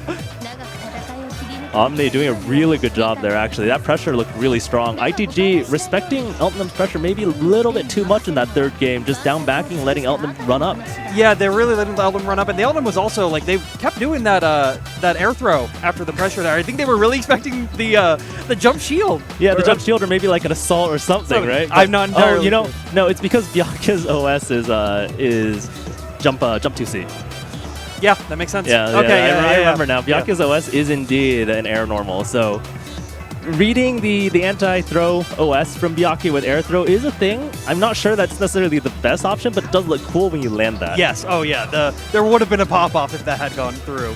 There definitely would have been a pop-off. Omni, I think, actually, all those air throws showing that Omni was feeling himself pretty well. Yes, Omni, you know, especially with that pop-off, Omni worked for that. They definitely were showing their strengths, really just keeping that pressure down on the Byakuya. Yeah, I really like actually that Omni recognized, I think, fairly quickly in that third game, right? Omni was doing pressure, you know, doing slow 2B, stagger pressure, rebeat, and you can see ITG is not biting on anything. You don't see any shields, you don't see any motion from ITG. So Omni recognized pretty quickly and just started going for the throws, and I think that was an important adaptation very early on in that set. And yeah, I mean, I think I feel like ITG sort of was playing on the back foot for all 3 games, even though, you know, it was ITG did make a comeback, but it felt a little harrowing for him. Yes, I think ITG went into this, has gone into this trying to capitalize on opponents' mistakes, which playing Byakuya, you can definitely do that, and it definitely rewards you for doing that. But if you're playing against someone who can recognize that you're trying to play off of their weaknesses, then they're gonna mix up their weaknesses. They're gonna just not allow those situations to happen. And if you're just gonna hold down back, I'm just gonna throw you. Yeah, and I think also it was a little bit hard maybe for ITG to get a good read on Omni, right? Because one of the few times that ITG went for that assault early on, you know, immediately you see the 3C come out from Omni and land that counter hit. And I mean, 3C counter hit from Elton, pretty good starter. Also gets the side swap back into the corner. There's a lot of good decision making on Omni's part that actually pays off in the long run. I think not just from getting hits, but also from making it difficult for the opponent to get a good read on you. Yes, yeah. All right, we've got Argon Ross versus Elemental coming up. This is more OG players showing up. I think actually a lot of the older generation of players are just completely out of the tournament already, which is pretty crazy. That's what it seems. There's a couple that made it through, but a lot of them had to play each other to just make it out. All right, I remember actually the other upset, I think Squish is also in losers now. Really? Yeah, I think Squish got knocked out pretty early from winner's side as well. All right, Argon Ross with one of those terrible world colors. At least it's not the all gold one. That just hurts my eyes. Yeah. I don't know if this one's really much better. All right, dash B, round start. The World Classic, clapping, gets the low, Argon pushing towards the corner. Gun trying to keep him out, but the wall getting in. That was really scary. I saw the green shield from Elemental. I thought Argon might go for a B grab. Didn't recognize it in time, though. Keeping the pressure, but Argon Rose keeping that defense down. Oh, gets the counter hit. I think he actually might win the Vorpal cycle. No, at the last moment, Elemental's combo goes far enough to win the cycle. Argon needs to be sort of careful there. That was probably not the force function that Elton wanted. No. Just gonna keep the pressure going in. The last time they missed that active reload, but they get it this time. 2A, 2A. Do it. Going to have to CVO to do this. Yeah, that was unfortunate, but it works out. 0 meter going to the next round. Argon sitting on 200. I don't know how much of a difference it'll make, but something to keep an eye out for. I don't think it'll be that difficult, especially for the Eltnum, but you know, sometimes you just got to take those confirms when you can get them. Right, because you know the thing about World's meter is it's not necessarily the biggest threat in pressure. It just lets him extend. Oh, that's unfortunate. Argon went for the reversal EX grab. Elton with the dash B going straight over it. Combo drop, but gets the B grab reset. Tries to reset again off of the side swap. Elemental, a lot of cheeky decision making here.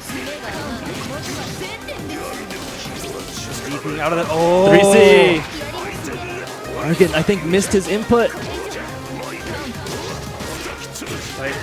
Argon just trying to stay alive at this point, trying to keep the pressure down. Elemental's really kind of letting them do their thing at this point. Oh no, big drop from Argon. Scary green shield. Nice shield from Argon, that might be it. Not close enough.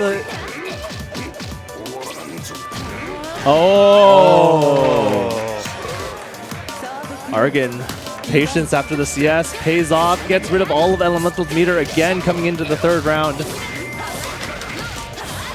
Elemental really just keeping the pressure into the corner. Oh. EX is out of there, just trying to maintain that Vorpal cycle here. Argon does win the cycle. Belly flop, gets DP'd. Bail off. Out of there. Argon trying to make something happen, but Elemental just down backing. As I say that, though, that's actually a pretty big swing in damage. That's going to be almost 4K. Just about, yeah, 3950. And see, Wall taking the CS out of there, but EX Gun to just ignore anything that's coming up. The decision from Elemental to do a bad combo, basically, to get the side swap into the corner. I don't know if that's going to pay off. Argon gets the Vorpal cycle, has the meter, just needs one touch, and he gets it. Doesn't get the confirm, though. Oh, goodness. This is... Back dash caught by dash B. And Argon taking the first game. That was looking pretty good for Elemental. It was up until those last moments. Once Argon Roast really got their mind into this matchup and just kept playing slowly, trying to get in, and eventually getting those. Similar to last round, Argon is going to try to be letting Elemental make the mistakes here while they capitalize on it, which is also why you can see Elemental not doing a lot of stagger pressure because they're not risking getting 360. Exactly, yeah, you're definitely right about that. Argon, as you said, though, capitalizing on any of these situations, the assault counter hit, this counter hit at meaty. I'm sort of curious what Elemental went for on Wake Up, actually. Ooh, another stagger string from Argon. Everything seems to be paying off for him. Gunshot. No confirm from Elemental. Oh, that's a funny option. Wow, that worked out. I wasn't expecting that to work. I'm going to be 100% honest. I'm a little surprised. Which Eldon keeping the pressure on. Creeping out. Oh. Elemental does have the Vorpal cycle still. Both players at high meter. EX grab out of there. And it was a grid crush as well. Elemental on a little bit of life, but gets that low hit, so we're going to see them go all the way back to the corner. Is he going to go for the veil off? No, he does not. I'm actually not sure if he could have done it there. Gets the assault! That actually might close out. This is ridiculous.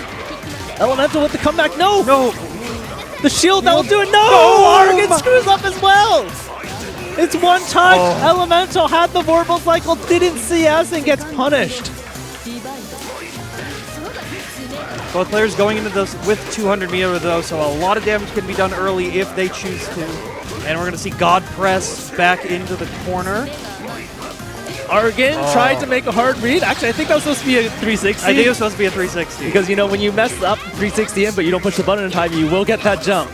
Nice dash up with the grab, keeping the pressure. If nothing else, I think Argon should feel pretty good about that 360 decision, though, because Elemental did not move. Oh my goodness! Tries to rock out of there, but Elemental. Again! I think Elemental, I'm not sure what the decision making is behind those jump Cs. I think maybe it's just the thought, Elton now can do a lot of that sort of cheeky air-to-air option, jump C into ADP, into backflips or whatever. But if you get shielded on that jump C, you get nothing. Yeah. And that's going to do it. Argon taking it 2-0. You can see Argon shaking his head a little bit. A couple of misinputs on his part, probably not too happy about that, but he did take the game, and it was a clean 2-0, so I think he should feel pretty good about it. Yeah, it was definitely Elemental, they played well. They knew what they were supposed to do, but Argon just kept playing that defense. So it's the opposite of what literally, like I said earlier, what happened that last match, where Argon was just letting Elemental make the mistakes. Yeah. Yeah, I think Elemental definitely had a good game plan, and when you looked at that first game, Elemental's pressure was really strong, and he was pushing. He was actually walking all over Argon, right? Yes. Every hit was landing, every single mix-up was working, but Argon just lasted out through all of it, got a couple of important hits, and then once Argon's pressure came out, and he actually, I think, there's an adjustment period, right, where Argon's looking and seeing what's happening, and once that's done, download it. Yes. Yeah, so that was a little unfortunate, I think, for Elemental. Didn't manage to adjust in return back to Argon, but that's the game. That's what happens. All right. This is that pool that I've been looking at, and I've been waiting for these matches. So we got Jushichi versus Star coming up here. This pool is kind of crazy. You could pick half of this pool, and they would be like winner side top 48 at the end of the day. Yeah, I think it is. I think it actually says quite a lot that so far out of the 3 matches we've seen, 2 of them went to the very last game already, right? It's like the skill level is not massively different between all the players here. Mm-hmm. So it's pretty interesting. It'll be very interesting to see the result of this as well. But you've got a lot of pretty well-known players in here, and people are just dying all over the place. So I would not bet money on anything right now. I think if you are betting on this, that is that's a poor gambling decision. There's probably better ones you could be making. I think somebody actually made bracket predictions earlier in the day, and after the first pool, they got every single prediction wrong. Oh my goodness. All right, so this is most likely probably going to end up being Gordokotsky. I don't think they would be wanting to switch in this situation, but that's what we'll have to see. This is one of those matchups that is not great for Gord, actually, I think it was. Or no, was it Akatsuki? I don't remember. It's been so long since I last played. It can be good for the Akatsuki.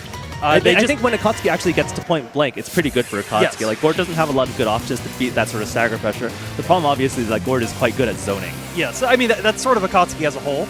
He wants to get in, and these characters, you know, Gord 5C and Force Function just keeping them out. The better Force Function in this version of the game, I think, makes a pretty big difference as well. And you cannot understate how good Gord's backdash is. Oh yeah, Gord has one of those really good backdashes, and so does Akatsuki. You have to think of that. Oh, gets the Rekka starter, being able to get that full punish into the combo. What's it going to be?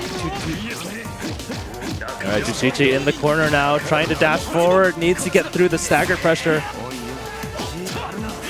Delayed 5A.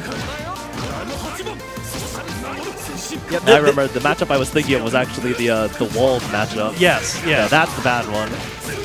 All right, here we go. Gord dropped combo, no punish from Jushichi, and that's actually that's a big swing back in Star's favor.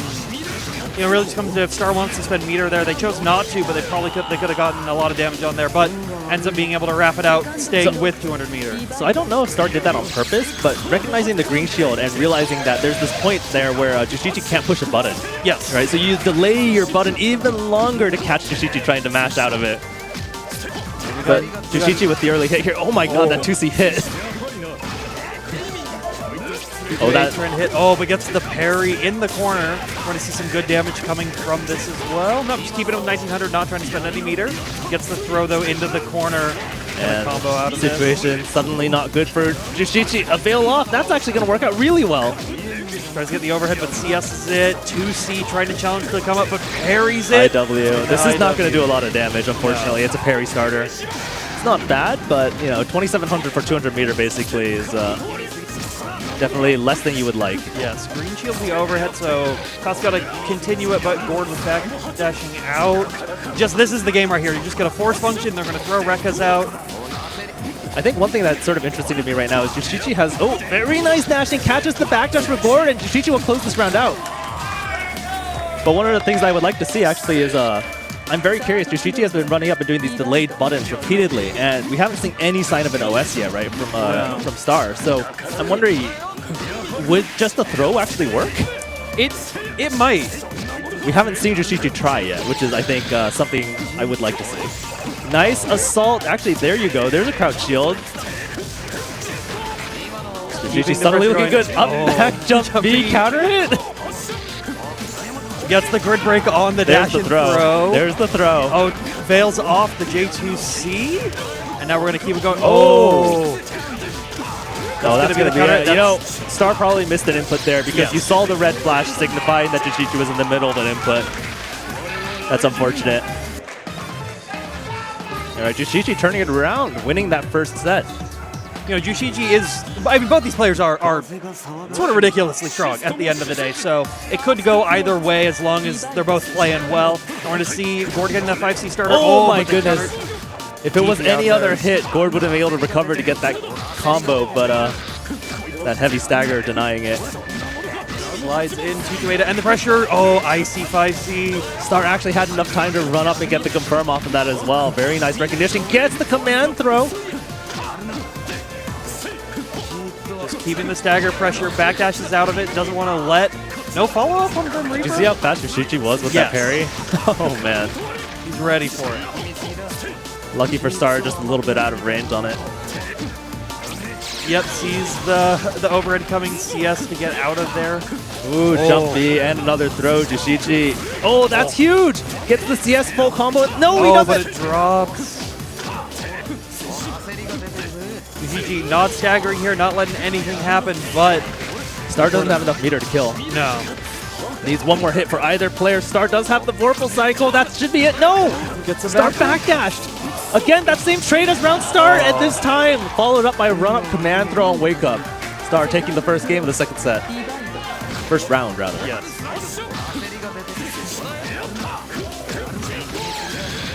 Nice EX fireball after that, trying to keep it safe. Gordo just using 5C with a rebeat, you know, keeping themselves safe. Good shielding here from Jushichi, though, trying to make sure that he doesn't lose that Vorpal cycle. Unfortunately, Star was able to get one hit, which sealed the deal. Oh, the anti-air 2C working out well for Star, going to burn the meter. Secure the Vorpal cycle. All right, DP reversal. offset. Allowing that to happen again. Gordo with the parries the low. Want to see that get all the way into the corner. Jushichi doing a really good job with these parries so far. Nice job reading the green shield as well. CS is in there. Again, just keeping that safe. Gets the low hit again. Drop? No drop. VO out of there. And that's going to be a big combo for Star, putting him into... It's going to be a IWEX here, maybe? No, he's actually just going to save the meter, try to close it out. Now both players, one touch. We've seen this a couple of times already. A very close ending. Gordo with the Vorpal. DP's out of the Gordo overhead. That's the first one we've seen from Jushichi mid-block screen. I think that was a good time to do it. This brings it up to game point for Jushichi now. Star really needing to work to keep their winner side alive. Jushichi with a good stagger pressure option here. Going to push into the corner. 2C. Gordo 2C has been doing a lot of work for Star. CS on wake up, trying to get Gordo to press anything. There it is again. 2C. But the drop, or let's like to call it the American reset to get it back. No, this is a lot of damage. Oh yeah. This. I think that's just I think this kills. Yep. Very nice from Star. Good conversion off of that reset. And we're going into that last game again, just like so many of the other ones we've seen. Last game, and it's a lot of these are going to last game and last touch at the same time. That's true. Last game, last round. Round start fireball worked out for Jushichi. A little bit of damage on the board. Salt JB just continuing that stagger pressure, but gets the throw. Yeah, Star is really not OSing very much here. Jushichi finally getting that throw. Wins the Vorpal cycle as well. Going to push back in. Gets another throw. And another one. There's the counter hit, close B. That's going to be it. Jushichi with a perfect to start the third game. Jushichi on point with a perfect. Star's mental, might be hurt from this, but we're going to get the 2-2A counter hit off of, after that 2C. I like this conversion. 3,200 off of that. That's pretty good. He waits the parry! Jushichi finally does not get the parry to go in his favor. Nice shield on the second overhead. Jushichi going to turn this around and put Star back into the corner. But Star 200 meter and Vorpal. Yes. Let's see it. Nothing from the Vorpal didn't get anything. Star. I was about to say, Star actually securing that Vorpal cycle, but gets hit by a Tatsu. And now we're going to see 2-2C. Okay. 2-2C out of there. Parry. Nice parry. This will not kill. EX grab. Command. 200 meter on Akatsuki though. Anything happen? VO out of there. EX fireball. Jushichi EX fireball again. One more EX on deck if he wants it. He gets the overhead, but you can't get the fireball. Throw tech finally coming through. Jushichi with the Vorpal. He does get the low! You could see Star reeling back in his seat. That was so close at the end. And like we were saying, it's those last game, last sets happening all through. I think that's going to be the story. Yeah, Star definitely had a chance to take it to the last round of that game there, but oh man, those situations didn't work out. I think actually at the very end there, right? I think Star whiffed that green shield, and then I think he whiffed the shield, and then he didn't recover in time to avoid getting guard crush from the low. Yes, and that was actually pretty crazy because Jushichi didn't even push the button immediately. He landed, and then there was a moment where it was like, Star might be okay, and then the 2B comes out and guard crushes. Oh, man. It was definitely a good read from Jushichi there. Really, I wouldn't have done that. I'm going to be real. I would have just let that go through. He got that Vorpal cycle, and then he just used it, and he closed out the game with it. I mean, what more uni of a way can you close out a game, honestly? All right, and it looks like we got people setting up over there. It is... I recognize one of those players. Uno's up there right now, and then I can't read the name on the back of the other person's shirt, unfortunately. But I can talk about Uno. Splinkman? Sure. Okay, interesting. Uno is one of the other Oregon players who actually made it out here. Also another Enkidu player. So definitely I may have some bias in this. I'm just going to be keeping it 100%. I'm pretty happy to see an Enkidu. We haven't seen any yet. Yeah, there's been a lot in the casuals, throughout the day. In pools earlier, I saw a lot of them. It's definitely a character, and I think a lot of newer players are picking up that character as well because they haven't had to deal with the Enkidu bottom 1 memes for the past couple years. Oh, I remember those days. Yeah.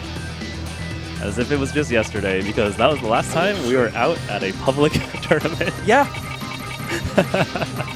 I think it's true, right? The last major was a Unist major. No, wasn't Ascension? Was it Anime Ascension? Ascension was Unist. It was the last Unist tournament, I think. Was it at Super TSB? Because there was a Super TSB right before, because that was like the last Grand Blue. But I don't know if they were running. I don't know, because UNICLR came out right after Anime Ascension, I think, which is why Anime Ascension was the last Unist tournament.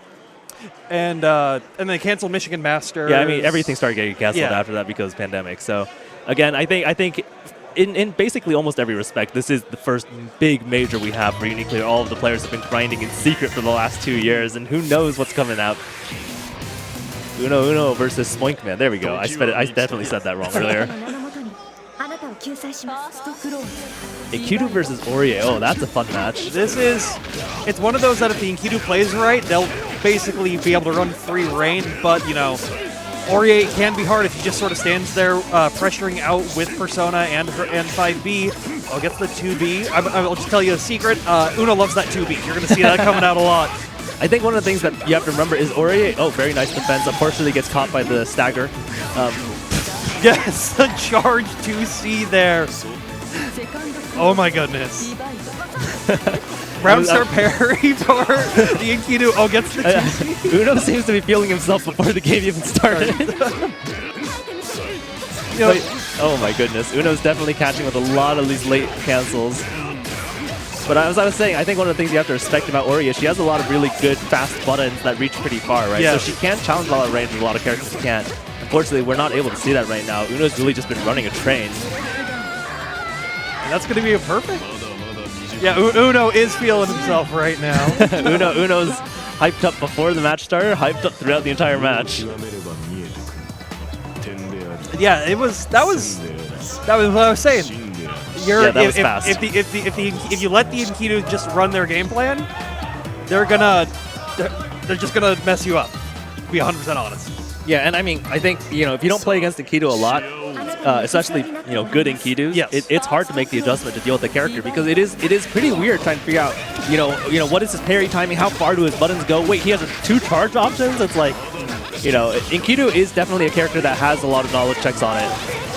Getting the overhead for Orie though, so she's being able to stay in the corner. And this is where you do see Orie making something happen. Unfortunately, again with the really late cancel off of charge 5C, Orie unable to do anything there. Yeah, Orie not having a reversal definitely makes a bit of a difference in this matchup. Oh yes, yeah. And we see Uno just gonna probably meter dump. Yep. No CBO though, just making sure to keep that around. CS is out of it. EX parry. And we're going to see, oh my goodness. Uno managing to get that round back really fast. But Orie, still in it. And I think Spoinkman made a really good adjustment actually that game. You saw a lot of pressure, pretty strong options. And you see that Persona coming out to stop him, but then parry still hits. Yeah, that is definitely something you have to respect against Enkidu in those situations where you... Oh no! But doesn't get the corner throw, so bringing him back mid-screen. Yeah, in situations where you would normally cancel into something to sort of end your pressure, if it's something you always do, you expect to get parried. You see EX2-2, okay. Just trying to get over their head, but protects the gold throw. Guard crushes with the overhead on Orie. All right, really good use of CS by Spoinkman actually. Going to get the overhead again, and he should be able to push into the corner this time. Run back under, there we go. Uno may be feeling himself right now, but he's definitely not feeling Holden block. Only down but he does have the vorpal, and he does have 100 meter. Doesn't get the confirm. Drops the link. We're going to see the Persona come out, and then EX parry to do it. Uno takes that. I think Spoink not too happy about a couple of those situations not going in his favor. It was unfortunate. I think the adjustments made in that second game, you could definitely see them working out. Like Spoink's pressure was really good, actually, but you don't push a button in the right period of time, and Enkidu gets that 2B on you, counter hit. Yeah. Well, You just have to eat a lot of damage, and you're back in the corner, knocked down. Yeah, once Enkidu gets into those knockdown situations, especially for Aurier, you have a hard time getting out of it. So your goal is just not to let that happen. And for some players, it's easier than others. Yeah, I mean, actually, since we're talking about it, right, in the first round of the second game, Aurier pushed Enkidu all into the corner, and as soon as Uno had that block, right, as soon as he got Aurier to block, he dumped 200 meter to carry her to the other corner. Yes. Right, I mean, like, you don't necessarily see that often with a lot of characters, but Uno wasn't even doing mix-up. That was literally just pushing Aurier into the corner so he could start his corner pressure. And, you know, Enkidu's corner pressure is pretty scary. Yes, yeah, one of the more scary in the game, when at least it just comes to pressing buttons. It may be all mids, but it's pretty good in this game, not going to lie. I mean, yeah, Uni is a game where you're dealing with staggers. You're trying to figure out where can I push a button. You know, when is the opponent going to stop or do something unsafe? Are they going to rebeat? Are they not going to rebeat? You're making a lot of guesses. The high-low is not really the key point of pressuring in this game, right? It's like mix-up. Yeah, some characters do have high-low mix-up. Hilda is a great example. She is the epitome of the 50-50 in this game, right? And then, you know, there's Seth and whatnot. But I think for the most part, you can think this game very much as a staggered game. You know, I mean, you can rebeat anything. So yes, true.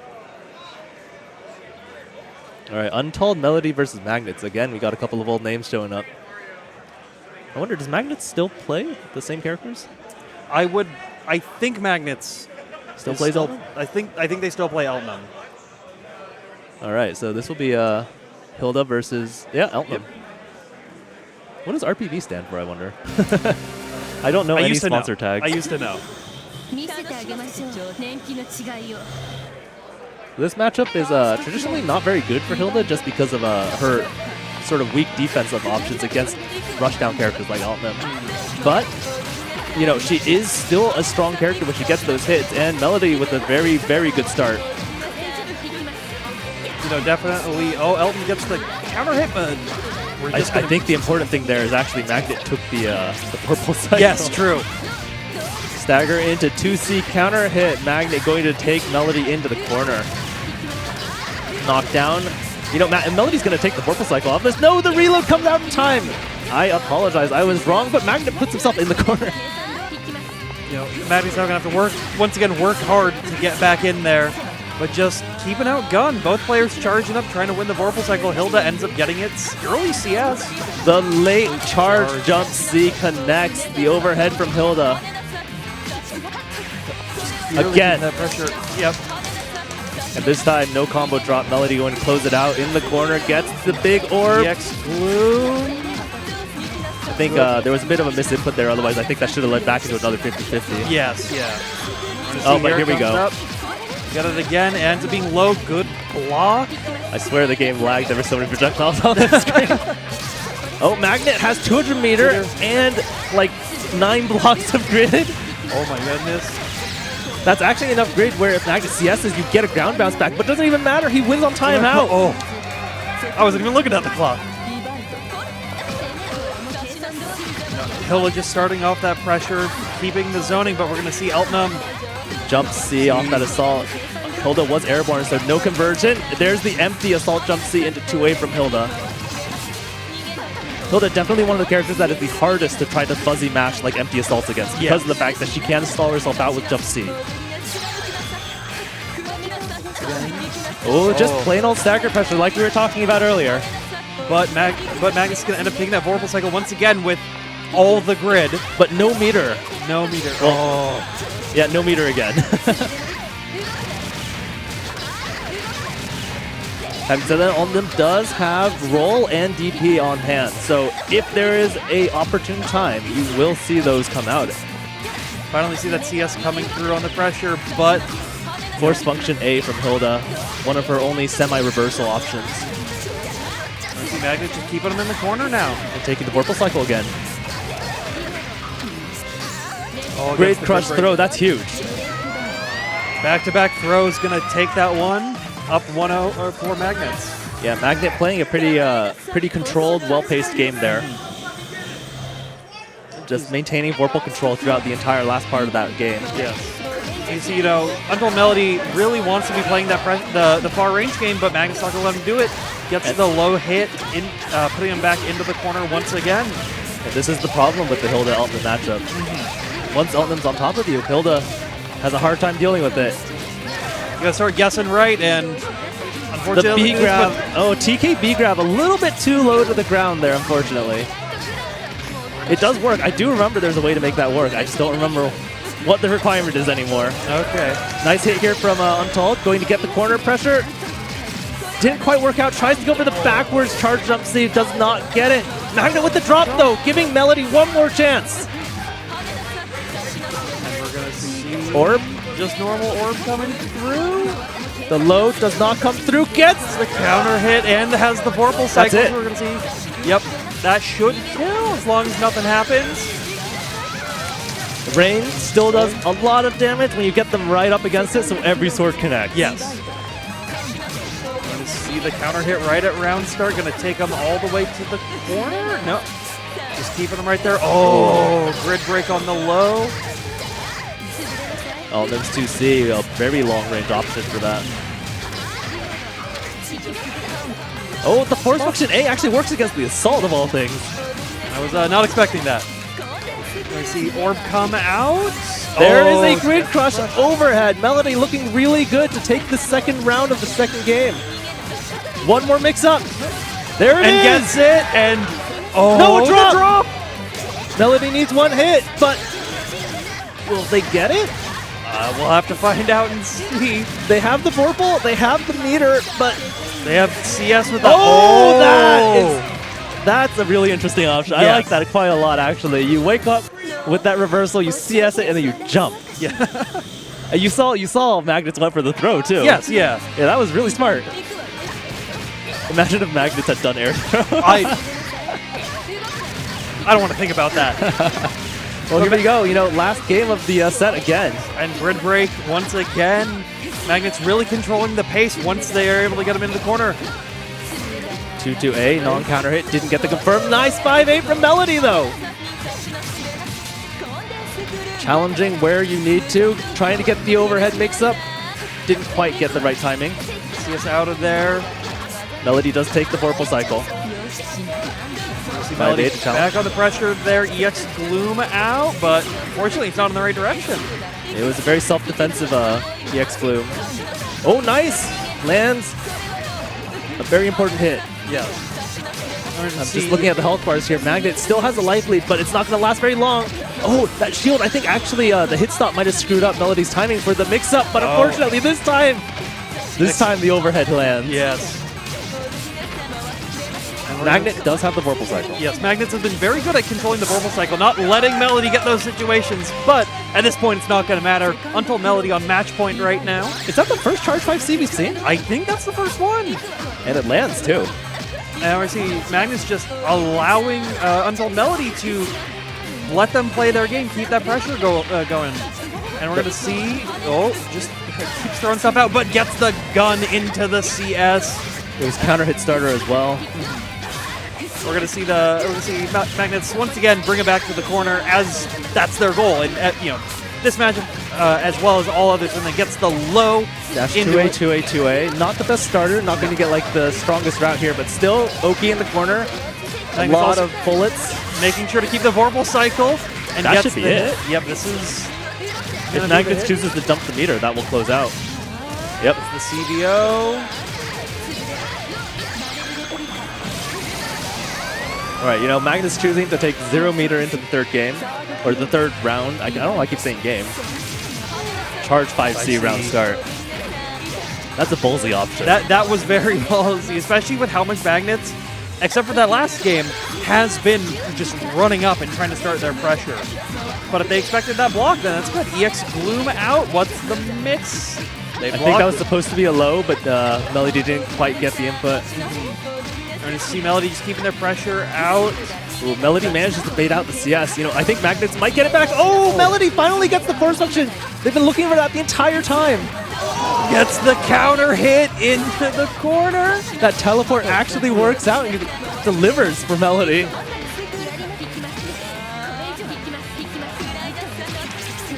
And we're going to see Until Melody taking the cycle there with Magnus having the CS. Oh, here comes one more mix-up. That backdash was so scary. Yes, yeah. Magnus playing to stay alive right now, keeping them in there. Good blocks. Melody has Vorpal. Magnus has to be a little bit careful, has to respect these options now. Magnus has to try to make a move. They're not going to win in the next 20 seconds. Yeah, 20 seconds is really not enough time. Magnus also burning the meter. This isn't happening anymore. No, there's definitely not enough time. I don't think it's possible for Melody can just stay on the floor. There's literally nothing Magnus can do. This is it. Yeah, Magnus. Yeah, unfortunate. Yep. Melody definitely recognizing the time situation there and just not pushing any buttons. It was good. It was good play on Melody. They're just being hyper defensive in that last point, not trying to make any risks happen where they don't need to happen. I do find it really funny, by the way. I'm pretty sure that force function at the very end, the one that Melody did and got hit out of, I think that was the first attempt at a VO. I think that was just ABC. You didn't get the A in time. You get wake up force function, get hit, fall down, get up, fail off. Right? It's like, yeah, nothing Magnus could have done. There was literally no time on the clock. No. There was maybe something earlier if they just like decided to take that large risk to get in there, and start playing, letting Hilda start playing her game and try to just beat around it. But you also don't want to take that risk at the same time, especially on match set. Yeah, I think really around the 40-second mark, I think Magnus started pressuring pretty rough or pretty hard from the right side, and at that point you see Magnus going for a lot of stagger pressure, 2B 2C dash up, whatever, right? In those situations, you're going for the stagger pressure because you're thinking, maybe Hilda will push a button to try to, close out the game or something. But Melody actually opted to defend the entire way through. Just down back, hold off, don't risk any shields, don't risk any buttons. You're just going to wait it out. And as soon as Melody got it down to around 20 seconds, there's literally nothing left. So it was a good read on Melody's part, actually, to opt to just defend. Yes. Yeah. Magnus didn't go for throws, didn't go for assaults, actually ended up burning meter as well, right? That EX gunshot that didn't actually turn out to anything. So it worked out really well for Melody. Yeah, definitely. It looks like we got... Oh, Mario versus sorry, I don't recognize the other person. Is it Silicon? Silicon. Okay. Not too familiar. Oh, look, they're just making sure that all pads are disconnected there. Don't want to. You don't want any repeats of the device issue from earlier, even though I think we may have determined that was probably a technical issue. Yeah, that's unfortunate. I know Mario plays Wagner. He's a NorCal player. But I don't know who Silicon plays, so this will be pretty interesting. Yeah, we'll be finding out shortly. Mario definitely one of those very aggro Wagners, just tries to force the Wagner game plan down his opponent's throat sometimes. Yeah, so we'll have to see if Silicon's able to adapt with that, and... Oh, Chaos. Oh, that's a sort of rough matchup historically, I think. Yeah. Wagner has a lot of really fast options, very, very long-range moves that can sort of punish Chaos at ranges where you normally wouldn't expect to be punished. This is definitely going to be one of those more snowbally games, because if Wagner's allowing Chaos to get their pressure, then it's, unless Wagner DP's out and they don't make that read, Chaos is just going to get to run their game plan the entire time. But at the same time, if Wagner gets that one hit, she's going to carry into the corner, she'll fail off, she's going to win the next 4 Vorpal cycles, right? Yes. It's like, it's definitely snowballing one way or the other. It's good. It's going to snowball, but I do think it's like just in the neutral, it's in Wagner's favor. As long as Mario plays smart and is able to beat through those long range through Aussie pressure, then it should be fine. We're going to see even during the pressure situations, though. I would say Wagner is more favored, right? She has an actual reversal that hits on both sides. Yes. Chaos doesn't have that sort of mercy. You see just dash blocking, trying to keep it in there. Wagner getting to start her turn, but gets counter hit. Nice up back from Silicon, actually. He gets away with a really good backdash against the Wagner dash C as well. I will say one thing, NorCal does not have Chaos. Okay, that's definitely good to know. So we'll see if Mario is ready to fight against Chaos. So far, looking pretty good, though. We'll see the stagger pressure into the throw. Let's see, get the sword install with the throw, so Chaos is going to be able to take their turn. And there you go, dash C. One of the things, though, that Wagner is going for, she does not necessarily need to think too much about what the other character has. No. Once she starts her pressure game, it is very similar in almost every situation. Silicon going into this with a lot of meter, not as much more than Wagner, but being able to be close to that 200 mark. Oh, gets the low for the grid crush. That's a very good low for Silicon here. We're going to see Wagner all the way at the other side of the screen. Ozzy pressuring. Goes for the throw. He does have a CS, but can't do anything. No reversal. 2-2C coming out, keeping the install. And just holding down back, letting the Wagner run through pressure. Nice air-to-air! Wow, Oh my rising goodness. jump A from Chaos. That's one of the options you actually see quite often. Oh, the TRM! Silicon looking really good here. Wake up 2A from Mario. Slight chance, but Silicon has the Vorpal cycle. Stripped. Oh Whiffs my goodness, the whiff throw. Mario probably going to win this Vorpal cycle. 2-2C coming, gets the throw. You have to remember, Mario's sitting on both buffs right now. It's very scary if you get touched. There it is! That might actually just do it. Yeah. No, Mario drops it! He could have killed! Gets the low. Silicon should be able to take this if nothing happens, and they are. Silicon 200 meter now going into the third set, or third round. Yes. Gets the overhead, and we're going to see them pressure that all the way. You know, I think this is, again, sort of what we were talking about. Wagner's difficulty is in winning that neutral first. Once she wins it, things are pretty good for her, but she needs to win this. Yes, and we were in the Aussie block string, successfully being able to block all of it. But there's the hit, charging up to try to win the Vorpal cycle. CS's. Good fuzzy block. The rising Rising jump J. A again. Chaos making it work. The throw whip. Ozzy was not ready though. VO to get out of there, whiffs the throw. The rising J again. Silicone loves that. We're going to see Aussie pressure just happening from full screen. Wagner has neither still left CS's. Gets there's the the throw. I would like to see, yeah, okay. I was actually about to, I would like to see Mario do 3C. Yes. As pressure starter. Because Silicon has been showing nothing but Rising Jump A. And I think Rising Jump A is definitely one of Chaos' best defensive options, right? It's fast and you get a full combo off of it, but Mario has not been respecting it. Yeah, I think Mario might make that adaptation now because they've seen it too much. They have to know that that's coming. Oh, Mario trying to kill Ozzy, but Ozzy going into 2-2 and actually dodging it. Silicon with the massive lead, 2-2 again. That should close out. Just come to if Chaos wants to burn the meter, and they do to close it out with a perfect Silicon going into match point now versus Mario. Silicon looking really strong right now. Oh, nice tech out of the throw. Interesting, the 5A from Mario. You want to see that low starter to keep him in there, 2-2C. Wagner now keeping the pressure, tech's out of it, but just stares each other down for a second. Ozzy coming up, but CS is out of the pressure. VO to get Wagner away, but it goes right back to her in mid-screen. That bail off actually stripped off the sword buff as well. Wagner sitting without any buffs, goes into the IW ender. This is a lot of damage, 4,000 something now. You see the grid break, Chaos winning this Vorpal cycle. Deciding to use it, goes low and gets the hit.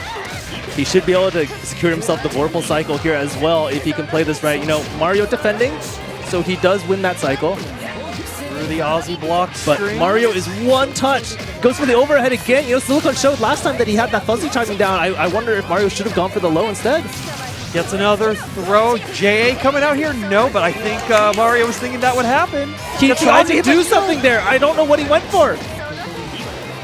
Just low! Silicon closing it out! And Silicon's going to take it over Mario. Silicon 2-0, and I think, you know, at least part of that, definitely, I think Mario does not have that Chaos knowledge. Oh, yeah. And Silicon, on the other hand, showing he has a very strong control of neutral and definitely showing off. Yes, very impressive gameplay coming off from Silicon there, and man, that was a good game for Silicon. I mean, I feel like, you know, we don't see Chaos that often. I think especially a Chaos that dominant in one matchup. Yes. Right. And I think you know that was a lot of fun to watch. Yes. Actually. Very much so, and hopefully we get to see Silicon still going through. As I don't think I've seen any other Chaoses. Yeah, the only other one I can remember today was Trill in the first pool, right? I think Trill made it out in winner's side. I don't actually remember. Oh, okay. You know, it's hard to remember. That was at like 11 a.m. Yeah. But yeah, I mean, that was a really good showing. I think these are all still winner's side matches, right? So I think almost every one of these players is going to have another chance at loser. So who knows who makes it out? That is true. Yeah. And you know, this tournament all day has just been blow up after blow up after blow up in a variety of matches and a variety of matchups at a variety of times. Yeah, I mean, so again, we don't know a lot of these players, right? Like, personally, I don't recognize Silicon at all, but that was a strong chaos, a really good showing, and a very dominant match. Yes. Oh, that was good. It looks like we have Jushichi actually sitting back down again.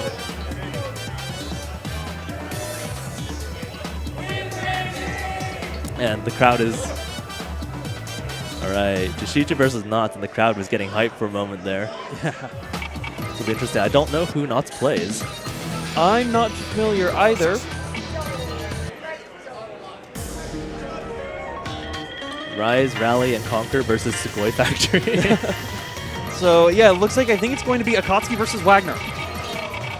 Another Wagner coming through, and This is a matchup we used to see a lot back in the Unis, days, right? You always end up with Red Blade versus Squish. yes. So this will be a fun one to watch. We just saw Wagner die to a chaos. Let's see how this one goes. I think this matchup is definitely a little bit more even across the board than that last one, where Chaos was being able to control the pressure.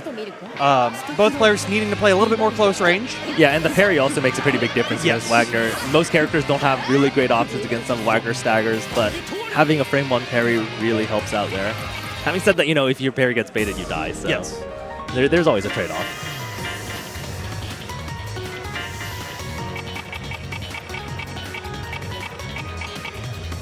I wonder if they're going to choose Nanase's theme. Looks like I think they... Or did they choose Park? Good choice on the music. Jace! Round start! That is not the opening I was expecting. Do these players play each other a lot? I don't know for certain, but... Because that's not a standard option against Wagner. I guess if you're reading like a Dash Z or something, but... I do not know, and am very surprised. But Wagner now being able to keep the corner pressure out. Rebeating, gets the throw. DP, Jushichi's going to concentrate, try to win the purples like he does get. He gets the grid crush throw as well. That's really, really strong. See that stagger pressure coming through once again. Jushichi keeps doing that EX Fireball after the Tatsu. He throws Wagner out of Stomp. And we see the counter hit 5C. I was not expecting a Stomp there. Yeah. Fireball around start. Knots just going back a bit, but be able to get that pressure. That was a really good shield from Knots. Gets the reset. See, nice throw there. It looks like Knots, returning the favor this round, just trying to close it out. CS is early to try to get that mix-up off of the non-hit. But, nope, the 2C, good conversion here from Knots as well. He's playing just a little too slow. Ooh, interesting. He went for the BO to try to make sure he could win the cycle, but it actually took so long Jushichi got the cycle instead. Having said that, looking at the meter difference here, looking at the life difference. That is the first time Jushichi hasn't done EX Fireball after that 236B, but Wagner's going to get it. I think there was actually an argument where Jushichi could have just let himself die after a Knots fail off, just to make sure that Knots had 0 meter going into this round. Yes. See that pressure coming out.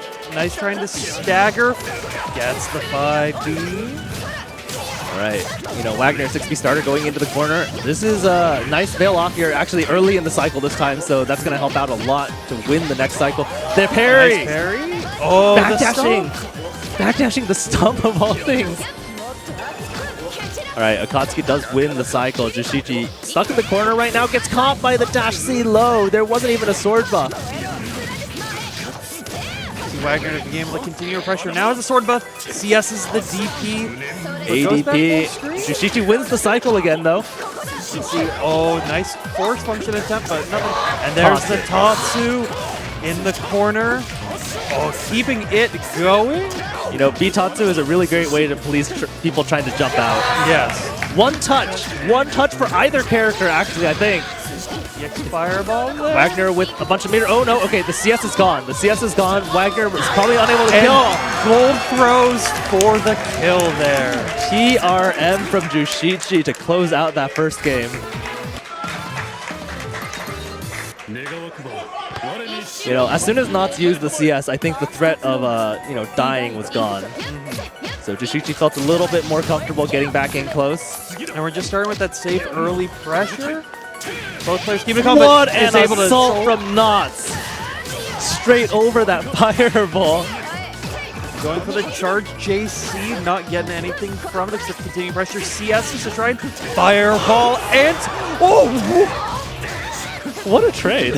What a conversion from Jishichi as well. Unfortunately, gets punished on wake up for dropping his combo, but that worked out so well. Jishichi, patience. you see just Jushichi keeping that stagger pressure. He tried to throw the shield a little too slow. Gets the low.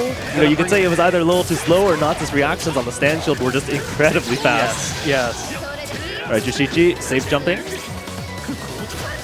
The 3C Hits the back connect. dash.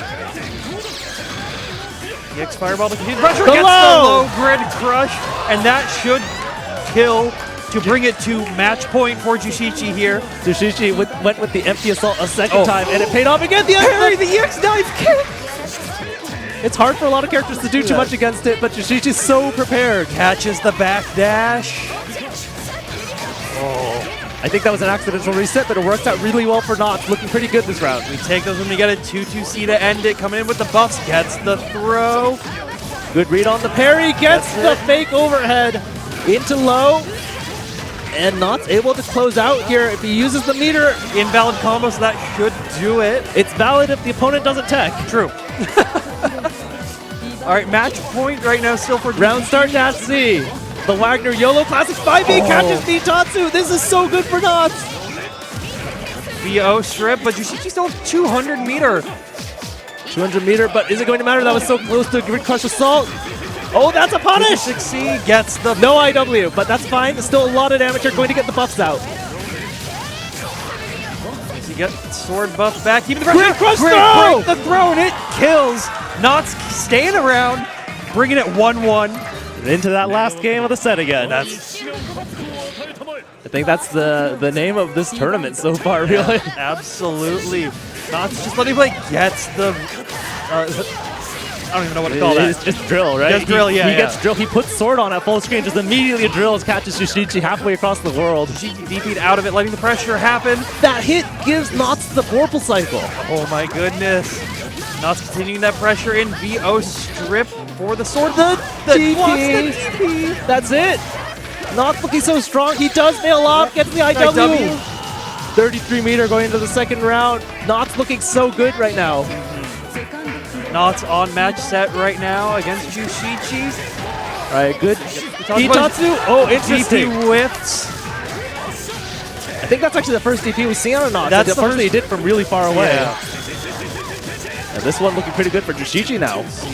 Oh, gets the low. No. J2C, but throw techs it. CS out of that. Oh, no! Jushichi actually went for the bait against that shield, but he did push a button after landing. I see Fox staring at us from across the room. Gets the grid break. Oh, he gets the counter Knots. hit. 6B. I want to see 200 meter there. VO strip. One hit for Knots will do it. One hit for Jushichi is pretty close to doing it, actually.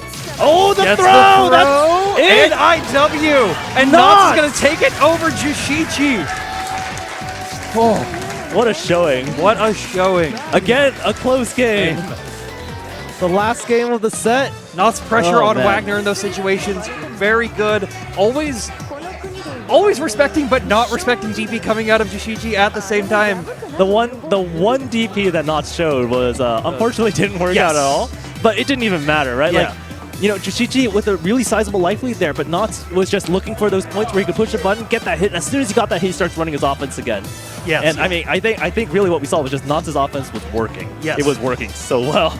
It was some of the scariest offense I've seen in a while.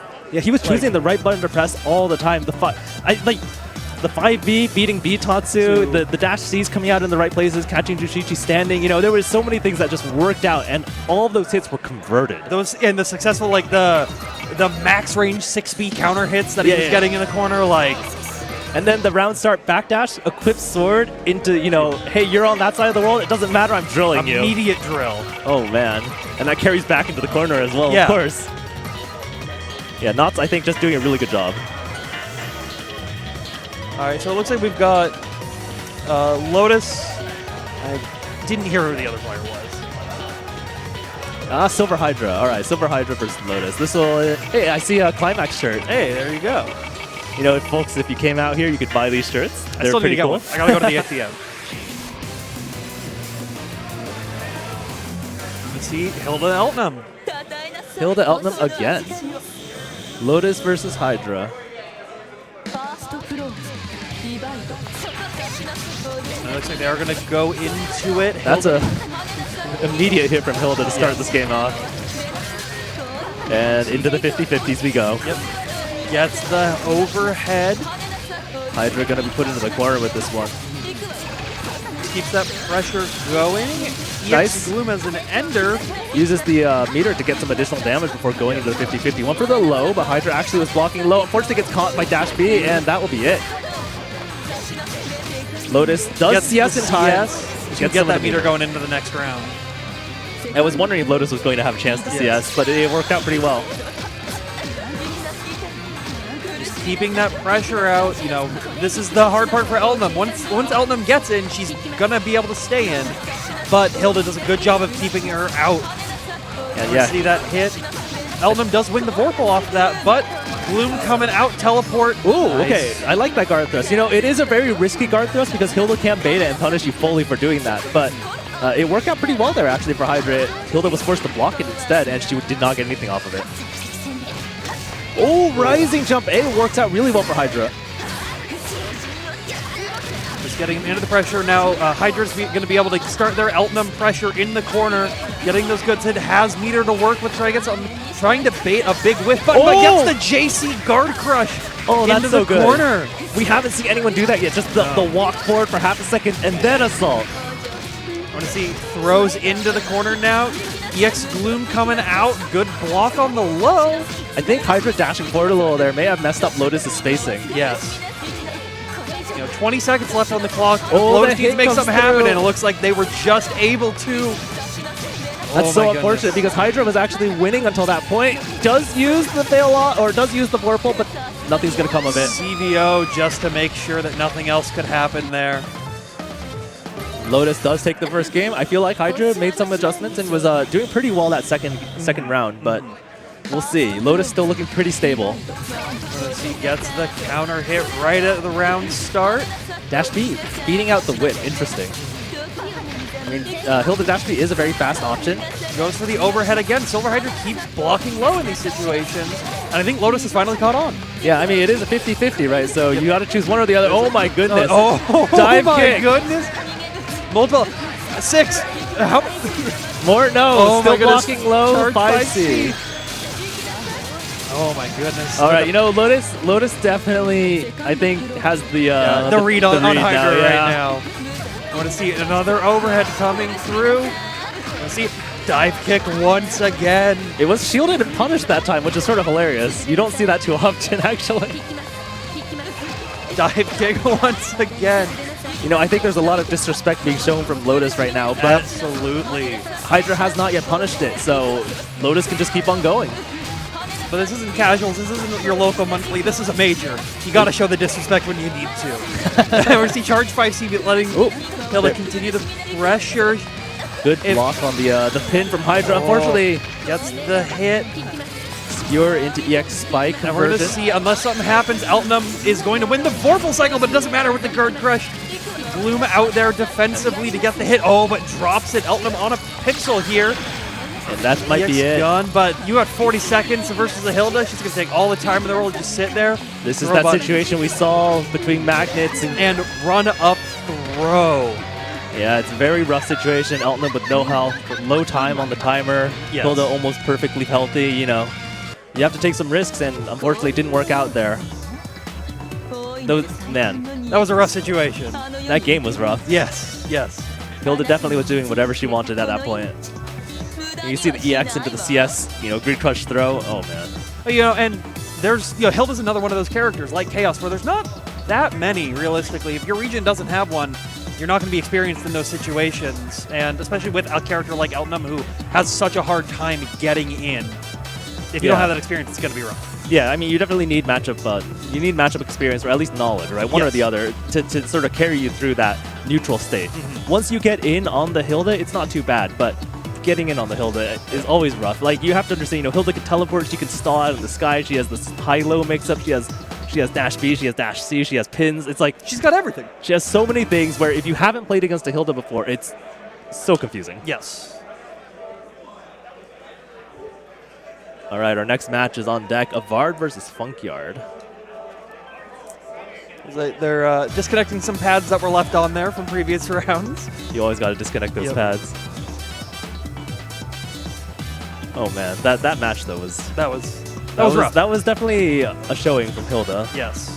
And I mean, I do feel like Hydra made some adjustments and was in that second round, right? Was doing much better, but then in return,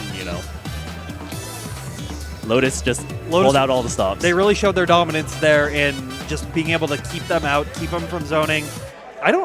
Did we see any major teleports coming out from Hilda? No, That's what I was going to say. we didn't even get to that layer yet. Yeah, literally, I think what that was that second round, Hydra was doing his pressure, whatever, and the Lotus realized that Hydra wasn't really blocking the 50-50, wasn't trying to guess which way it was going.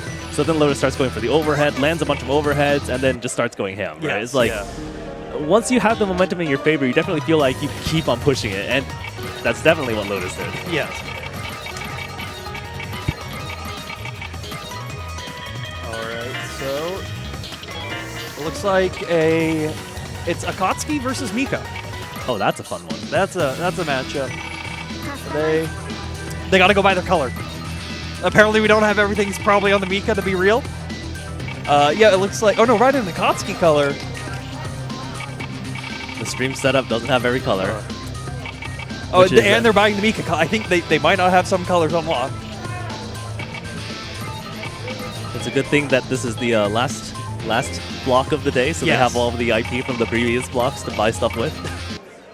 Surprised they didn't just unlock all colors just to not have to deal with it in the future. There really should be a buy all button, right? There is. Oh, there is? You can't buy all from the but you can buy all for one character at a time. But you can select a character, you click buy or something to buy all. I see. That's good. I don't remember that being in the old version of the game. All right, so it looks like we have Joker Akatsuki out. No, please.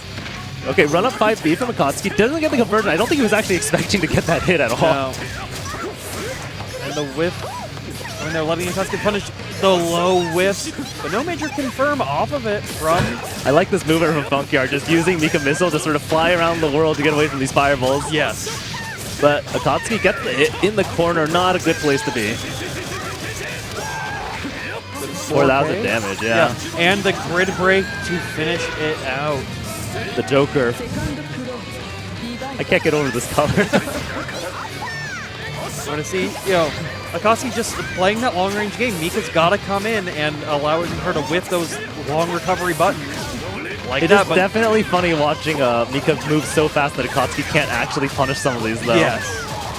All right, Mika with a good opening hit this time, though. Let's see. Nice throw tech out of there. Goes for the low, but no conversion from it. VO to stop any kind of attempts in there. The whiff, was that whiff DP into EX air fireball? Oh, the parry drops! The parry doesn't quite work out. EX Mika Missile just flying away long enough to bait it. Let's see. Oh, recognizing the recovery on the JA there. DP's out of there. Nice JC. Oh. Funkyard got so lucky. Yes. Crouch shield against the assault, but at the same time, Avard went for the empty assault. Akatsuki has CS. Oh, punishes the 6C whiff. Mika has CS now. She just needs one hit. That might be it. Dash B to close out. No, one touch. Oh, on a pixel there and gets the grid break throw. Sounds familiar. All right, last round of the first game. Both players similar meter. Last game was very close. Round start, helicopter. See both players sitting on a good amount of meter though. DP out of there. Gets the low off the tech. It was the run under as well. Yeah. So Akatsuki putting Mika into the corner now. Grid break F. Oh! What did she go for? I think that was maybe EX Mega Missile? Interesting. Well, one touch. Akatsuki looking pretty good right now. The dash 2B from Mika.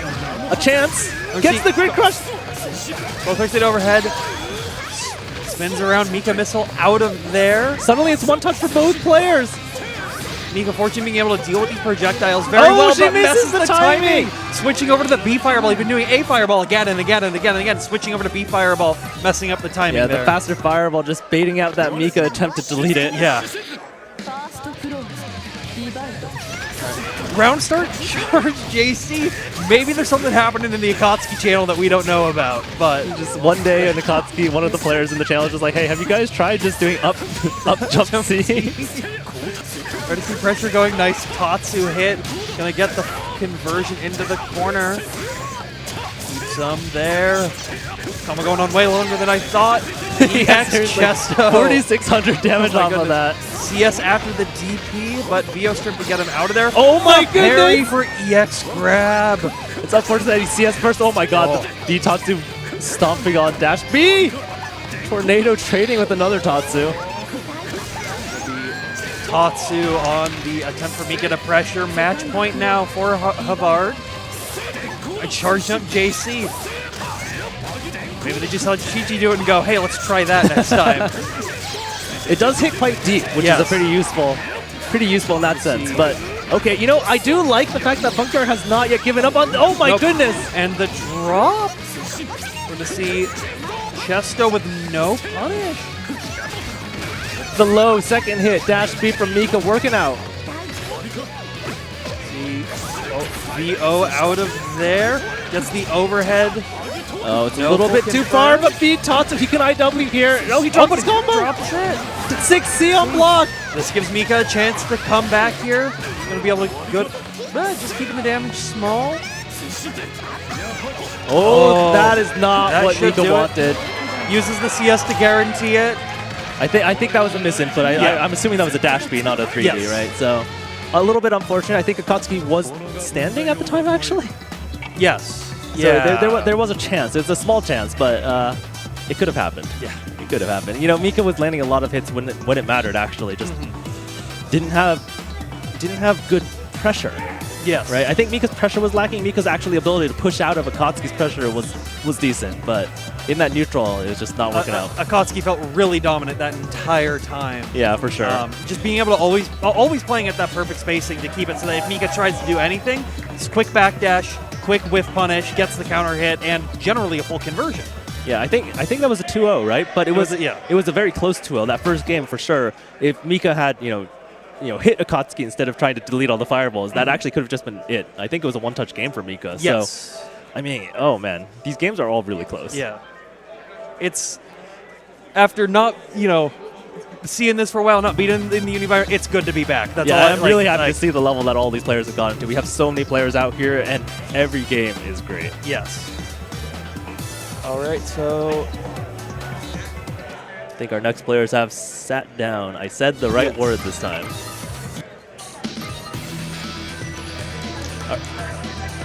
All right, so we have Uno versus Klim. Once again, some old names. So yeah, and this is one of those. This is one of those in-region matches towards the end of the bracket. Klim's one of the few Canadians that was actually able to make it out to this event, from what I remember hearing. I mean, pandemic protocols, right? Yeah. Have fun, dealing with trying to get immunizations and all that stuff ready. But I do believe these players have played each other in the past for a good amount. So we'll be able to see some of that level coming through. However, if it stays how I think it's going to be, I think it's going to be in Kido Phonon, which... Yeah, I mean... just pack your bags and go home. Yeah, I mean, it's interesting. I know that Klim likes picking Phonon in matchups where he thinks that she's stronger than Merkava, right? But I'm very interested to see what level his Phonon is at now, because in the past, I think we generally expected him to use Merkava more because his Merkava was just that much stronger than his Phonon. Yes. It has been over 2 years since last time I've seen him play, so who knows what level he's at. Like, I definitely don't. Well, it looks like he's ending up going with the Phonon. His level may not be as strong as the Merkava coming out, but Phonon just having those large normals, being able to... The matchup itself is much better for Phonon. Yes. And if you're fading out the parry, I think... one of the things that we want to see here is this actually so much of a, nice block, but the stagger from Uno working against Klim too. Yes. The question I have right now is how much of this is going to be player versus player and character versus character versus character. Yeah, exactly. We're going to see, Klim just being able to maintain that pressure. Oh, that's it. EXTK Fireball. All right, so we have confirmed this is the final match of the night. And it's a good one to close out on. I want to see Klim just keep getting those punishes. And yeah, this is the situation. Right, I mean, block. Enkidu trying to get in, and it's just painful. That dive, EX dive to close the distance, but a little bit too far. Klim just walking back the entire time. Yes. Now, let's see. Oh, gets the counter hit 2B. Oh, 2C. The 2C series into the corner. Now this is where Enkidu's going to be in his favor, keeping him in the corner. Oh, but Klim knocks them out. Enkidu does have Warpult, but I think that, we're going to see meter burn here, and it's a one-touch game. And Klim's just running to the other side of the screen, not letting Uno even think about getting into the pool. Oh, gets the counter hit on the EX punch, and that's going to bring it up 1-0 for Klim right now. That is very unfortunate. Uno taking a moment to think about what to do here. This matchup so rough for Enkidu. Yeah. Even if you try to parry, a lot of that stuff is not going to even pull Phonon in. It's just so far away. Her hurt box is not there. And there's a lot of stuff that you will try to parry that you will still be in recovery frames after you even parry it. That can be dangerous. Right, because Phonon can familiar. keep pushing buttons as well. And we see just Phonon getting that pressure. Oh, but gets the low. Going to be able to get the confirmation back into the corner, but no follow-up, so Tech's back out to mid-screen. Exactly where Phonon wants to be. Nice hit. And again, just a rough situation for Uno to deal with. In the corner, low health, one touch from death. Just TK Fireballs, Gets long caught. range normals, and that should clean it up. Doesn't even need to burn meter. Klim looking dominant in this final game. This could be the last round of the night. Just walking back, letting the Enkidu dash block in. Fireball's coming out, just keeps maintaining the cycle, and is able to do it with that hit, as long as nothing goes wrong. Or maybe not, actually. Nope, gets the Klim charge in does the last get it second. barely. EX dive kick, though, and Klim pressures out of it. Gets the hit with Geyser, CS into a full combo into the corner. At least this isn't the old version of the game where that led to 1 billion damage. Yeah. But 3,500 is still pretty good. Klim's still at full meter as well, though, not having used any of that. Uno has the cycle, so if this doesn't kill, they have a chance, but it's going to IW out of it. It's They're not just death, barely but alive. It's literally one touch. Any move touching Enkidu will end the game now. It's not even a combo. EX dive kick gets the hit, No. but no follow-up. Having to play Dash Block Simulator again. Dive kick once again, and Klim gets the final hit. You can see Uno stretching to try to close that distance, to try to make that work, but it's such a rough matchup. Yes, it is. It's one of those, you just need to look at one button from each character and go, yeah, that makes sense. Yeah, I mean, Phonon literally just spending the entire game all the way over here, just, swinging her whip, whatever. She reaches this far, and Enkidu reaches this far. Yes. She's over here, and Enkidu's over here. What's he going to do? So yeah, that was it. Yeah, so that was the last match of the night. Thanks for tuning in. I mean, this is a crazy tournament. We have, I think it starts from top 48 tomorrow, was it? Top 40, it's M-Bond finals and Melty top 24 tomorrow. And then the top 48? And the top 48 of Uni is after that. Right, and then top 16, and then top 8. Yes. Yeah, it should be a really good day tomorrow, so I definitely recommend everyone tune in. We have so many crazy upsets already. You have, again, we have a bunch of old, really big names in the loser side. You have a bunch of new names in the winner side, and everyone looks so strong. Mm-hmm. Absolutely. And it's going to be especially exciting going into that top 48 because we've already seen upset after upset after upset. There's going to be bigger ones. Definitely. We're definitely going to... I expect for the bracket to continue to just be, upturned. No one knows what's going to happen. We have... all the predictions are out the window. Yes. I can't wait to watch it. I believe you can't wait to watch it, and I hope you guys watch it. I'm not missing this. Yes. All right, so thanks for tuning in, everyone. I hope to see you all tomorrow. Make sure to show up. Yes.